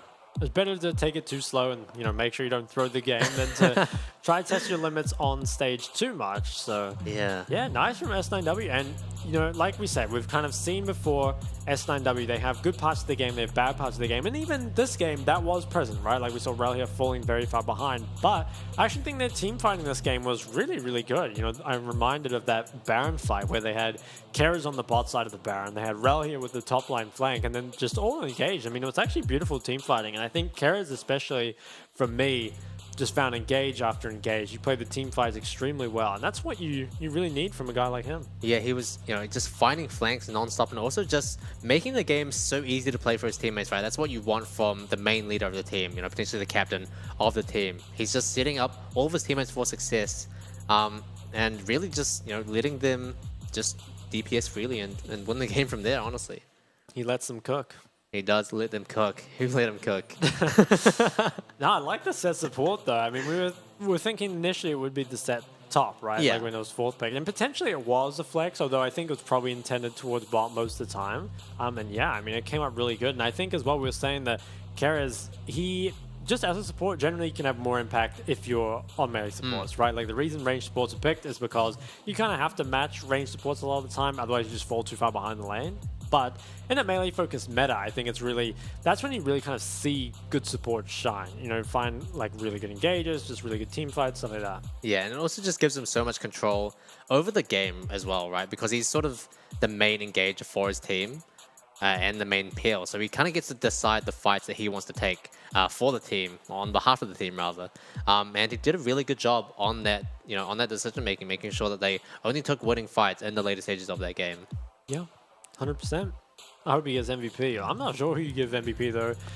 Just like maybe Relia for TPing back in. I mean, he did get the Baron steal as well. That's true. I mean, it's one of those games where there's just so many things happening. Actually, it's weird. We had 2 games like that in one day, and I think we will be seeing some highlights. I'm not sure how they'll manage to fit them all in one video, but we'll have a look. Which one was this? This was Fear. I was really scared of him here because he looked really out of position. He does get forced to flash away from the solar eclipse, which isn't quite chained properly, but you can just see carries on the bot side here soaking up so much damage and buying so much time for Calumny to dish it out. He chunks them out so low, and ultimately we'll ignore YJY's flash over the wall because he creates this situation here where Carries finds the 3-man stun on the edge of the hitbox, finds the haymaker on top of that, does fall, but dishes out so much damage. And yeah, definitely well-deserved MVP from him. Yeah, and I like how he's only got 3 stats there because the rest of them are irrelevant. If we had a precious stat, it would be maxed out because the man was just finding engage after engage. Yeah, really insane performance, honestly. That's like one of the... I feel like we haven't really seen supports flex their muscles in a while because they've just been busy shielding their ADCs. Yeah, and pressing ult on Ashe. Yeah, exactly. But that was the monster performance. It actually set out damage Kalista, which is... interesting. Because Kalista, I think, in terms of DPS, definitely does quite a bit, but just like can't really hit, I guess, against the Wukong Jax, and obviously is heavily outranged by the Pharah. Yeah, and I gotta shout out Relia as well. He was able to come back from such a deficit to find that TP and capitalize on the mistake that BOG made, which ultimately led to the situation, right? It ultimately led to them losing control because once they start losing that side lane, it's just becomes so much harder to really find pressure on the map. Yeah, 100%. And I think, obviously, we're very happy for Sem9. I'm not going to say that they're out here being a contender because even in that game, there was a lot of mess, right? There were a lot of times the Baron steal, Relia living on 1 HP. There was so many times that could have gone wrong. But hey, we can talk about hypotheticals as much as we want. The thing is, they came out on top. They got the dub, and that's all that matters. And it's definitely exciting prospects for them, right? Like, we can't suddenly consider them a top contender in the league, but definitely a good showing. They straight from draft, it felt like they really wanted this team comp, and although it looked a little bit shaky in the early to mid game, ultimately they brought it back, and that's what counts in the end. Yeah, and I think I'm interested to see how they develop, right? I think that win definitely gives them quite a bit of confidence, and maybe starts to kind of point them in the direction of like, okay, this is the start we've managed to win on. Maybe we could start trying to, replicate this a bit more. Yeah, and especially like, seeing carries starting to play melee supports when they've been buffed as well, it kind of just sets him up to succeed, and then in return sets his team up. How beautiful is that? But huge win for SNW, congratulations to them. Next up, we have Impunity and J-Team coming up after the break. Don't go anywhere. Never seen nothing like this before. Never seen nothing like this. Feast your eyes, grab your shades, hit the lights and take the stage. Light the fire, strike a match. This is where the party's at. It don't matter where you're from. Can you feel it heating up? 3, 2, 1, let's go. Never seen nothing like this before. Never seen nothing like this. Never seen nothing like this before. Never seen nothing like this. Never seen nothing like this before. Never seen nothing like this. Never seen nothing like this before. Never seen nothing like this. Brand new suit, custom made, fresh to this, crush the game. Always know what's going down. Got the hottest thing around. It don't matter where you're from. Come on, come on, come on. 3, 2, 1, let's go. Never seen nothing like this before. Never seen nothing like this. Never seen nothing like this before. Never seen nothing like this. Never seen nothing like this before. Never seen nothing like this. Never seen nothing like this before. Never seen nothing like this.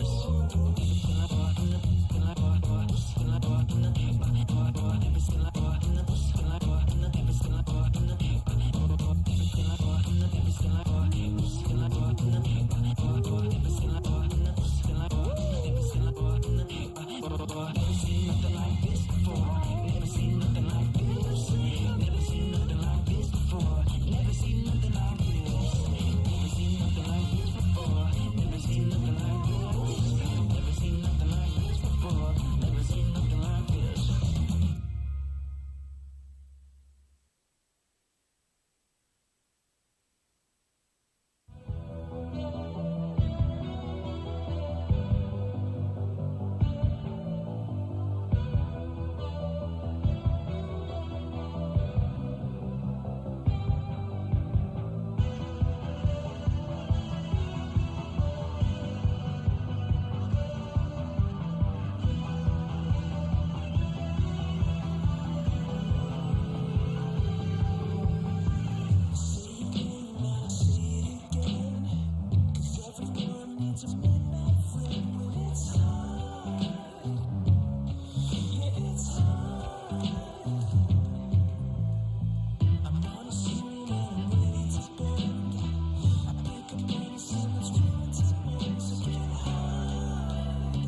a champion. Got the heart of a winner. And I'll never give up, no, I'll never surrender. 'Cause I'm a winner. I'm a winner.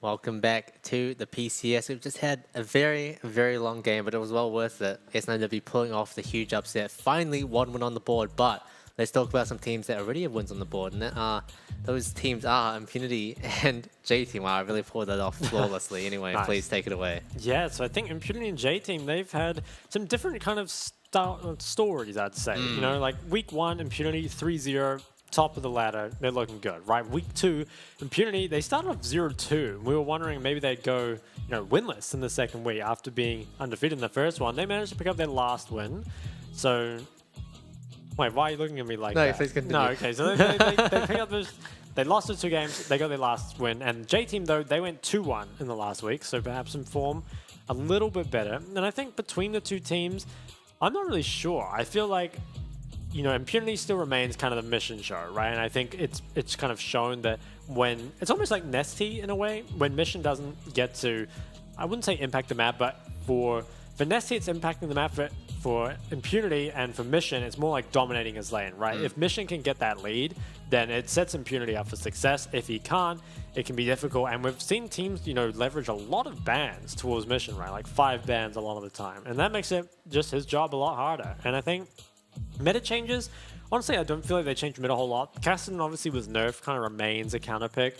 But I think Mission, he's kind of known for his magicians instead, so not a huge deal. J-Team, on the other hand, I do think they're overall maybe a little more well-rounded.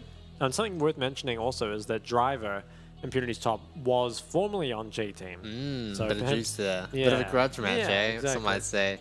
But yeah, I think speaking of Driver, he really was on fire, especially on the Cassandra, making it into the top 5 players, of course. Go and watch it on YouTube. But yeah, overall, potentially making it a mission and driver show, giving a little bit of extra oomph to, I guess, the power of that team is always going to be good for them as well. So it'll be interesting to see whether or not they can carry that through also to this week. But I've heard that predictions are live on Twitch right now. See, last game was definitely a banger, and you could have won a lot of points, but you didn't. But this is your chance to make up for that.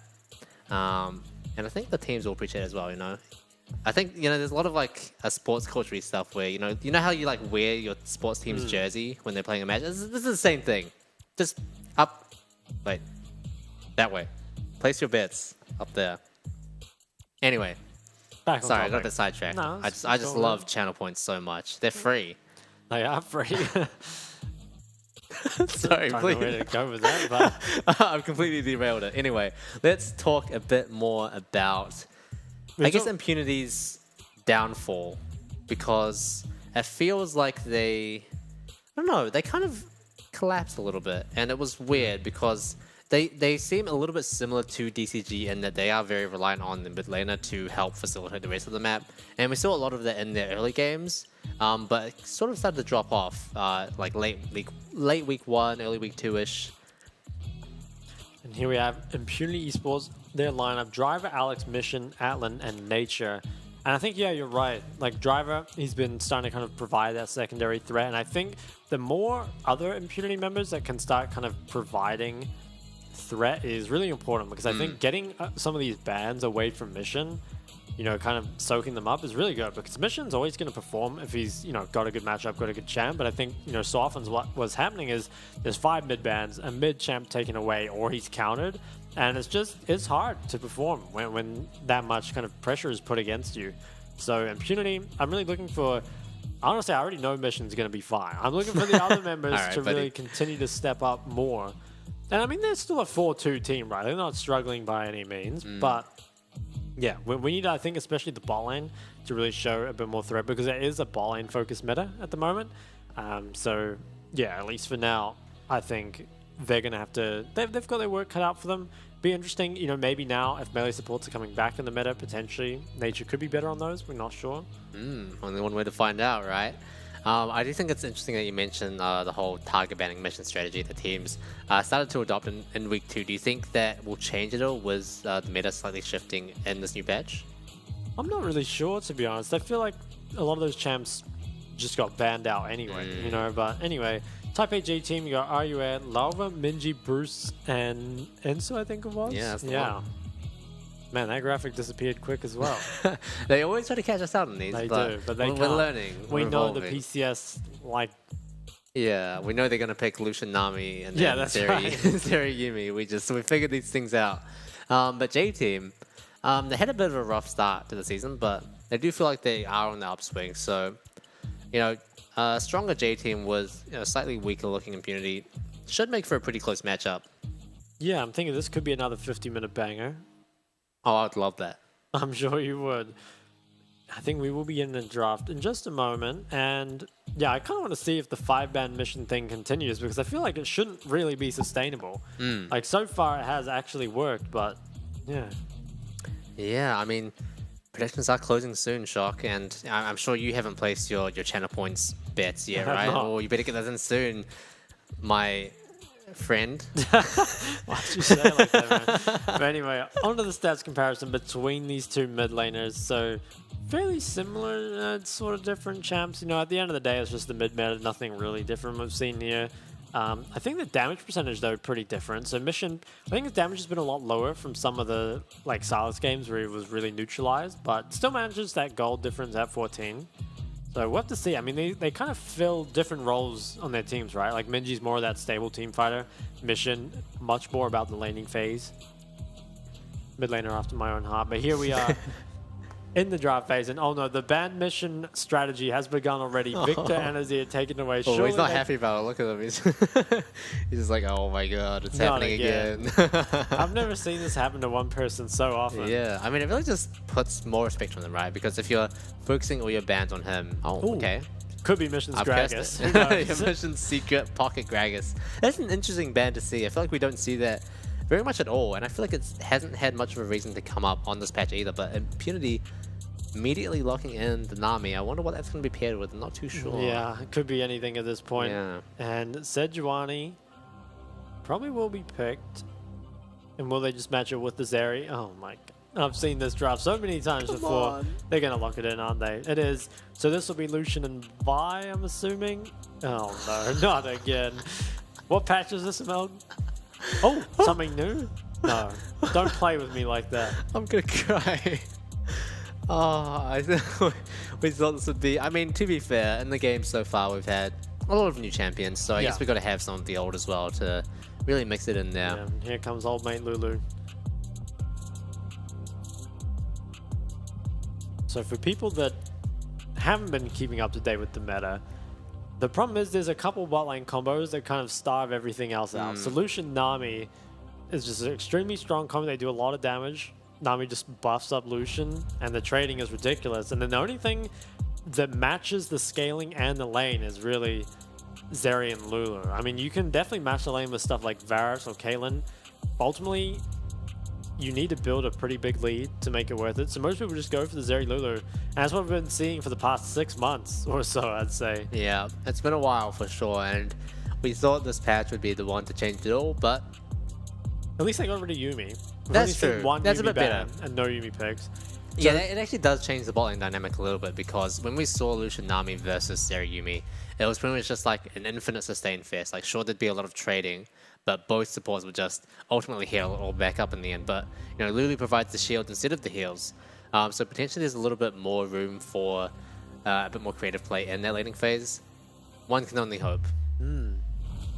Jax is the hover, so we'll be giving that 5th pick to J-Team and Juminji. Will this be locked in? I think it will. Feels like Jax is a reasonably safe blind. Oh, well, maybe that's what the Gragas ban was for. Now, Silas, I think it's a good choice. Kind of have to take it away. Silas Sejuani would be really insane. Wow, and actually, the Scion. Interesting. Ooh, and the last pick, Yon. I mean, I think that's really good here. I really like that. I think J-Team's draft is insane. Yeah, they have so much. Yeah, that top side is so scary, it actually. is. You've got the Jax, Sejuani, and the Yone. Really deadly because Sejuani with her stun passive can easily be set up with those very quick auto attackers. Whereas on the side of Impunity, you've got Scion vs Silas, which is not the worst either, but I feel like the Scion definitely doesn't offer as much in the 3v3. Yeah, and I think the Silas, it kind of feels weird because you sort of have to take it as a denial, or maybe you should have just banned it because, you know, Silas not the best blind pick anymore, so now you have like a somewhat rough matchup. Sure, you've got the Sedge ult, but you're not very good against the rest of their team. I think Mission, he's going to have a pretty big performance, and on the other side, J-Team, I think their comp is so broken. I mean, this is the most, you know, easy to execute, just group up, auto-attack people. You don't really even need to do anything fancy, and you'll just come out on top. So I'm a big fan of just a really easy to execute comp, because I think that you know, the enemy team will be making mistakes, and you just won't, because your comp's so easy. I mean, easy to execute kind of has been the way to go, it feels like, especially, you know, as example, you know, the Varus Ashe, quite hard to execute, and ultimately, a lot of the time, teams just aren't able to sort of quite get up to that bar that you have to meet for it to be useful. So definitely don't mind having, you know, an easier one to play out. It just lets you focus more on sort of the macro stuff. Yeah, I think this entire draft was pretty much the previous patch, right? Like, we didn't see... Oh, I guess we saw the Scion. Sion's kind of interesting. Well, I think you always pick that with Sedge if you need AD. It's just Silas or Yone or Akali, right? I think that's fairly normal. But, you know, this guy, he's not normal. But Scion, I mean, Sion's pretty interesting. This guy, you're talking about me? Yeah. Oh. Sorry. That's my bad. It's really rude, man. No wonder you didn't bet with your channel points. I was casting, I don't know about you. But yeah, the Scion, I feel like Scion does reasonably well in the Jax early, but obviously does kind of get pretty rough later on. But I mean, you're not really picking Scion for the side lane, right? And I think in general, it is pretty difficult to just send your split pusher, you know, rage splitting down the side, right? It feels like there's always going to be dragon fights, always going to be baron fights. Like, at the end of the day, even if you're versus split pusher, there's still going to be opportunities for that Scion to team fight. And I think Scion, though, isn't the best versus Zeri and isn't good versus Yone either, so it's kind of a weird... Yeah. I'm surprised they went for... I mean, I guess they didn't know what the mid-last pick was. Well, it's a pretty quick pick. They seem pretty confident in it. I guess it's just one of those sort of easy, slap it in their picks. Oh, wait, I know why. It's because they have Vi and Scion. Now they have Vision. That was crazy, right? Don't look at me like that. I wish you guys could see him. Okay, that's pretty good. I didn't think about that. That's pretty good. That's why they picked it. Yeah, really great job stalling for time while we're waiting to get in the game. Yeah, what's some going delays. But don't say it like that. That sounded very, very hostile. What? No, I just want to know Sometimes if it everyone's happens, alright. man. Oh, okay. Well, they look fine to me. Could be a rune issue. That's my prediction. Yeah, someone's runes didn't save or something. Do they let you remake for sometimes, depends on the league. Ooh, okay. Depends how mean they're feeling that day. Yeah. But, you know, I'm sure the PCS full of nice fellas. I reckon the lobby just broke. Sometimes that happens. Actually, I shouldn't be exposing. Anyway. Client's great. We love it.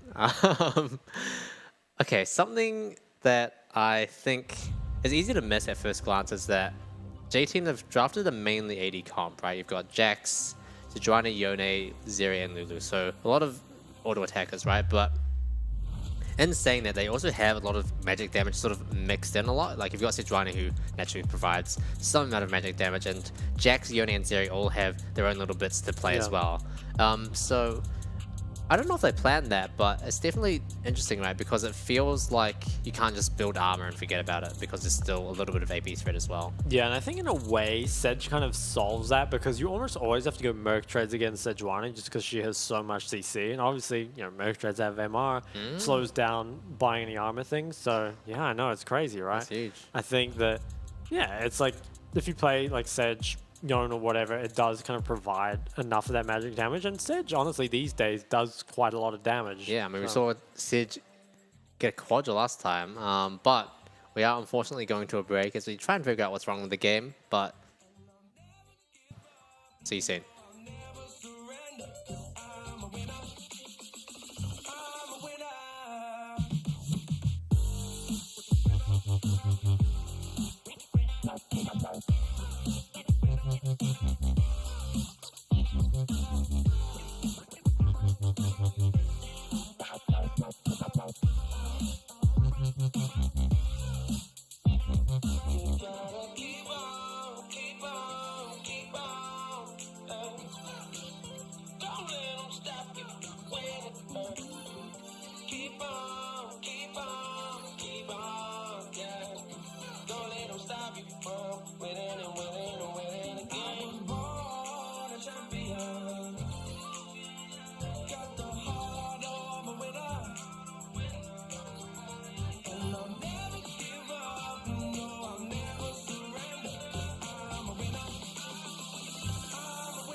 Mistakes, you don't have to make them. Some people have to fail to understand what I'm saying. I get it, I know so. They messed up, I won't go. I work too hard and too long to make mistakes that I know so. They might talk down on me now because they gave up on their own goals. If you live in a glass house, you should be scared of a stone throw. So it's a long way to the top, A lot of people thought that I was tough, but I knew I could do it. I knew I could do it.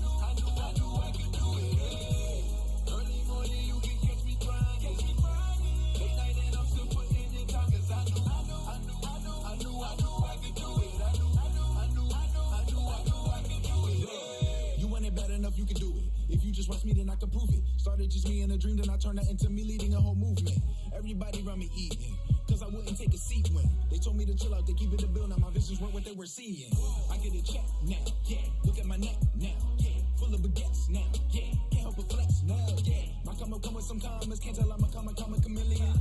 That means I don't need to be in your face, you should know I'm not chasing these millions. You gon' see it when I pull up in that skirt. Ask me how I did it, putting in that work. It's a long way to the top, but I work hard and trust no obstacle will stop me till I'm 6 feet in the dirt, you heard? It's a long way to the top, to the top. A lot of people thought that I was tough, but I knew I could do it. I knew I could do it. Early morning, you can catch me grinding.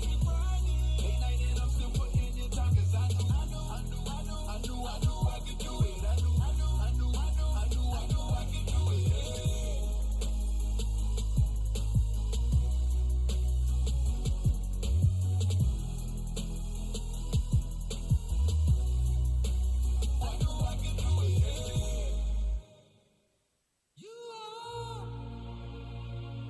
The sweetest thing, yeah. I love all the joy you bring, yeah. But I'm coming back, knocking down the door. I'm coming back. Are you ready? Are you ready for more? Are you ready for more?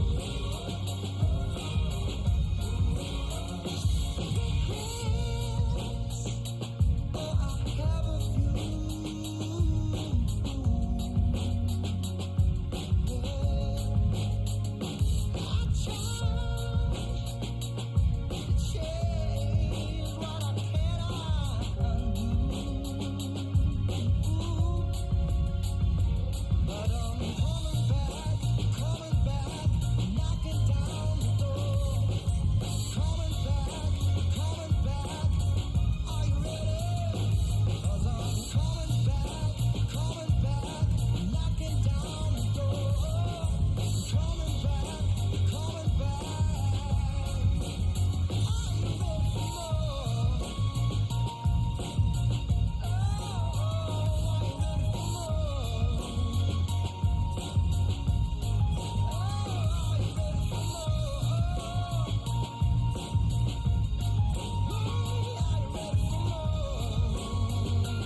It's lights, camera, action over here, boy. I'm the paparazzi's finest. Sit back and watch the show. The fire burning my soul, the passion in my eyes. My people starve, the hunger pains feed my desire. And I desire a throne, a scepter with a castle. I'm the king of this jungle, they call me Mufasa. It's simple, I'm stunning these dudes. On my Usain Bolt, yeah, I'm running these dudes. I try to explain, I'm not the norm. When I'm in red form, we still on the runway. I ain't even airborne. Keep my windows tinted so they don't know who's in it. I ain't afraid of the dark, I was raised in it. My sins is unrepentant, my words is authentic. I tried to come clean, my heart wasn't in it.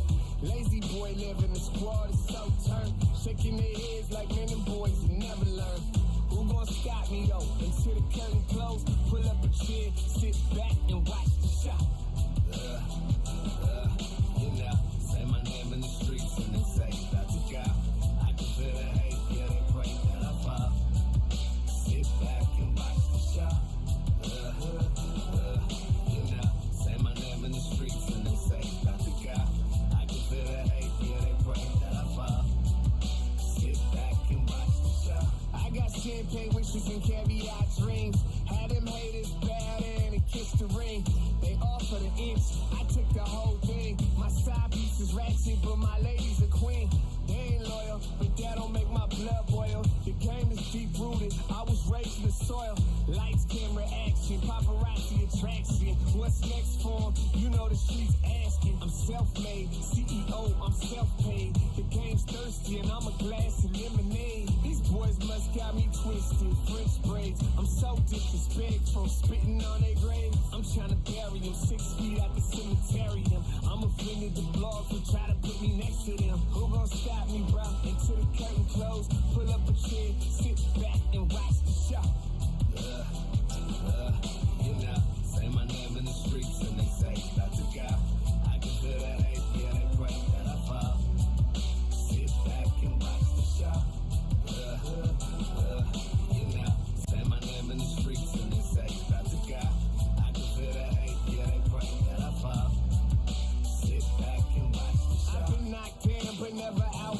I hit that canvas but never seen more than a 6 count. I'm the reason they packed the arena. I'm the reason these young girls is at the top of their lungs screaming. Camera phones flashing, everybody clamoring. These clowns jacking my style, they wanna be him. Before I blew, I told them what I'm about to do.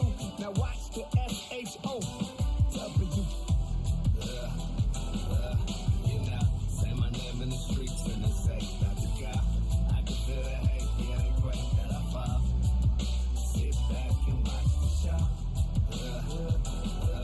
You know, say my name in the streets and they say, about to go. I can feel the hate, yeah, they pray that I fall. Sit back and watch the show.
Touching on me, I'm winning so good. Go write that check, cause I'm building too much confidence on that heavyweight flex. I've been earning and working, everybody want this. I'm untouchable, stacked up, regard. I got the thunder and lightning, energy rush. I've been winning and winning since the day I was made.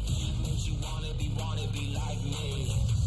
I'm always on top of the game.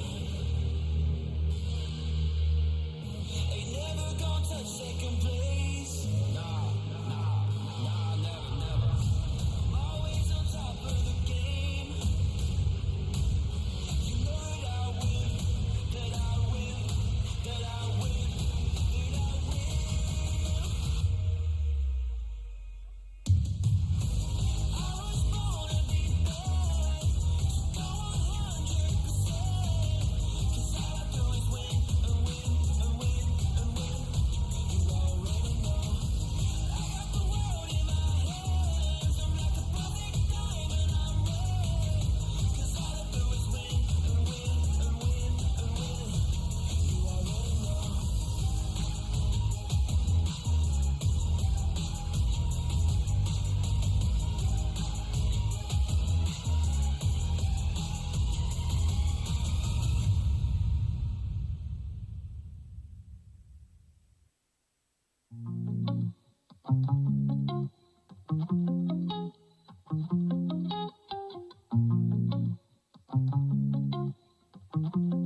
dropped in.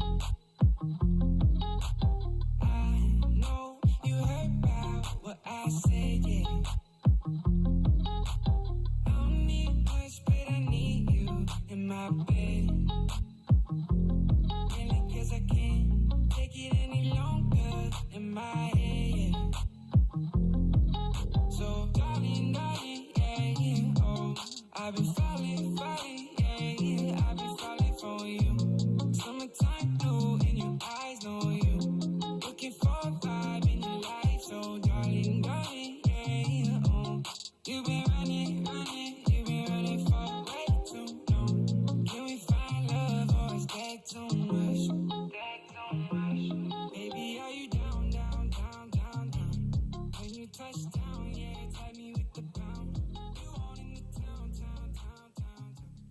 Welcome back. We're back. It was a long wait, but it's going to be well worth it for this game, right, Shock? It is. Tell us what the champions are in this game, in case anyone out there forgot. All right, all 10 of them. So on blue side, we have Sion, Vi, Silas, Lucian, Nami. And on the red side, we have...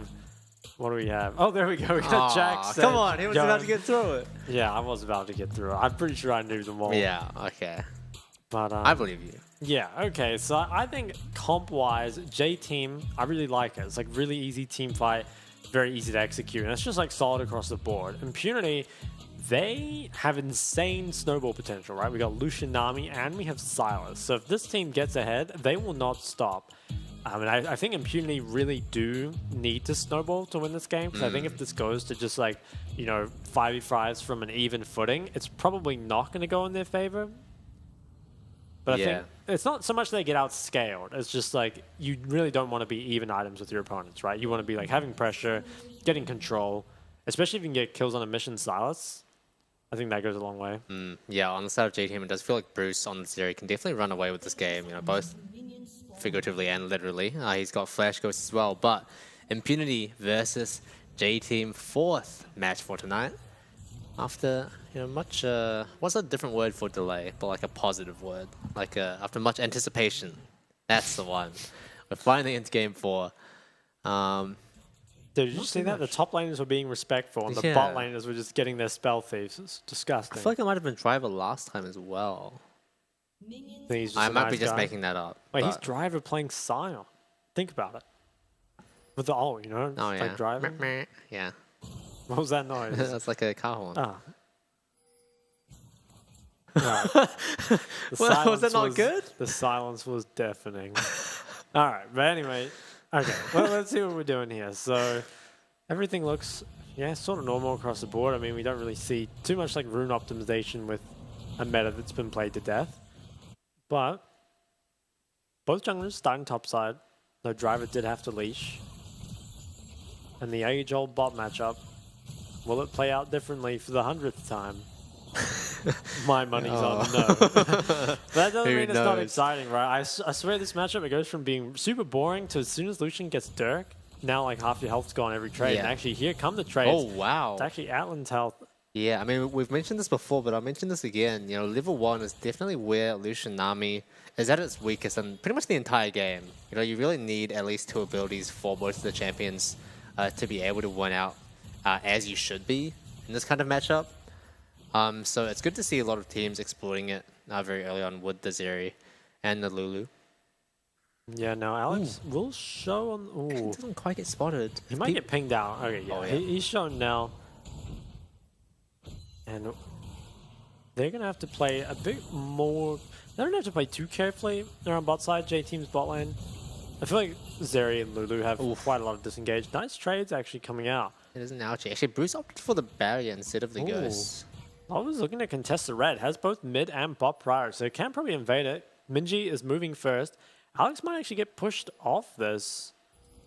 But I think if they play it slow, Impunity can still contest this. Yeah, J-Team are walking over. Bruce is actually basing. Hey, this is an interesting one. It seems like he's trying to get away with it based on the fact that Impunity are going to assume he's around. J-Team... Lova got that, I think. Yeah, he actually picks that one up, so that's huge from him. Good smite steal. And Bruce gets a free base as well. It's pretty much perfect for J-Team. Yeah, good hustle. Now, turning back to lanes. Whoa, Driver. He needs his license revoked after that one. No drunk driving. Oh my god. Yeah, I don't know what that was. Man, he just queued out of space, but... Okay, Bruce back in lane. He's got himself a long sword. Minji getting some nice trades in mid. It's kind of how you expect this matchup to go. Silas obviously is pretty good at extended trading, but Yon is just better, which does tend to make him come out on top in those fights. And Alan, he's going to need to try find a base here, although it is difficult because Bruce is already recalled and can kind of just hold this wave longer. I think getting that early reset is actually really big. Yeah, it pays off a lot for them, especially because Impunity really had no idea that he was going to do that. yeah, paying dividends from it. It's a bit of a risk in that situation, but I think J Team were happy to give the red buff over. It was more of a bonus. But the fact that they were able to get that as well is just quite big for them. They've actually got a bit of a gold lead at this point. Yeah, Outland now has the Dirk, but Bruce's Zeri still up a fair amount of CS. And I think, yeah, so far the gold lead, it's pretty minuscule, but it will just be small CS leads built up in these lanes. I think Impunity, though, they really need to try find, I'd say like ganks around mid are really, really good. Obviously, Yon, pretty gankable champion, although they need to be quite careful because the 2v2 of Yon Sejuani is very, very strong. And it is the Fire Drake. Infernal Drake. They're all the same. So far, not too much action. This wave just being slowly pushed in. Actually, all the waves just being slowly pushed in. And Yon, he is going for his first reset now. Lover's actually looking for something top. Driver could be a bit too far up. He does have the flash, but it's not level 6. Narua is doing a good job here. Driver might actually go for a good death. Oh, he flashes out. Ooh. Driver, he's not going to be able to make it this one. I think Ayu is going to... Ooh, Lalva actually picks that one up. Yeah. And that's going to be first blood going the way of J-Team. Early game is really just going... I don't want to say hugely, but pretty significantly in their favor so far. Although Alex will be picking up the Dragon on the back end of this. Yeah, so he manages to trade the drag, which is nice. And I think Driver was just a little bit too far up with the jungle on the outside of the map. We'll see a replay of it here. So Lava goes for the wide flank, and it was kind of clever by Driver. He decides to wait around, just try to get 6 off those 2 creeps, and then look for the flash ult out, but unfortunately, the flash is just matched, and Driver ends up going down. Now, the Sheen comes in through RUA, and Driver has that Sunfire, or what's it called? Balmy Cinder, that's what it's called. Not a full Sunfire That's the yet. one. That would be a pretty big spike for him, but yeah, not quite going to make it there. Lava actually looking bot side again. Does not have ult, but can maybe... Ooh, so just that was a bit walks scary. on by. Yeah, if he was ready to charge in there, could have been a potential flash burn from Alan, but no dice this time. J-Team though, round about almost 1k head, which is pretty good considering I feel like their scaling is a bit scarier. Yeah, it can definitely get out of control here, though, for Impunity. They only need to pick up a couple kills to just completely reverse this game, especially if it's on Sile's Solution. Mission now completes the base, grabs his Catalyst. Love is actually still looking around bot, so shutting down this Lucian win condition nice and early, but all sums are up. Well, and actually dashes in. That's going to be Lava's window to go and cleanse his burn from the side of Atlan, but Nature is the next target now. Not quite going to find the stun. Oh, he is. Ooh. Oh. 1 HP. Slava, Wow. oh, he wants that kill. He's good. He's really juiced for it. And Bruce, once again, taking a really early base. I like it, honestly. You know, before the fight's even over, he's already ready to go back and spend his gold and get back on the map. And that small time difference actually makes a big difference in the state of the game. Yeah, and Mission actually looking for something top. There's no one here at present, though. So probably can just go back mid. So a ghost or something. Arya is safely in the base. He is going to miss out on a wave here, but I think knowing that his team was going for a bot lane play, decides to play it safe. So Lava actually hits 6 off the creep here, which is really nice. Manages to go on and win a dash forward. Now Bruce, you know, lost a lot of health at the start, so it feels kind of scary about chasing. But Lava, I mean, he just straight up dives him and gets out. Kind of last hits him. Yeah, but once again, J-Team looking for a scuffle. Meanwhile, Alex and Driver taking down Rift Herald. It's going to go away relatively uncontested. Lava doesn't have ult available, and Driver is going to drive on out of there. Yeah, so Impunity, they managed to get that, which is kind of surprising considering how strong Sedge was. Although I guess it was kind of started before Sedge could get back to topside. It'll be interesting to see where that Herald goes, because I feel like there isn't really a great place to use it. You know, none of your lanes are really pressuring the enemy tower other than Scion maybe. But I'm not sure how useful the gold would be on him at this point. Narua is starting to get some damage dealt up here. It's a satisfying sound. Takes down 2 of those plates, gets himself quite a lot of gold. And Alex is re-entering the river. Hasn't been spotted yet, but will be pretty soon. You're going to get spotted out by that ward. Yeah, and he is going to pick this up. So I think so far, I would say this is better for J Team. Impunity haven't managed to find any skirmishes. Haven't managed to get any kills onto Lucian and Size. But at the same time, it can change in a moment, right? If Impunity managed to win a fight 2-0 or 3-0, suddenly it can really set up their entire game for success just off that. But the mid priority is definitely going the way of J Team. And it's going to be quite difficult for Impunity's bot lane and jungle to play aggressive when the mid lane is so far in control of Minji right now. Just gets priority on every wave. Lava sweeping out some vision. Might look to come down here.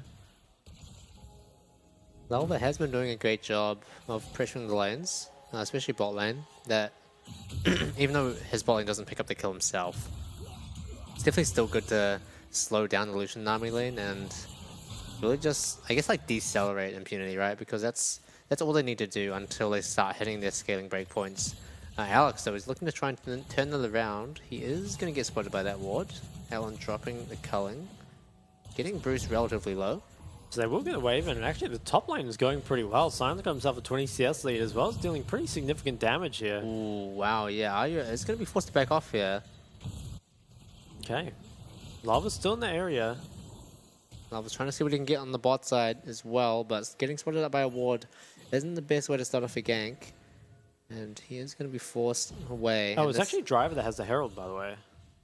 Oh, wow. Driver really driving his team's success. Pressuring Arya for this long and zoning him away from so many creeps as a Scion is really huge. Alan now looking on the bot side as well. They shouldn't commit too hard here because they're already winning very hard on the top side. Yeah, Driver is getting an insane lead for himself and has the Herald as well, so it can potentially go for more, but it's actually going to go for the reset. And Dragon, I think, will just be picked up by J-Team. Don't think there will be any contest here. Rod of Ages, though, is completed for mission, and Driver now does have that Sunfire. Yeah, I really like this decision-making from Driver because he's choosing not to use the Rift Herald yet, knowing that he can just pop it a bit later, instead opting to deny more CS from Arya's Jax for the next minute or so until it expires. So pretty creative from him, I think. I think a lot of players would just pop the Rift Herald, finish the tower, and just not thinking about it anymore. Oh, it actually might just be a Herald mid instead, which is kind of interesting. Because that tower is pretty much full, so maybe they're thinking that Sion will just take the top tower anyway. And they just want to get like a little bit of damage on this mid tower, although it's not the easiest to crash with all melees. Hopefully, I'm not even sure it will crash actually. J-Team, yeah, it's not going to crash at all, so it looks like you were praising the Rift Herald, but... That's not what I had in mind. Yeah. I don't know what to say. I respect the attempt, I guess, but I feel like it's a bit too greedy and a bit too hopeful that it's going to make it to the tower, especially when you're dropping it from that far back. I think it's a pretty big loss as well, because that would be the top tower instantly going down now, and potentially the next one as well if Sion could back it up. Yeah, and especially because, you know, J-Team haven't really ramped up yet. They would be dealing with a Sion that's massively accelerated in gold from their first turret. But now not having that quite as much. It's going to suck. Alan taking so much free damage. Lava's in the area as well, but I think Alan doesn't feel too pressured having Alex waiting in the wings as well. Now, anyway, with the Divine, it started to actually turn the trades in his favor, and it looks like that top tower is actually going to stay standing. Oh, man. Yeah, that did seem like Impunity's window, but now, as you said, with the Rift Herald gone, but wait, Lightning Crash from Bruce is going straight and flashes away from the tidal wave, or from the bubble rather. And dropping Nature and Ellen both very low. Lava is ready. He does pop the ultimate, forces Nature's flash. But are going to disengage for now. Minji is also in the area, but I don't think he's really needed right now. Might actually find out. Ooh, okay. Never mind. Gonna Hexgate back. That's quite a long walk back though. He does miss a little bit of CS for that. Yeah. It's a lot of gold going over to Bruce. Feeling pretty good about picking that up. Now Minji could maybe be, okay, I was going to say, could maybe be in trouble. Actually getting a bit aggressive here. He's pissed. He's he has going lava in. nearby. Yeah, mission dropped very low. Stun not quite dropped yet. Ooh, ultimate doesn't quite connect. Lava has flash. Oh, but Arya's here. He's going to see if I can pick up the remains of Mission. And wow, that's just, he's a one-hit wonder. Yeah, Mission goes down and I think was just kind of trading at the wrong time. Felt safe because he had Alex in the area, but the problem is you can only win short trades against the Yone here. long trades with the lethal tempo just will never go in your favor and take so much damage. Yeah, especially when Alex has already used the Vault Breaker right in front of Minji. He knows that there's not really any more CC threat. He just goes straight in.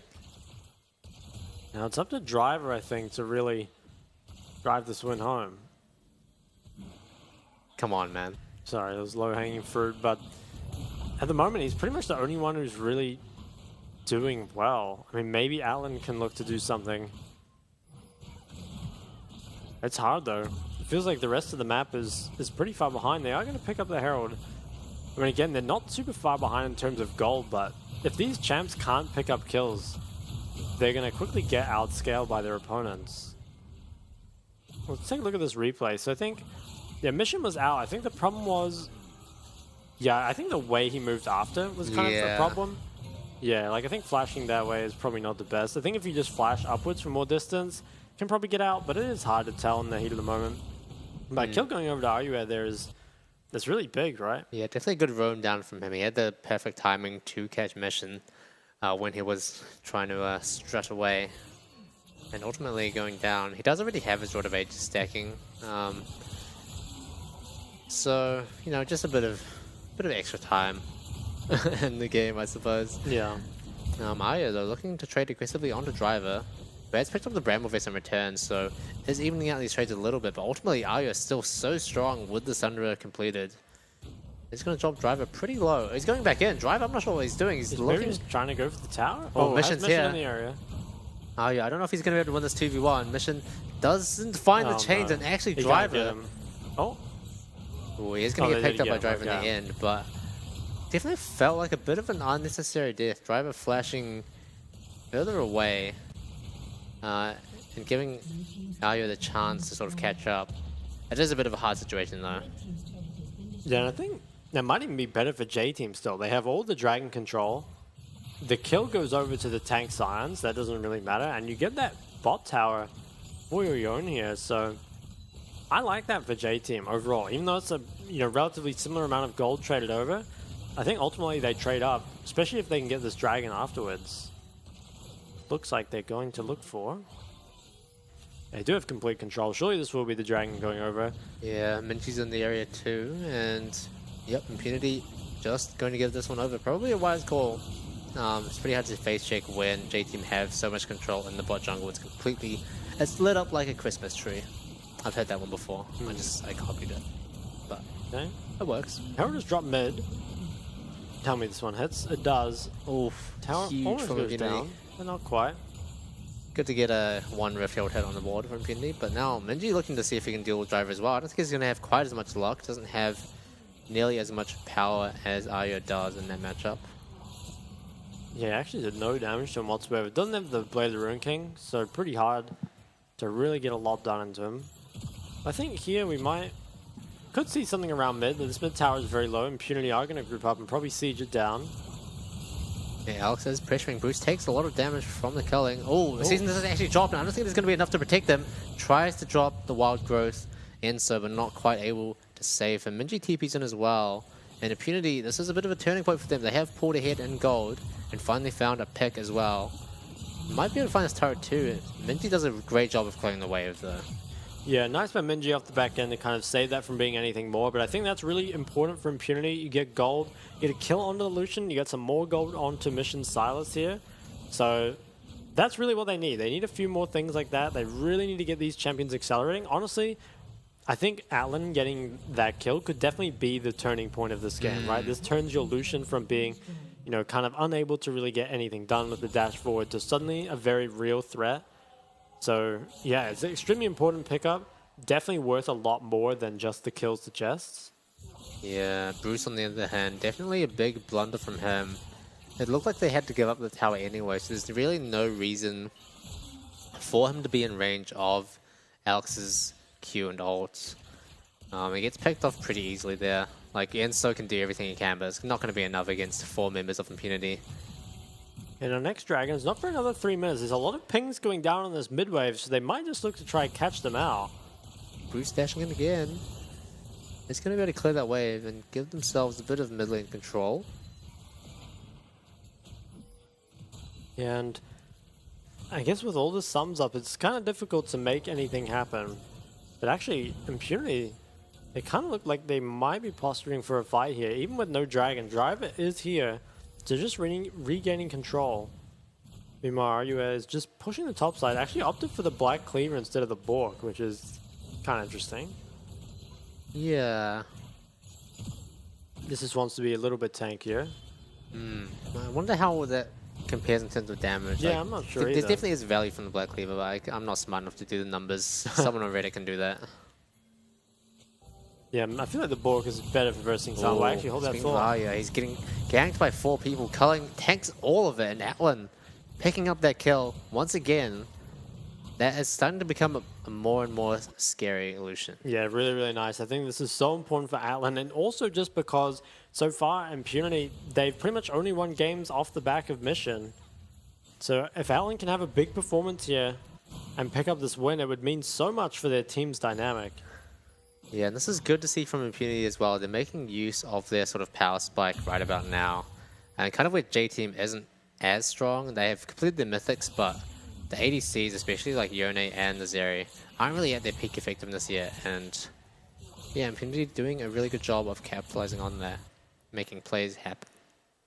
Yeah, and I think while J-Team, they've still got obviously the strong teamfight composition and pretty strong late game scaling. You now have to really respect the fact that Atlan's Lucian is starting to snowball pretty out of control. 1 minute left on this Dragon, and this Dragon will mean a lot. If J-Team secure this, we'll be starting to threaten the Dragon Soul. But if they don't and Impunity win this, you know, it could easily run them over and kind of snowball the game from there. Yeah, I wonder if J-Team will even try to contest. It feels like right now on the map, they don't have that much control. They're getting shoved in both mid and bot, and they're not too worried about top lane because their tower is just so far away. Now 40 seconds, there's pings on mid wave. I think you're right. I'm not sure J-Team will contest this. I think they might be too late to, although... Oh, Bruce. He's way too far on mid wave again. Takes a lot of damage, but he actually gets a lot of damage in return onto Atlan. Yeah, with the Nami though. Yeah, well, Culling dropped once again. Lava forced to tank the brunt of that, but doesn't take too much damage, so no harm, no foul there. But Bruce has really got to watch his step a little bit.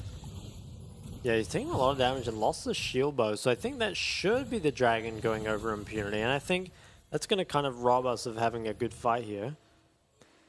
Impunity actually don't seem to care that much about the Dragon. They're going to send Alex to Searle, but from now, Atlan and Nature are on the way, but so is Lauven, so is Enso. They're in the area. I think Impunity thought that J-Team was just going to give this up, but actually opting to contest. Yeah, now Bruce is back, full HP. TP coming in from Mission. Minji is ready though. He's got his knock-up stacked up, and Arya on the flank too. Ooh, finds 2 with the Yone ultimate, and Arya comboing in with the stun, dropping so many Impunity members low. Bruce is here for the cleanup as well. He's untouched in this fight. Driver doing his best to try and pressure him away, but I don't think it's going to be enough. He's got the Sunfire ticking, but it's not going to be enough damage. Bruce zapping around, and Mission now on the run. Wow, Driver's actually doing a lot of damage by himself, but still, probably not going to be enough. He's really doing his best, but yeah. I think now you see it right. This is the power of J-Team's absurd team fight composition. They won that fight 5-0, and Bruce didn't even have to use Flash. Yeah. So, really? Despite the fact that Impunity started snowballing, I mean, J-Team, they kind of just flexed the draft gap all over them. It feels like Impunity had a window leading up to that as well, you know, getting Bruce so low HP, forcing him to go back to base. But then they just walk away from the Dragon, and that was really odd to me. I'm not too sure what they were trying to accomplish with that.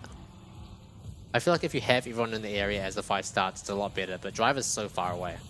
Yeah, no, he actually just TP'd for that flank. He was pretty close, but he got it. And then, yeah, the flank really just won in the fight, right? Look at this. There's just so many members all stunned up together. It's a 4-man stun. Yeah, so much damage going on the Impunity members. And Bruce as well, just like, it's full HP, free hitting the whole time. And Driver, off the back end of it, probably stopped this from being, you know, towers or potentially Baron. So that was really important by him, but does end up going down as well. Yeah, Bruce, after that traumatic experience with the Scion, is starting to itemize towards the Lord Doms as well. Once he picks that up, he's going to become even more difficult for Impunity to deal with. And J-Team actually looking at Baron. I mean, they do this very fast and they can tank it pretty much forever. They also have great turning tools, so I really like it. Well, Impunity, they're trying to sniff it out. I think they're kind of onto it. TP coming in from Driver as well. He's in the area. Does have the ultimate available, but Minji's turning. He finds Mission, but Mission has the stopwatch available. Yeah, you're finding another huge stun onto Nature. Not quite enough to finish him off, but Vi takes his place, and Minji just cleaning up now. Same with Bruce. They're just running him down, and this really is the composition gap.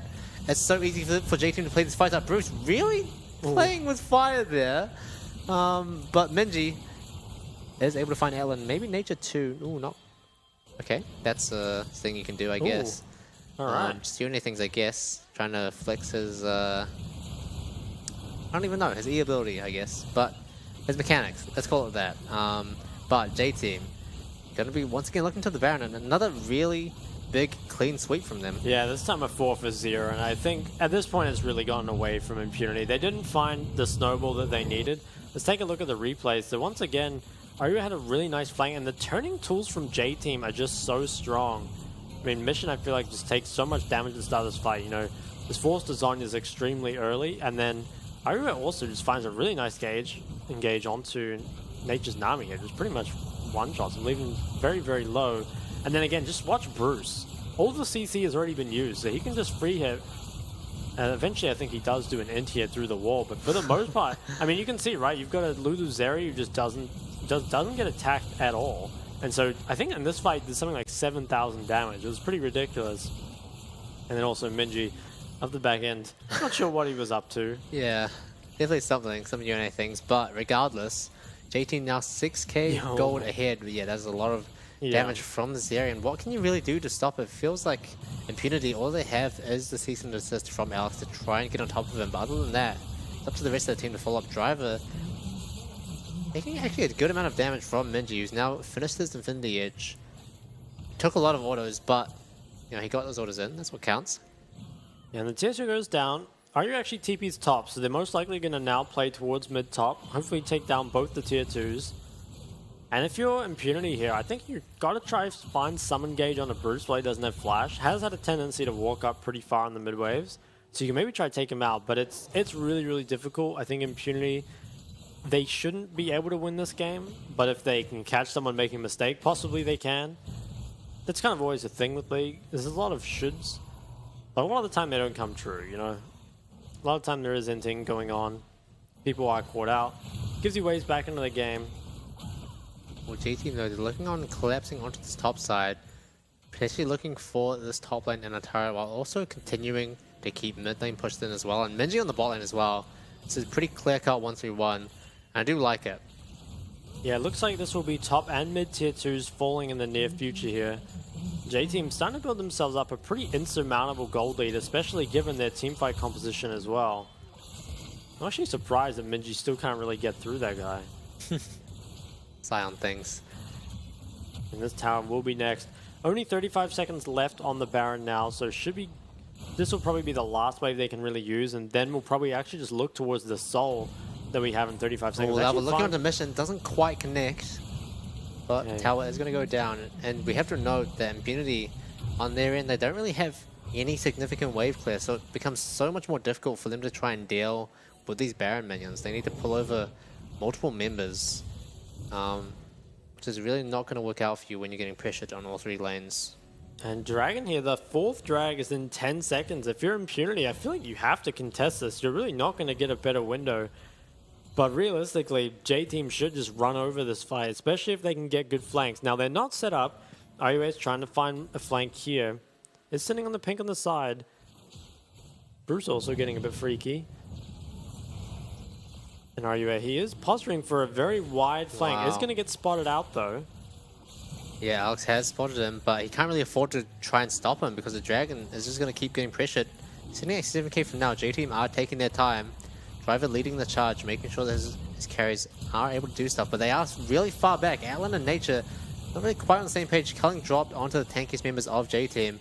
Not going to find much value there. Now you're still pressuring the flank, doing a really good job. And J-Team, they're playing it so patiently here. Impunity, oh, Minji pulls the trigger, finds 2. Wow. Is going to get followed up by Arya, and Bruce has hopped over the wall as well. Pops the lightning crash, doing so much damage. Mission has been pulling him off to the squirrel. He's dead. Unstoppable from Bruce. Double kill for him.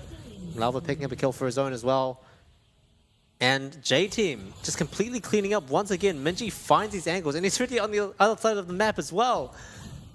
Yeah, this is another clean 4 for 0. I think it's been what, like the last like 3 guess fights. 13 kills or something. Yeah. Have just been now 14. Have just been completely one-sided. So J-Team, they managed the early game like they needed to, and now just destroy. Yeah, J-Team looks like they're going to be picking up the win for tonight against Impunity. Previously 3-3, but now they're going to be hoisting themselves up into the upper ranks of the standings. Definitely a big win for them, and a convincing one at that too. Yeah, and I think on the other side, Impunity, you're really starting to raise questions about their drafting strategy, because I think that, you know, Mission hasn't looked too good on the Silas. Admittedly, he is getting counted every time this champ's banned out, but at what point do you say, okay, this is what's optimal in the meta, but this is what works for us, right? We're going to do something different.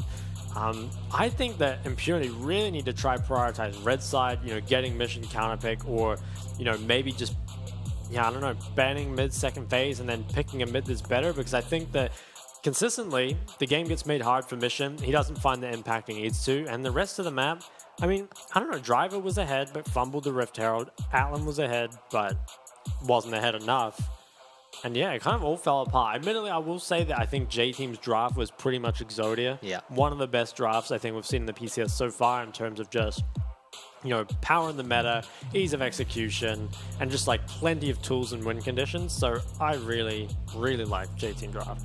Yeah, for sure. I mean, to see like Jax finding such crucial flanks like that gives him so many options in these fights, right? Because we saw him just continually pressuring that angle and making it so that Impunity really have no way in, because as soon as they try something, they can bet that Minji and Ayo are going to be right on them. Yeah, I think while it isn't easy to execute team composition, they still manage to execute the few parts of it that are difficult, right? Yeah. Finding those flanks, making sure like you don't fall too far behind in the early game. They did all those things well. So J-Team, if we see more of it like that, I'd be very hyped for their games.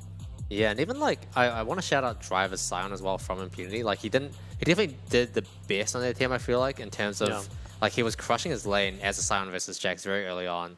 The Rift Herald fumble will ignore that. But I mean, potentially that game turns out a lot different if he gets that gold injection. Maybe it doesn't, because who knows? Maybe they don't have enough damage. But regardless, he did a very good job in trying to shut down Jax in the early game. Yeah, I mean, he gave it a pretty good go of it. And I mean, there was that fight, that initial fight that was a clean 4 for 0, I think it was. If Driver hadn't bought so much time off the back end, they would have lost Baron, you know, right then. And also in a lot of the fights, he was top damaging, right? He was doing a lot more than the Silas or the Lucian. So I think maybe if we had 5 drivers, would win that game. But unfortunately, they do not. Yeah, not all of them have their license quite yet. No, it's just the one Uber driver. Yeah. Who do you think for MVP? Who do I think for MVP? Lava, right? Ooh. Or maybe Bruce? I don't think he actually could have Bruce. He made... Okay, that's a bit harsh, because he did play well in those team fights, right? Yeah. But exactly. at the same time, those fights were very easy for him to play. It feels like the moments where Impunity had a chance in the game were given to them by Bruce making a mistake. But let's take a look at some of the big moments of this game. Minji, one of the angles that he found, followed up by Ayo as well. This is the final that was fight. insane. Yeah, they just did this. The fact that they did this like multiple times is just shocking to me. And the fact that they are able to execute it so well really just speaks to their confidence as a team. They're just so coordinated in these fights with this team comp.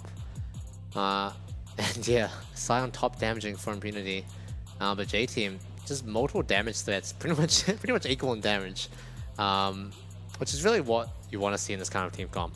Yeah, and I think Mission Silas damage here, it is kind of what you expect if you fall behind a Silas, because, you know, you just can't really get it in to do any damage, but it's really the risk you run when you pick Silas, right? I think it's why I like it much more as a counter pick, because it's not a champ that you can just go even in the current meta and do well on. You really do have to put yourself a lead. And I think Impunity, they're making things a lot harder for their star player. I think you need to just play to facilitate him a bit more. Maybe they don't realize that they're mission team right now. I'm not sure. Oh, the MVP actually goes to Minji. I mean, did find some very insane engages, and once again did shut down the mission win condition. Ooh. Oh, whoa. Yeah. Where did that come from? I'm not sure, but 28.5% of his team's damage, 3010 KDA. I think he also did a really good job of not dying to any Vi ganks early, because that's one thing that you got to be real scared of. Playing Yone, but, you know, pretty consistently had priority, enabled Lava to engage, didn't die to any ganks. Good team fighting. Yeah, I think that initial find onto mission, even though he didn't get the kill himself, was really big for them in starting that sort of snowball of shutting mission down, right? Because after that, he just became so much weaker, and really just well done from J Team overall. Like 18 kills to 3 in a match that we thought was going to be pretty close. It's definitely a big win for them. Yeah, especially because it was, I really feel like a lot of the time we see kind of comps not play out the way they should, but still end up picking up the win, right? But I think J Team, they really, you know, they didn't fall behind in an early game, they kept it even. And then the fights were so clean, right? Like they won it, what was it, 4-0, 5-0, 4-0. They just won like non-stop team fights, didn't give over anything. And I think it's so important that the more members of your team alive, you know, the more stuff you can do, right? If you can do Barons, you can take multiple towers, take jungle camps. If even like one extra person lives, a lot of the time you can get so much more off of it. Yeah, like very, very clean execution from J Team on all fronts, and especially like from the draft as well. Just a really clean game from them. Looking forward to see what they bring in tomorrow's match. But next up for tonight, we have PSG Talon coming up against CFO. Big one. It's a big one. Don't go anywhere.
gonna sell all that you had before you. And you don't need a bell when you're on the ropes too. Don't tell me to wake up. It's not enough. Asleep on a wheel, attempting to feel. You don't know who you are, but I feel like I'm in a dream. I'm in a dream now.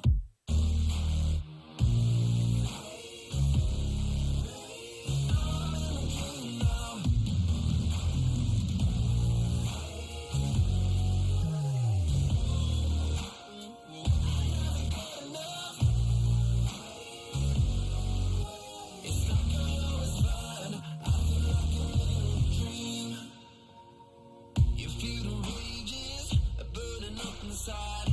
It's contagious. Begin to recognize. I know you're cheated, but get up in the vibe. Ooh, intoxicated. Get ahead of time. Inebriated. It's time to rectify.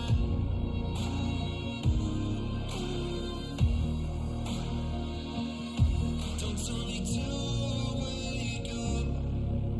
It's not enough. Asleep on a wheel, attempting to feel. You don't know who you are, but I feel like I'm in a dream. I'm in a dream now.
Bring it back, bring it back, oh, bring it back to me.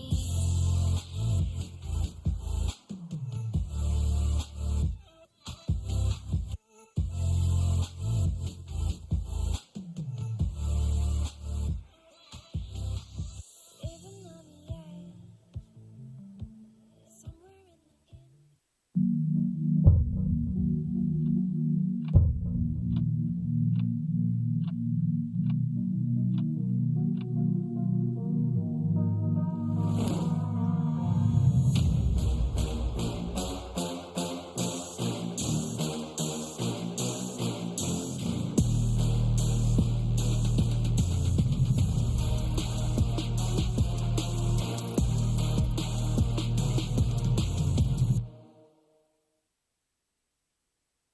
Ladies and gentlemen, welcome back to the PCS, brought to you by Riot Games and Carry Live. We're here with our final game for tonight, and it's going to be a banger. I don't say that very often.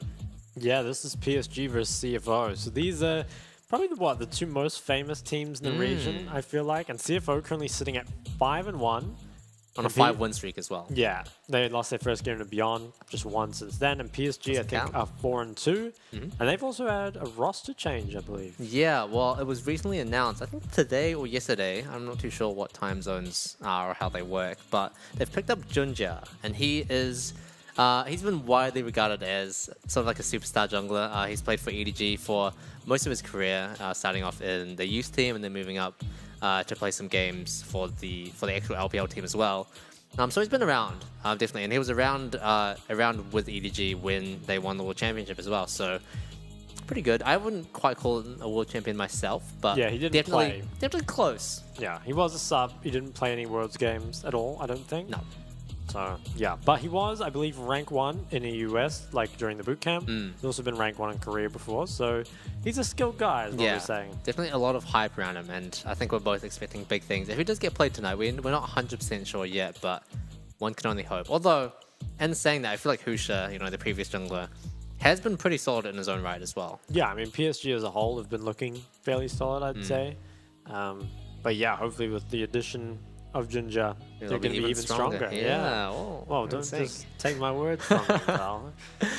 But yeah, okay, on the side of CFO, I mean, they've just only been up from their very first game, right? And I think they have shown by far the cleanest early game, pretty much out of everyone.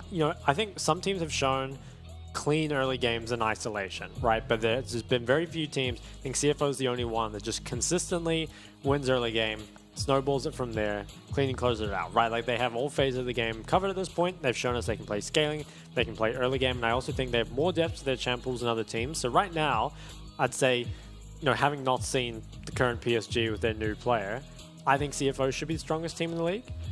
But perhaps PSG can kind of upset that. It's bold of you to assume they're they're the best team in the league when they're first place. That's a huge prediction from Shock. But yeah, I definitely do agree. Especially last week, they didn't show any signs of stopping at all. They just pretty much dismantled every team they played against. I think they played against Impunity, Deep Cross Gaming, and Duelist team.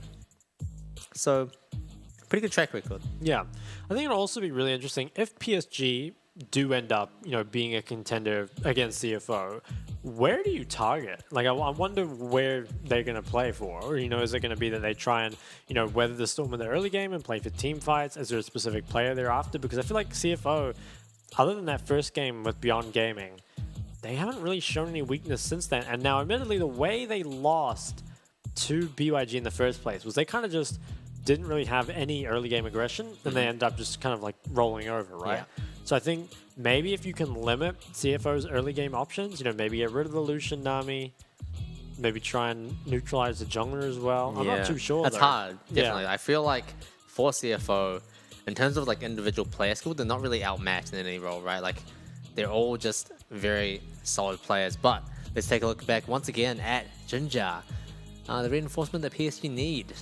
So, yeah, he's hit rank 1 quite a few times on different servers, both in 2021. Okay, so he's hit rank 1 in Korea and EU West in the same year. He's been around. That's pretty nice. That's pretty impressive. Have you ever done that? No, not on those servers. Okay, but yeah, 37 and 29 during his 3 years career in the LPL. So obviously he didn't get to play tons of games, but still got quite a lot of experience in one of the strongest leagues in the world. So definitely can bring that over. It'll be interesting to see if he ends up being, more of like a leader type or if he's just a good player, right? Because I'm sure there's plenty of things that he would have learned on EDG that can probably, be given to PSG. But it's like, will he be able to actually, transfer those things as well? Or is he just going to be a solid jungler? Yeah, I mean, speaking of the devil, look who it is. He is going to be starting tonight for PSG Talent alongside RG, Yubel, Waco, and Woody. Yeah, now that is a stacked lineup. Yeah. I think Waco has been a little inconsistent, I feel like. He's had some pretty dominating performances and then also kind of, has some not so dominating performances. Yeah, he's definitely been on and off. He does have a lot of experience that will hopefully help out the rest of the team, especially Junja, because he's still quite a young player. I think he was born in 2002, and I'm trying not to do maths on broadcast again, so figure out his age for me. I was born in 2001, and I'm 21, so he must be 20. He's 20. That's pretty young for a league player. That was crazy math. Quick maths. Yeah, what can I say? You're crazy. You get that on the big jobs. You do. Okay. I like his glasses too. You like them? You like my glasses? I mean, they're fine. Oh my god, on the left, see the headset ratio? No, we didn't. The headset ratio. What is that? Yeah. It was like, you know, size of headset to the rest of the head. Oh, that was right. a giant Okay. headset. We're really running out of stuff to say. I feel like we're talking too much about Jinja. We forgot about the rest of the team. But anyway, let's talk about CFO. Rest, Gemini, Jimian, Shun, and Slaytrue. It does feel difficult to target CFO because you don't really know, where they're gonna bleed. It feels like they are genuinely just solid in all 5 roles. So I'll be interested to see what PSG can come up with. It does feel like at this point, if anyone can come up with something, it will be PSG with the addition of Jinja. Hopefully, he can pull out some secret sauce and not get lost in it. Yeah, I think no matter where you choose to target, it's always going to start in the draft. And I think drafting against CFO is difficult because a lot of the time you have like extra things that you have to ban against Shun, like the Draven, like the Kalista. They have pocket picks, right? Stuff like Jimmy and Zakali. Rest Udyr. It's a difficult team to draft against, and here we are looking at the ADC comparisons.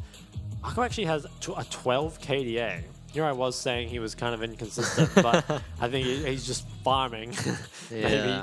But yeah, 700 DPM for both of them. Also very similar damage percentage, so obviously been very big parts of their teams. Yeah, but Shun, important to note that he has a much higher first blood percentage, which is not unsurprising considering that, he's definitely more of an aggressive laner as opposed to Wako's more sort of steady and measured style. So it's interesting to see these guys clash. As always, it's a throwback to the finals from last year's Summer Split as well. Yeah, classic rematch. Love to see it. Yeah, and we've got Caitlyn, Jace from Arcane, Ashe, and Elise. So Maokai's still up, Sedge is up. Those seem to be the kind of current favorites. Vi as well. Will some of those get banned away? There's 3 junglers up, so you can maybe... Yeah, it's hard to ban one since you'll just end up trading them anyway. Maybe look to ban out one of the bot lane combos instead. I feel like CFO have the luxury of being able to ban out something like the Zeri and then just always counter the Lucian or the other way around. Just because Shun has a deeper champion pool than a lot of the others. Actually, the Jax ban, interesting. So potentially could be just scared of the blind pick Jax or could be trying to set up Cassante. We've definitely seen less Cassante today. But I think that's also just because feels like the Jax is just getting blind picked a lot, right? Okay, so Maokai's banned. Sedge and Vi are the 2 best junglers available. You have to feel like. So do you first pick your choice of that or do you first pick your choice of bot lane? I feel like PSG... Okay. Still a lot of options are going to go for the Zeri, looks like. Okay. Yep, that is locked in. I wonder what CFO are going to respond with. Surely not the Nah. Surely we just take the... What, the Vi or the Sedge and the Lucian? It's always interesting because if you're versus Zeri, I feel like Vi is better just for the lockdown, but I feel like Sedge is a better champ. So I'm not sure which one you go for here. But yeah, the Sedge or the Vi. Okay, so it's going to be the Sedge, looks like. And probably the Lucian or the Nami should be picked up here. Alternatively, you could just try and stack your team with a lot of melees. Never mind, it will be the Nami. So this will most likely be Vi Lulu.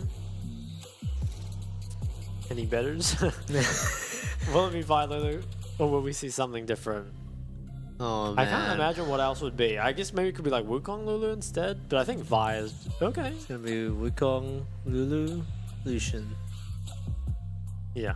Sorry, I'm very excited to see the spotlight matchup in action once again. At least it's a more that's got a botline matchup with a bit more history to it. At least with Waco versus Wako rather versus Shun. Oh, Yuumi actually, despite the nerfs, It's possible. It did get banned earlier. not sure about Sona. I haven't seen it in a very long time though, so I'm curious to see how it would be. But there it is. And amazingly enough, it is going to be the Lulu locked in for PSG Talon. Now, what will CFO answer with? It could be anything. It could be any of the 150 champs in the game, but it will be. Who can say for sure? Really, we don't know these things. Yeah, they're thinking about it. It is a tough choice for sure. I would hate to be in CFO situation, but they are going to be forced to lock in the Lucian to their dismay. As we do head into the second ban phase. Siren ban, okay. Okay, so maybe there's a few Siren abusers around. Now I wonder what that's actually setting up for, because we saw, the Siren and the Jax earlier, but Jax is already banned. Could be just something like they don't want a Cassante Scion tank trade or something, but kind of curious. Actually not too sure what else the bans would be. Maybe you ban some melee mez, yeah, maybe Silas, Akali or Yon, take those away. All the stuff that synergizes with Sedge is really annoying. Could be just Jimmy and Zakali taken away next. Obviously it's pretty good on the champ. Do you ban another top laner here, CFO? I don't even know. Yeah, there are. Ooh, the Rise. Okay, that's interesting. We've seen both teams play the Rise before, so having a ban from the side of CFO is pretty interesting. I'm not too sure what that means for the rest of the draft. Yeah, I'd expect an Akali ban here maybe, or the Yon, or could... Yeah, no, I think you should probably ban a melee mid with Sedge. Okay, so actually ban the Gnar. So there's a lot of Cassante counters gone. But there is still the Udyr. Oh, it's I kind would of hard love to to see pick. the Udyr again. Yeah, you could end up running in a triple AP topside though if you do go for it. Okay, the Renekton being hovered. If this is locked in, I would say it's probably as a flex. Yeah, okay, so I'm assuming this is just top, but it's probably a flex. ASOL hasn't been enabled on the patch, so we'll not be allowed to lock that in. Yeah, I would not try that. I'm pretty sure that's a big no-no to even be hovering it, to be honest. That's fine. We'll let it slide. It's gonna be Dizzy, one of the other A champions, so maybe just a prolonged misclick. Yeah. Now, what would be the top pick? Something into Renekton, I feel like. I don't think they'll play Renekton into Azir, so I think you can just counter the Renekton here. Pretty much whatever you want. And Gragas could be good. Gives you a lot of safety. Yeah, so that makes it hard for the Renekton to ever dive. You could maybe put Renekton mid here, but it seems hard. Probably just take Akali here, I would think. It's good with Sejuani. Does well into Azir in those team fights. I'd be very surprised to see it not be Akali. And into Azir, I'd be... Okay, there we go. There we go. It's locked in. Jimmy and Akali. It's a good game for it, right? It's pretty good against the enemy team. Works well with yours. So, no problems. I like CFO's draft for them. You know, like that is a team that knows how to play early game, and they've certainly got the tools to back it up. PSG, I think, again, this is kind of like what J-Team played last game, where they just have a very solid team comp. But I think theirs is much harder, in comparison at least, to J-Team's was last game. I think, like, Azir and Gragas, you know, can perform well, or can be very useless in fights. So... yeah, for me, it's up to, can CFO snowball this early game? I've seen no reason so far to see that they can't. I'm also excited to see what Ginger has for us. Yeah, it does feel like CFO, they have, yeah, as you said, a lot of tools to make stuff happen early game. If they do get a lead, it will be pretty scary, but they still have to keep being creative with how they approach fights as well, like with the Akali, with the Renekton stuff. You don't really want to be just walking into PSG face on, right? Because that's just not going to work against the Gragas and Nazir. Yeah. Should be a good game. Yeah, I'm Fifth game. excited once again for the Ignite Lucian. I saw it was... Oh, did he do it? Yeah, I think he's going to go for it. He's cooking once again. He is, yeah. I think Azir, I'm not sure how I feel about this. We've seen some very mixed performances from Azir. And just, again, it really struggles at early game skirmishing, and so much of the game is about that right now, especially in that kind of like 10 to 20 minute period. So I don't think Azir can really abuse the 1v1 that much against Akali. Like, you get priority, but you can't ever really kill her. And then the team fights, the skirmishes, it can be difficult. But we'll see. We have seen some good Azir games. I'm overall not a huge fan of it at the moment, though. Definitely has seen a lot of play recently. Will you be able to pull it off? Find out this time on our final. That was bad. Our final game for tonight: PSG Talon versus CTBC Flying Oyster. This is definitely a match that is going to deliver, and we'll see if Junja can deliver for PSG as well in his first game. Yeah, he's on the Wukong, so pretty good champ for carrying. Actually, the Conqueror taking on Azir, so definitely playing for more scaling. Also, double Scorch for Luchadami here. Probably pretty normal, but it's pretty scary. You don't sound too scared by it. Well, I think also the the grasp by Gragas in this matchup. I mean, I don't know the Gragas runes that well, but I feel like when you play against most bruisers, you go for Phase Rush or even First Strike. So the grasp is interesting. Maybe you just need it in order to survive the early dive. Nice. That was a good rhyme. Thanks. I didn't even realize. Overall, though, yeah, once again, we see the Zeri, Lulu, you know, punishing the weak Lucian Nami level 1. Yeah, man, I'm very interested to see how this grasp will go, because, yeah, I do agree that it feels like Phase Rush more often than not helps Gragas a lot more in those matchups, because it's pretty hard to get grasp procs off without getting, you know, chunked down by Renekton. Yeah, I'm assuming that just without grasp and without the resolve tree, maybe it's just too hard in order to, you know, stay high on health. Right. And I think if you get dived by Sedge Renekton, it could definitely, you know, get out of your hands pretty quickly. But yeah, so far, everything kind of going as expected. I love that Shun takes Ignite and Lucian every time. I think he's the only one that does it. Definitely Chad behavior. Yeah, I feel like a lot of the time you're just forced to go cleanse because there's too many Sejuanis. And actually, interesting, Waco doesn't have cleanse, although Lulu will probably build the Mikhails. But having no cleanse versus Sedge Renekton, that's pretty greedy. It's also pretty Chad. He has got the barrier to replace it though, so not quite as ballsy, but still respected nevertheless. Yeah, no Ignite Zeri. Gemini though, looking topside already, as you'd expect. Trying to make use of the strong topside on the side of CFO. Not going to find anything in the jungle though.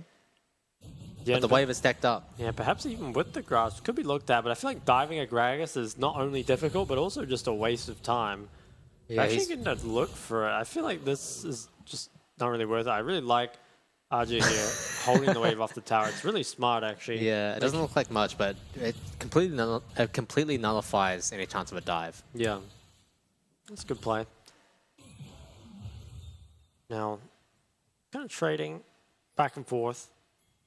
At least now that Yumi's gone, people can kind of die eventually. Or Shun, dashing in aggressively. Waco does get bubbled up, but uses the barrier very early on in the lane to try and just avoid as much damage as possible. Yeah, and Jimin also getting very low, but has Fleet, Second Wind, Door, and Shield TP. The unholy... What's one more than a Trinity, Amelg? Quadrinity. Thanks.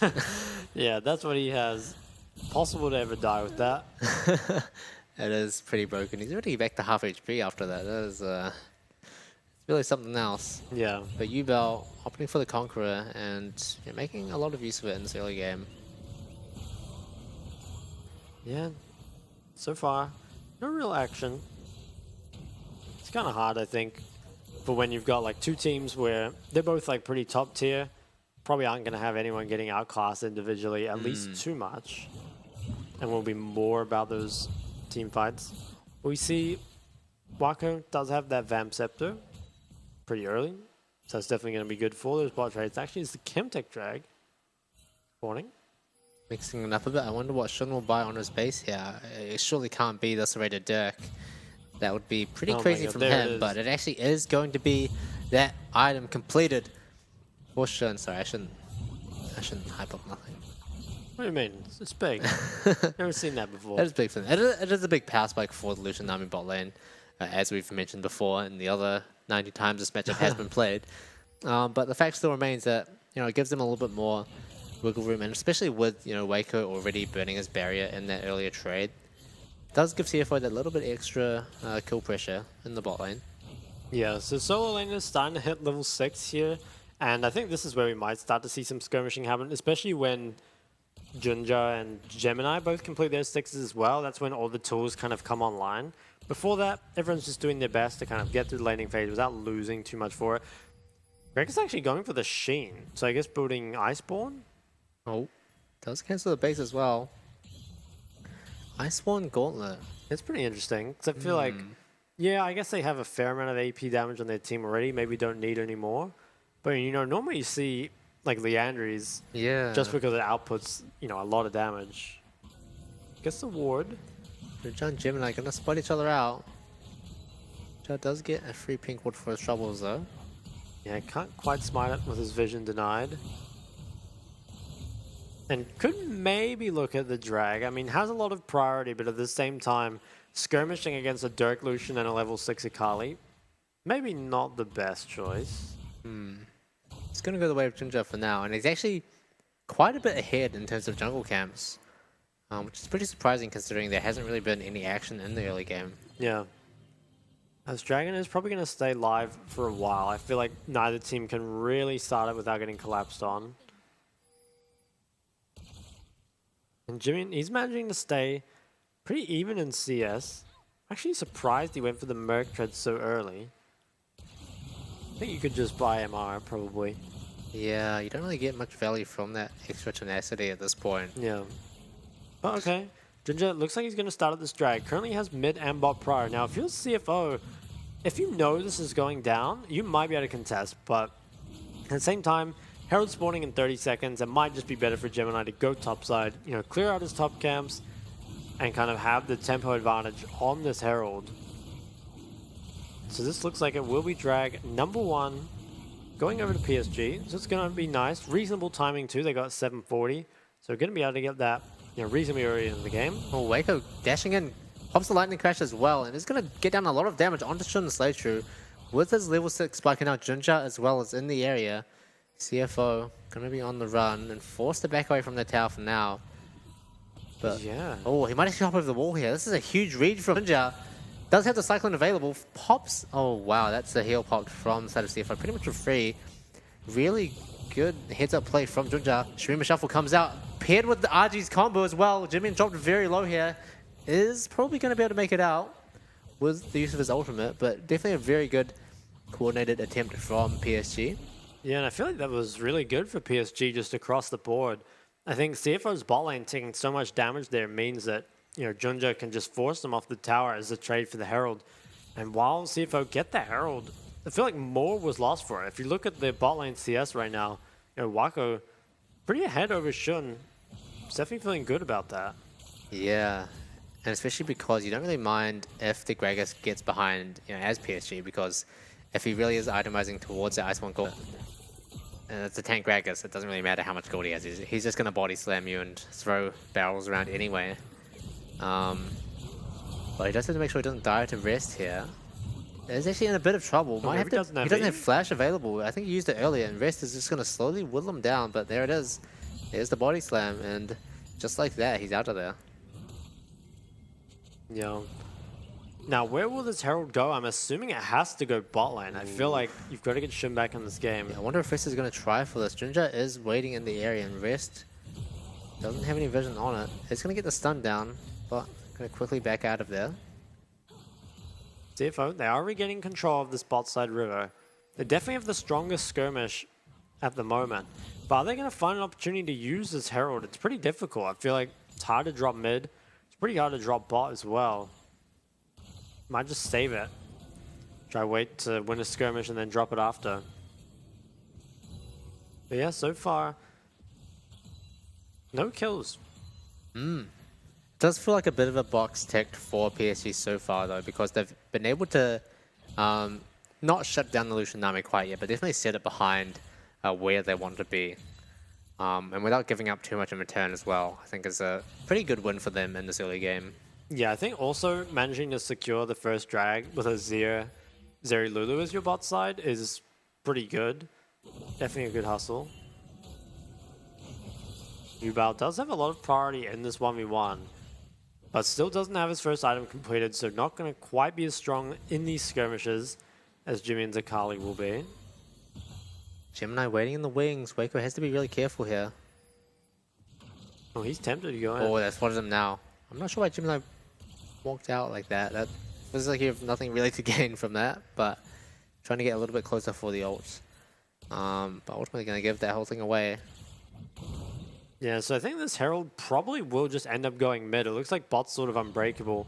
Maybe you can look on the Yubao, who does not have cleanse.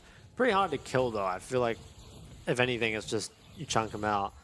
Gemini's actually swapping to top side and still has that Herald, so could end up actually going top. Resto did just lose a lot of his health. Yeah, Archie's actually doing a pretty good job in this matchup now. He keeps getting rest to come up and try and cancel him, which is... I think he honestly doesn't mind too much, because his wave is already pretty bad anyway. And he's got TP as well. Hey, they're going to look mid. Yubao doesn't have any MR, no Merc treads as well. He could probably just dodge. Oh, ult comes out. Doesn't quite connect. Very close, though.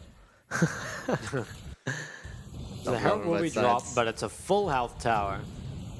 Although giving a little bit of gold to Akali does feel good, especially towards getting that first item. Oh, Junja's here. He's going straight in onto Gemini. Pops the cycle and has the second one available as well, but doesn't quite connect it. Ooh, okay. Good look there from Junja. Not quite enough, but Gemini is forced to flash away. Yeah, I wonder if he could have followed the flash. I guess might have just died at Jimmy and after. But did manage to get the flash. Didn't have to invest his own. So pretty big win, especially with Dragon spawning in 25 more seconds. You have to feel like that should be a little better for PSG. Yeah, they have got control over this bot lane as well because of Junja's presence. Looks like Woody might actually be taking a base. Not too sure about this timing. Yeah, that is kind of strange. I guess they're just not looking to start the Dragon earlier. Maybe they're just looking to get all their bases, complete first item on Yubao, just get back on the map, and they'd be ready to pressure. So playing it a little slower, and they don't need to play fast, right?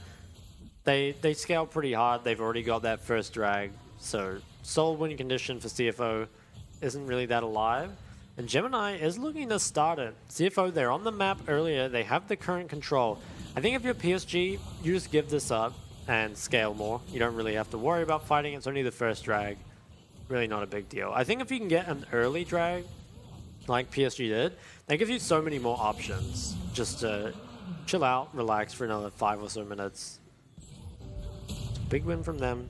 The first item's starting to be completed. We see the Leandry on Yubao. Gore Drinker on Rest. I guess we are going to see the Iceborne. It's going to be very tanky Gragas. Definitely going to be a lot more difficult for Rest to pressure on the top side. But still, I feel like the longer this game goes on without a kill, the better it is for PSG. They are slowly scaling up. And Lucian Nami has yet to find any value. Yeah, I think the Lucian Nami, it's really interesting because it doesn't necessarily have to find its snowball early. It just needs to find a snowball at some point, right? Right. And I think here, the kind of window for you finding a snowball is closing though, because you get outranged by Azir. Well, Waco has found Slaytrue by himself. Tidal Wave is popped. Bubble is going to connect as well. Ooh. Going to swim on out of there. But good trade from Waco. Yeah, so PSG just slowly edging out these small advantages over the enemy team, although this bot lane tower is just going to go over. CFO, they're all grouping for the Herald, but we saw how useful the last Herald was. This feels like another trade that just isn't really worth it. Yeah, and PSG, overall, in the first 15 minutes of this game, have seemed like they've been doing a good job of shutting down the early aggression that we've seen from CFO in the past few games, which it only feels like it's a good sign for them as this game continues to progress. Yeah, and for that Herald, CFO lost the bot tower and plenty of bot camps, and they don't even get traded on the other side of the map. So I think PSG, they're getting very ahead of this. And this Herald, it's going to have to break the mid-tier 1, otherwise it's just going to be completely useless. And Shun on the other side is trying to trade what he can. Oh, Rest actually going in. There's a wave. Wow, yeah. Get some damage down onto the decoy as well for good luck.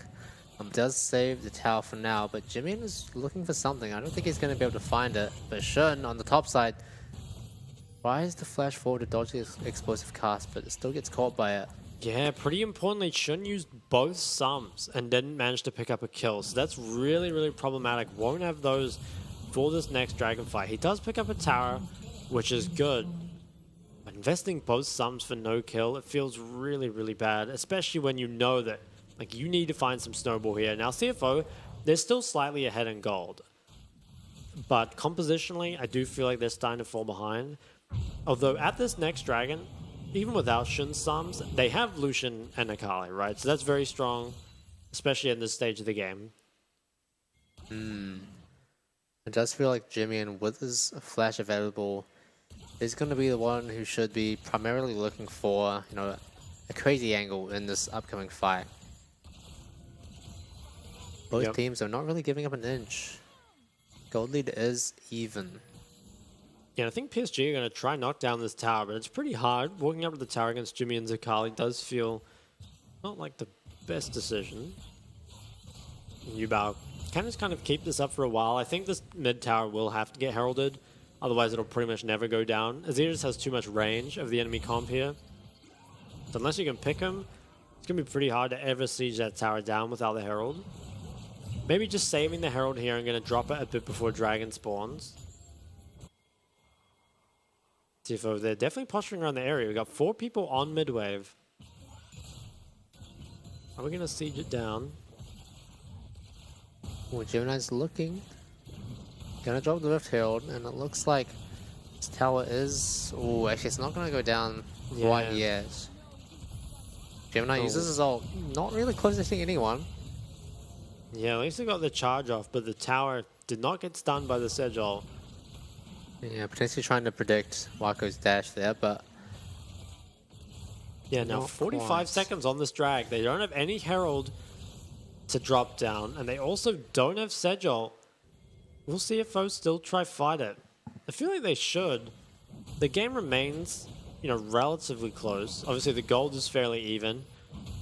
And even though I think PSG are outscaling and in overall a good spot, I think CFO are stronger at this drag. You know, they've got that one item on the Lucian and the Nami. They've also got Akali, who's extremely strong in these fights. So CFO, if they can win this fight, they're 100% in this game still. Yeah, on the flip side though, if they do fumble and aren't able to pull off what they want to here, it looks even more dire for them, and already it feels like they are on a bit of a timer. Arju gonna find rest. Not gonna use the explosive cast just yet, but Junja going in as well. Gets stunned up, gets dropped very low actually. Explosive cast disrupts the backline of CFO. But they're gonna continue wrestling for control. I think CFO did come out a little bit on top of that trade. Junja gonna try and heal what he can off of the jungle creeps, but it's not gonna be too much. He's still sitting at half HP. Yeah, CFO definitely have more sustain. PC playing this super slow. Jimmy, though, he's got a huge flank. Doesn't choose to go in just yet, but is continuing to pressure PSG. Yeah, they're kind of just squaring off right now. It's hard for anyone to really pull the trigger, especially with Jimmy in the wings here. Gemini does have ult back up. Jimmy's still waiting. He is going to get spotted out by the ward, but it's still a bit of a dangerous situation for PSG to be in. Both teams actually walking a bit away from the dragon, and Jimmy going to get looked on now by Junja. Has a cyclone available, isn't going to use it. Both teams being very, very careful about what abilities they hold on to for now, as the dragon still hasn't really been started. It looks like Jimmy is looking to base and TP, so potentially has item or just wants a better flank angle. Okay, is TPing back to where he was. PSG though might be looking. They don't actually know. They assume Jimmy's still around. This has been the longest dragon setup ever. Yeah, both teams really just not wanting to get it low at all. Jimmy now on the same position. Junja gonna look it once again, but still saving that cyclone, trying to push Jimmy back, then work with the window that they create from that. Jimmy is really reliant on the shuriken, so as soon as he uses that, it's a big window gone for CFO. Wow, this is a really extended dragon fight for sure, but CFO looking like they want to start doing it now. Jimmy has gone even wider this time, trying to create an undetectable flank. He hasn't been spotted just yet, but Junja goes in. The dragon's dropped very low. Does reset a little bit. We'll see who picks it up. Gemini is going to be the one to take that one away. Jimmy sitting in the back on a shroud. Doesn't get cycloned up. Rest dropping very low as well, but isn't going to quite go down yet. First one picked up for Gemini, but CFO now they dropped very low. PSG looking for what they can. Yubao finds Shun. Waco going to chase over as well. Slaytrue and Gemini both unable to do anything to fight back. Gemini gets picked up. Slaytrue might be next to fall. Junja going over the wall as well. They're going to try and pick up Rest as well on the back end of this. They are going to find it, but Slaytrue does live for now. Waco, whoa. Wow. Okay, that was risky. I but like it. Still a huge turnaround for PSG. Yes, that's really good for PSG. I mean, they... Oh, are they potentially looking at Baron? No, I don't think they are. So, the Dragon did go over to CFO there, but I think it really doesn't matter. And I think it's very important that neither Jimmy nor Shun picked up any kills in that fight. So, PSG... Let's see a replay of it. Jimmy had a really wide flank after, 10 years of back and forth, but I think...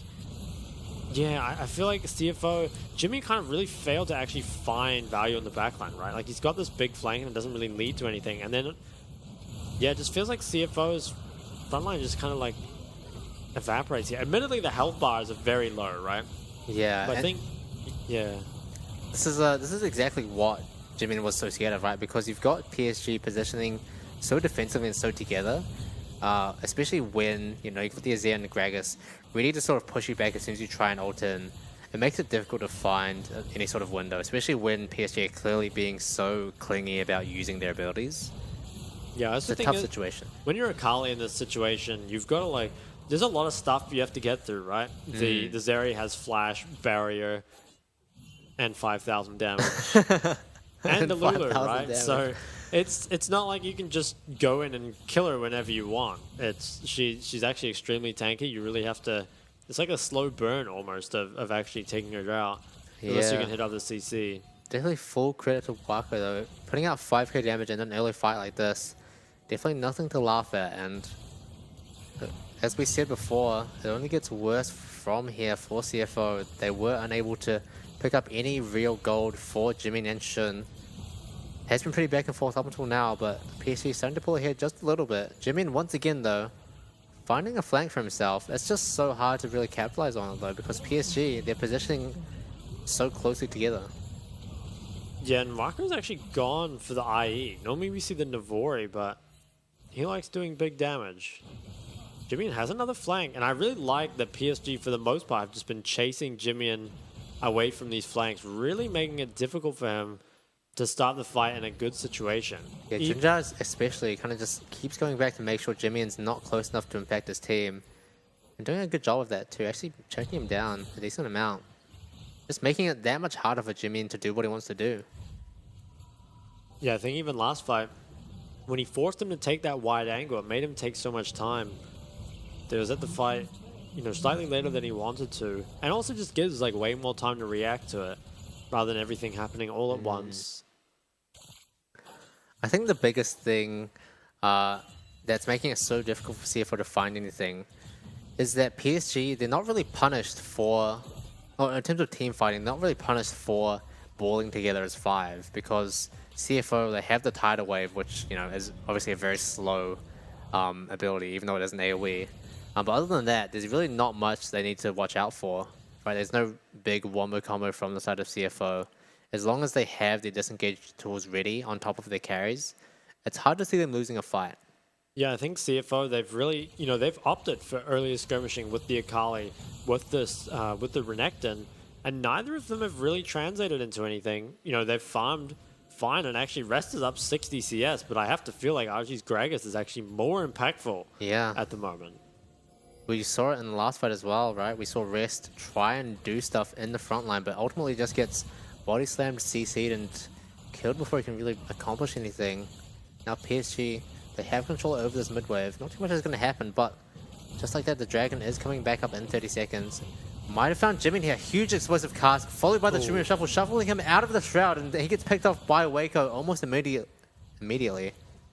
Yeah, that was really nice. I really like how PSG were willing to commit ults, but also save their sums, right? They know which things are really important here and which aren't.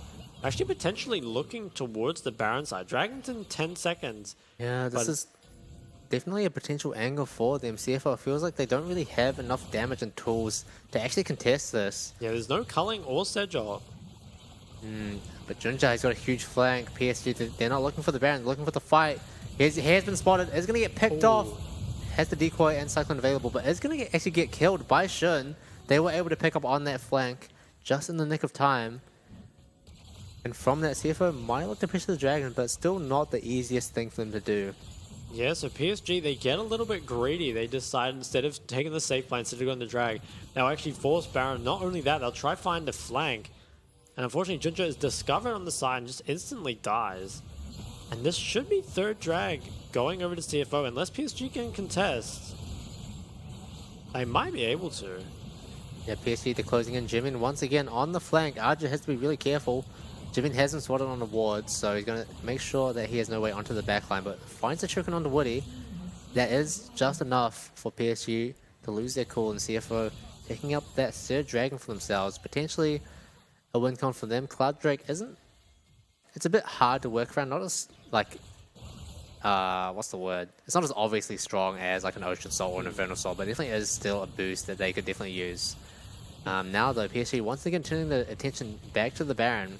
Yeah, trying to abuse CFO's poor tempo and just start this up, and actually it's getting very, very Yeah, low. 4K already. They might play for the 50-50, maybe Ooh, Azir can Vision on ult. it now. Yeah. Let's not very low. Gemini might look for the steal here. I think he actually gets interrupted with the charge and knocked away, so it probably is going to be picked up by the blue team.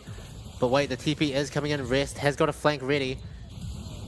Ooh, Jimmy knows already dead. Rest trying to do the best he can, finding his position onto Waco, but hops over the wall, trying to auto take over that. And now Junjao with a huge cyclone onto the backline. Shun and Sledgy both down for the count. Rest trying to do what he can once again, but going to get chased down slowly. Waco misses his dash over the wall, which means Gemini is going to live for now. But still another big win for the side of PSG. Yeah, what an insane call from PSG. Obviously, you know that CFO is behind on tempo, right? So you can look to pressure the Baron, but actually just fully committing to it, you know, knowing that Azir can kind of play goalie almost over the wall. And in fact, didn't even hit the ult. But with that and the polymorph coming out of Lulu, managed to keep him over the wall long enough. And also, Waco in that fight, you know, massive performance. So we see the replay. You've got to keep Gemini out of the pit somehow. So at first, it's Yubao tries to get the ult, doesn't quite manage it, but he does get Sejuani's Q. And then Gemini gets polyed. They manage to secure the Baron. And then pay attention to Waco in this fight, because it'd be very easy just to die here.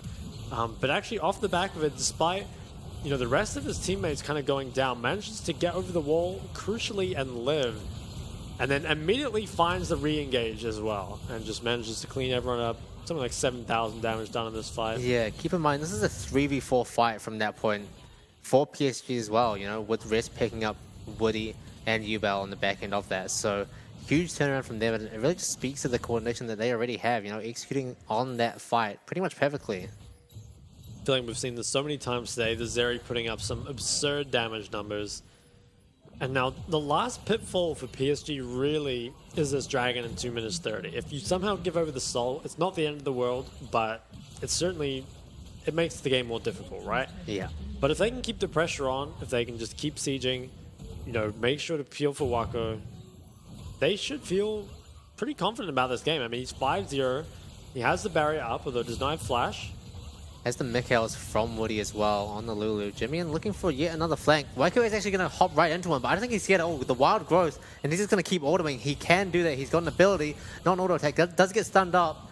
Mikhails isn't going to be popped for that quite yet. Junjao looking to see what he can do with the Cyclone, but not going to find anything. And PSG back to pressuring this Indom tower. Although CFO, they're feeling a little bit more confident now that PSG have some slightly reduced health bars. Yeah, and in the meantime, the Silent Towers are just Oh, falling. Waco pops the Lightning Crash. Shieldwood pops as well, but he is very low. Now from PSG, being a little bit worried here. Jimmy doesn't have the ultimate available, but that doesn't mean he isn't a threat. Could get the red buff and just go back to pressuring. But it looks like it is going to be just sync resets. Probably just going to make... Ooh. Oh, Slater actually just barely flashes away from that Streamer Shuffle. Good attempt from Yubao there to try and capitalize on a misplaced support. Yeah, so a minute left on this Dragon, and you have to feel like both teams will really want to contest this. For CFO, this is their lifeline back into the game, and for PSG, this is the nail in the coffin if they win this fight. They shut down CFO's win condition, as well as obviously win the fight. And the goal difference is really starting to build up. 5,000 currently. Yeah, 5,000 exactly for the side of PSG. And most of that is on Waco as well, so that's exactly where it hurts for CFO. Yeah, now PSG, they have a lot of control. It's going to be very difficult for CFO to contest this. Yeah, Jimmy keeps looking for these flanks, but it's so hard to actually find anything off of them. Waco's got so many tools to keep him safe. He's got a Lulu on top of him, got the Mikhails, he's got barrier, he's got a stopwatch now in his back pocket as well. It's so hard to see a world where he actually dies in any of these fights. Jimmy can flank all the way from the fountain, and it still wouldn't be enough. Yeah, and PSG, I think they have total control over this now. CFO, they might just try run down mid-wave, try contest that way. But Waco's doing a good job of making sure that doesn't happen. Goes into the wall, does hit a few trees, but ultimately not what CFO are looking for. I think it is good to fish like that though, especially because you want to try and pressure Woody into using that Mikhails, just so it's down for that next fight. Yeah, PSG. This just gets picked up, right? Yeah. Does get picked up. Now, next Baron is only in a minute 30. from now. PSG, though, they're going to keep the pressure on. They're going to try break this tier 2 bot lane at least before they look at the Baron. Jimmy looking to shove on the top side and give CFO some presence back on the map, but PSG have seen and they're going to just keep pressuring in on this Inhib tower. Wave does get pretty much cleared. Wako stepping a bit too far forward. Mikhail's is burned now, so that is one more defensive tool down. But insane that his flash is coming back up again. Yeah, PSG actually getting very aggressive here. Most teams would just wait for the Baron, but they're still trying to keep the pressure on. They know they're ahead. But it looks like they are going to back off. Probably will just go set up for this Baron now. Recalls will come through. And with the Baron in 40 seconds. Actually, Gemini might look to go on mid-wave. Not going to be fully committed to. Yeah, I mean, we've talked a lot about Waka, but Yubel as well is also scaling up pretty decently. He's almost hit his Void stuff as well. Oh yeah, it's just so shitted actually. Yeah, it's a big pickup for him. He's definitely going to be a big damage threat alongside Wako. But obviously Wako is still sort of the main guy dealing out most of the consistent DPS. And I think that is just so difficult for CFO to find a window, because it's really not just one window, right? It's multiple windows in succession, because they really need to peel back the layers of defense, the many layers of defense that Wako has. Yeah. He's like an onion. It's definitely very difficult to do at this point. They do have decent Baron control. PSG, they're going to come take it back. Tower will go down. There's a flank ward waiting on the edge there. This could definitely be it. I think PSG, we've seen earlier in the game, they want any opportunity they get to start up this dragon. And now that they've established really good control over it, they're checking out bushes, trying to find Gemini before they start this. Oh, CFO Rest might be in trouble here. Oof. Junjia, once again, he's so patient on holding the Cyclone, waiting for the perfect opportunity to use it. And that is really, really good discipline from the young superstar jungler. And they are going to be starting up the Baron now. Yeah, and just starting it with 2, I actually like this. You show most of your DPS on mid-wave, and I'm not sure if Jimmy, I assume he does have vision from where he is. Ooh, I don't know if he's quite close enough. No, so can't yeah, quite so they see actually have no idea. CFO are starting to suspect something, though. They're starting to walk into River. Waco, oh wow, actually the save in from Arja, and blue team PSG once again picking up the Baron Nashor. Jimin trying to do what he can on the flank, but he's so far away, and there's so many defensive tools still available. Junja goes in, finds a Cyclone onto so many people, and PSG are just completely cleaning up. Wako pretty much full HP, and Jimmy running in on the back end of that, but ultimately not able to find anything. There's just too much going on and too little he can do. Yeah, and I think PSG can probably just end off this, and I think that might just dethrone Arja Siva. finds Shun. I wonder who actually wins out in this 1v1. Arja tanks so much damage up Shun. He's going to try and pick up 1 kill at least before his Nexus goes down. Emo pot from Arja, but yeah, no members available in the base for CFO. Gemini is here, but he's going to get picked off pretty quickly by Wako. Is actually going to survive from now, but the Nexus isn't going to be as lucky, and PSG picking up a huge win against CFO and dethroning them from that first place slot. Yeah, I mean, that's pretty insane. They stopped their win streak. They actually might still be first place, right? Tied first? Yeah. Yeah, so still first place, but did get rid of Sol first place, which is good. And yeah, I mean, really nice start from them, right? Like PSG, they come in, new player, they look dominant from pretty much start to finish. And I think the interesting thing was it was actually Wako who kind of put the game on his back, right? Obviously, it's a team effort, right? It's not just him, but I mean, every fight just putting out, 6,000-7,000 damage. He already had a 12 KDA before that game. I don't think he died in that game from what I remember. Yeah. So yeah, really good play from him. Really disciplined on all fronts. But yeah, him especially, being the main carry for the majority of that game, it takes a lot to have the awareness to not make a single mistake. Even when you have like so many layers of protection like to help you, it's really important to try and keep as many of those layers up as possible, right? And that's exactly what he was able to do. Just so consistently putting out his maximum DPS while staying safe at all times. Like, really good performance from him. Yeah, and I think he also had quite a lot of impact on the early game. Like, if you remember, he found that really good trade on the CFO's bot lane, and that allowed Jinjia to just walk them off the tower.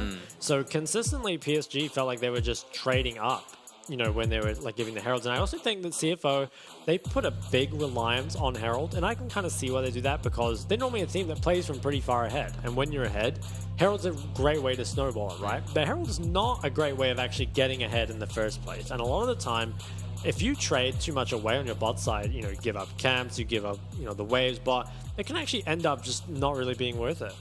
Yeah, it definitely does feel like more of an accelerator rather than an enabler.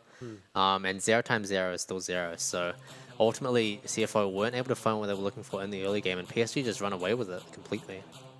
Yeah, and I also think, you know, draft-wise, most of it was pretty normal from what I remember. I mean, there wasn't that... I guess I feel like we really saw the limitations of the Akali versus Zia matchup, as well as the Renekton versus Gragas. Because, like, these are both champions that, in theory, they do well against their opponents here, right? Because you get lots of pressure just in skirmishes and stuff. But the problem is you are, like, on the clock, right, of getting outscaled. And I think if the game is stable enough and you never find that initial engage, if you never find skirmishes, and it doesn't turn into dragons or whatever, you just end up kind of feeling useless. And I think Jimmy, and you know, we know he's good at Akali. He's had lots of good performances, but in this game, he looked invisible, right? He never actually found anything.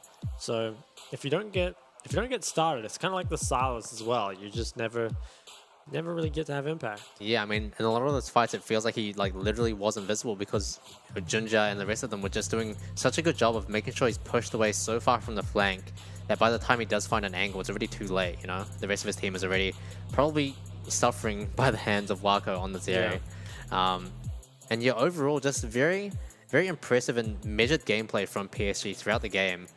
We saw this at this Dragon fight where, you know, despite Jimin finding such a huge flank and going all the way around, PSG, they just maintained it cool. You know, it looks a little bit dicey for Junja here, but actually, you know, he ends up pretty safe once he flashes over the wall, and then you know, they make sure to just stay together. It feels like everyone really understands their role, and as soon as someone steps out of place, like Rest just does, you know, they all pile on him.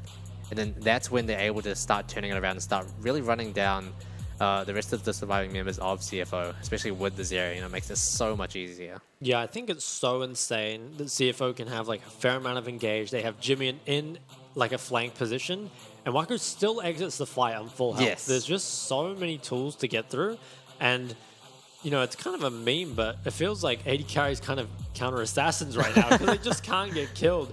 I mean, take a look at the damage. It really was the mid and AD from PSG putting out so much damage. And yeah, on the other side, CFO, they kind of, they just like struggled, right? They're mid jungle. They picked the strong early skirmishing, and they never actually got to use it. Yeah, the Jimmy's Akali damage really just does tell a whole story for him this game. It was rough because he wasn't playing bad by any means, right? But it's just that PSG, they literally gave him no way into any of the fights. And when that happens as Akali, there's really not much you can do, right? You're kind of relying on the rest of your team to create that space for you. Yeah. I think Junjie especially did a really good job of just chasing Akali. Like, you pretty much saw every fight. You know, he would be the one kind of pushing Akali away from the flank, which is really, really important. I think it's easy to forget. And as expected, 100% KP, 37 almost % of his team's damage. Wako. Yeah, I mean, just a monster performance from him. He really wants, you know, to climb up those standings, and it showed in this game for sure. Just so much stability he brought to this game. Yeah, I feel like there's often a trade-off with players between, you know, playing safe and, you know, playing at your limit. And it feels like he really found a good balance between the two. Yeah, I mean, managed to put out that much damage and still not die. Definitely feels like a great performance from him. Obviously, it's a lot easier when you've got the Lulu there as well. Yeah. And man, I'd be really glad to see these range supports just leave, to be honest, because it feels so hard. You know, like if you're Jimmy in that game, how do you find the angle, right? It's possible. It's really, really tough. And So I think hard. It's much more exciting with the range supports, or sorry, with the melee supports. You're getting brainwashed there. Let's not think about that. But yeah, overall, PSG, they show a pretty good game. And yeah, CFO, that's their first loss since that, you know, since that day one loss. So yeah, and I believe we're going to take a look. So for today's results, we saw Hellpigs take out Duish team in a very long game. Deep Cross Gaming take out Frank Esports, somewhat an upset. Sem9 actually pick up their first win over Megabank Beyond Gaming. Type AJ team take out Impunity, and finally PSG Talent take out our big match of the day up against CFO. Yeah, actually, like in terms of the standings before the day started, a lot of upsets. Yeah. A very exciting day all round. Taking a look at the standings after today, though, we can see 3 teams tied for first place once again: CFO, Frank Esports, and PSG Talon, with Deep Cross Gaming, Impunity, and J Team not too far behind, as well as Hellpigs and Megabank Beyond Gaming starting to establish that they don't actually belong in that very bottom tier. Whereas Duo7 Sem9 WPE still sitting at the bottom, but definitely promise for both of these teams still. Yeah, well, something I learned today is that the W in SEM9W stands for Worlds, and this is the time when they will rise out and they will reach the top. Indeed. I'm sure we'll see it. Next 2 round robins, they're going to go 8-0. Who knows? They're on a 9-0. 1-win streak. PSG Talon's on a 1-win streak. Yeah, They're pretty much basically the same team. Yeah, oh, that's right. wow. It's so in sync tonight. That's Yeah. crazy. I guess it's just the pauses. Anyway, that's about that. And more about what we can expect going into tomorrow's matches. I'm trying to stretch this out for as long as possible so that the graphics change, but I'm not quite right on my timing tonight. But I mean, still, I feel like for PSG, it's a big win for them, especially since it's the debut game for Ginger. I was kind of worried that there would be a bit of instability in that game. From potentially not having enough practice with them, but they really just looked as good as ever. Like, they look so coordinated and so decisive and ready. Now, that's enough filler. Let's take a look at tomorrow's matches. We've got Megabank Beyond Gaming versus Impunity Esports opening up the night, followed by PC Talon versus Deep Cross Gaming, Frank Esports versus Jewish Team, and CFO versus J Team, and Hellpigs versus S9W to finish it all off. Now, which one am I most excited for? It's a tough one. Honestly, maybe Hellpigs versus S9W because, yeah, S9W, they've picked up their first win. And Hellpigs, they have looked relatively unstable. We've talked about how they need to find consistency. And, an inconsistent Hellpigs plus S9W, who knows what that might equal. Yeah, I think I'm excited for PSG Talon versus Deep Cross. I think it'll be interesting to see how does this new PSG Talon lineup come up against Deep Cross Gaming, who have been, starting to attack some of the top dogs. Yeah, I mean, it's still a mixed bag for me from them. I feel like they've definitely impressed me and disappointed me in equal amounts so far. So I'm hoping they can really bring the fight to PSG. And yeah, bring themselves back up into the sort of winners circle right now. The winners queue. Yeah, I think a lot of it will just depend on, can they consistently find an ST that early game? Because I think, this doesn't seem like a team that is going to be able to, I feel like, have too many different strategies. I think it all rests on old mate Nesty. Yeah, we'll hope to see if Nesty can pull it out tomorrow. But unfortunately, that is all for tonight. Thank you all so much for tuning in, and we'll catch you tomorrow for your PCS fix.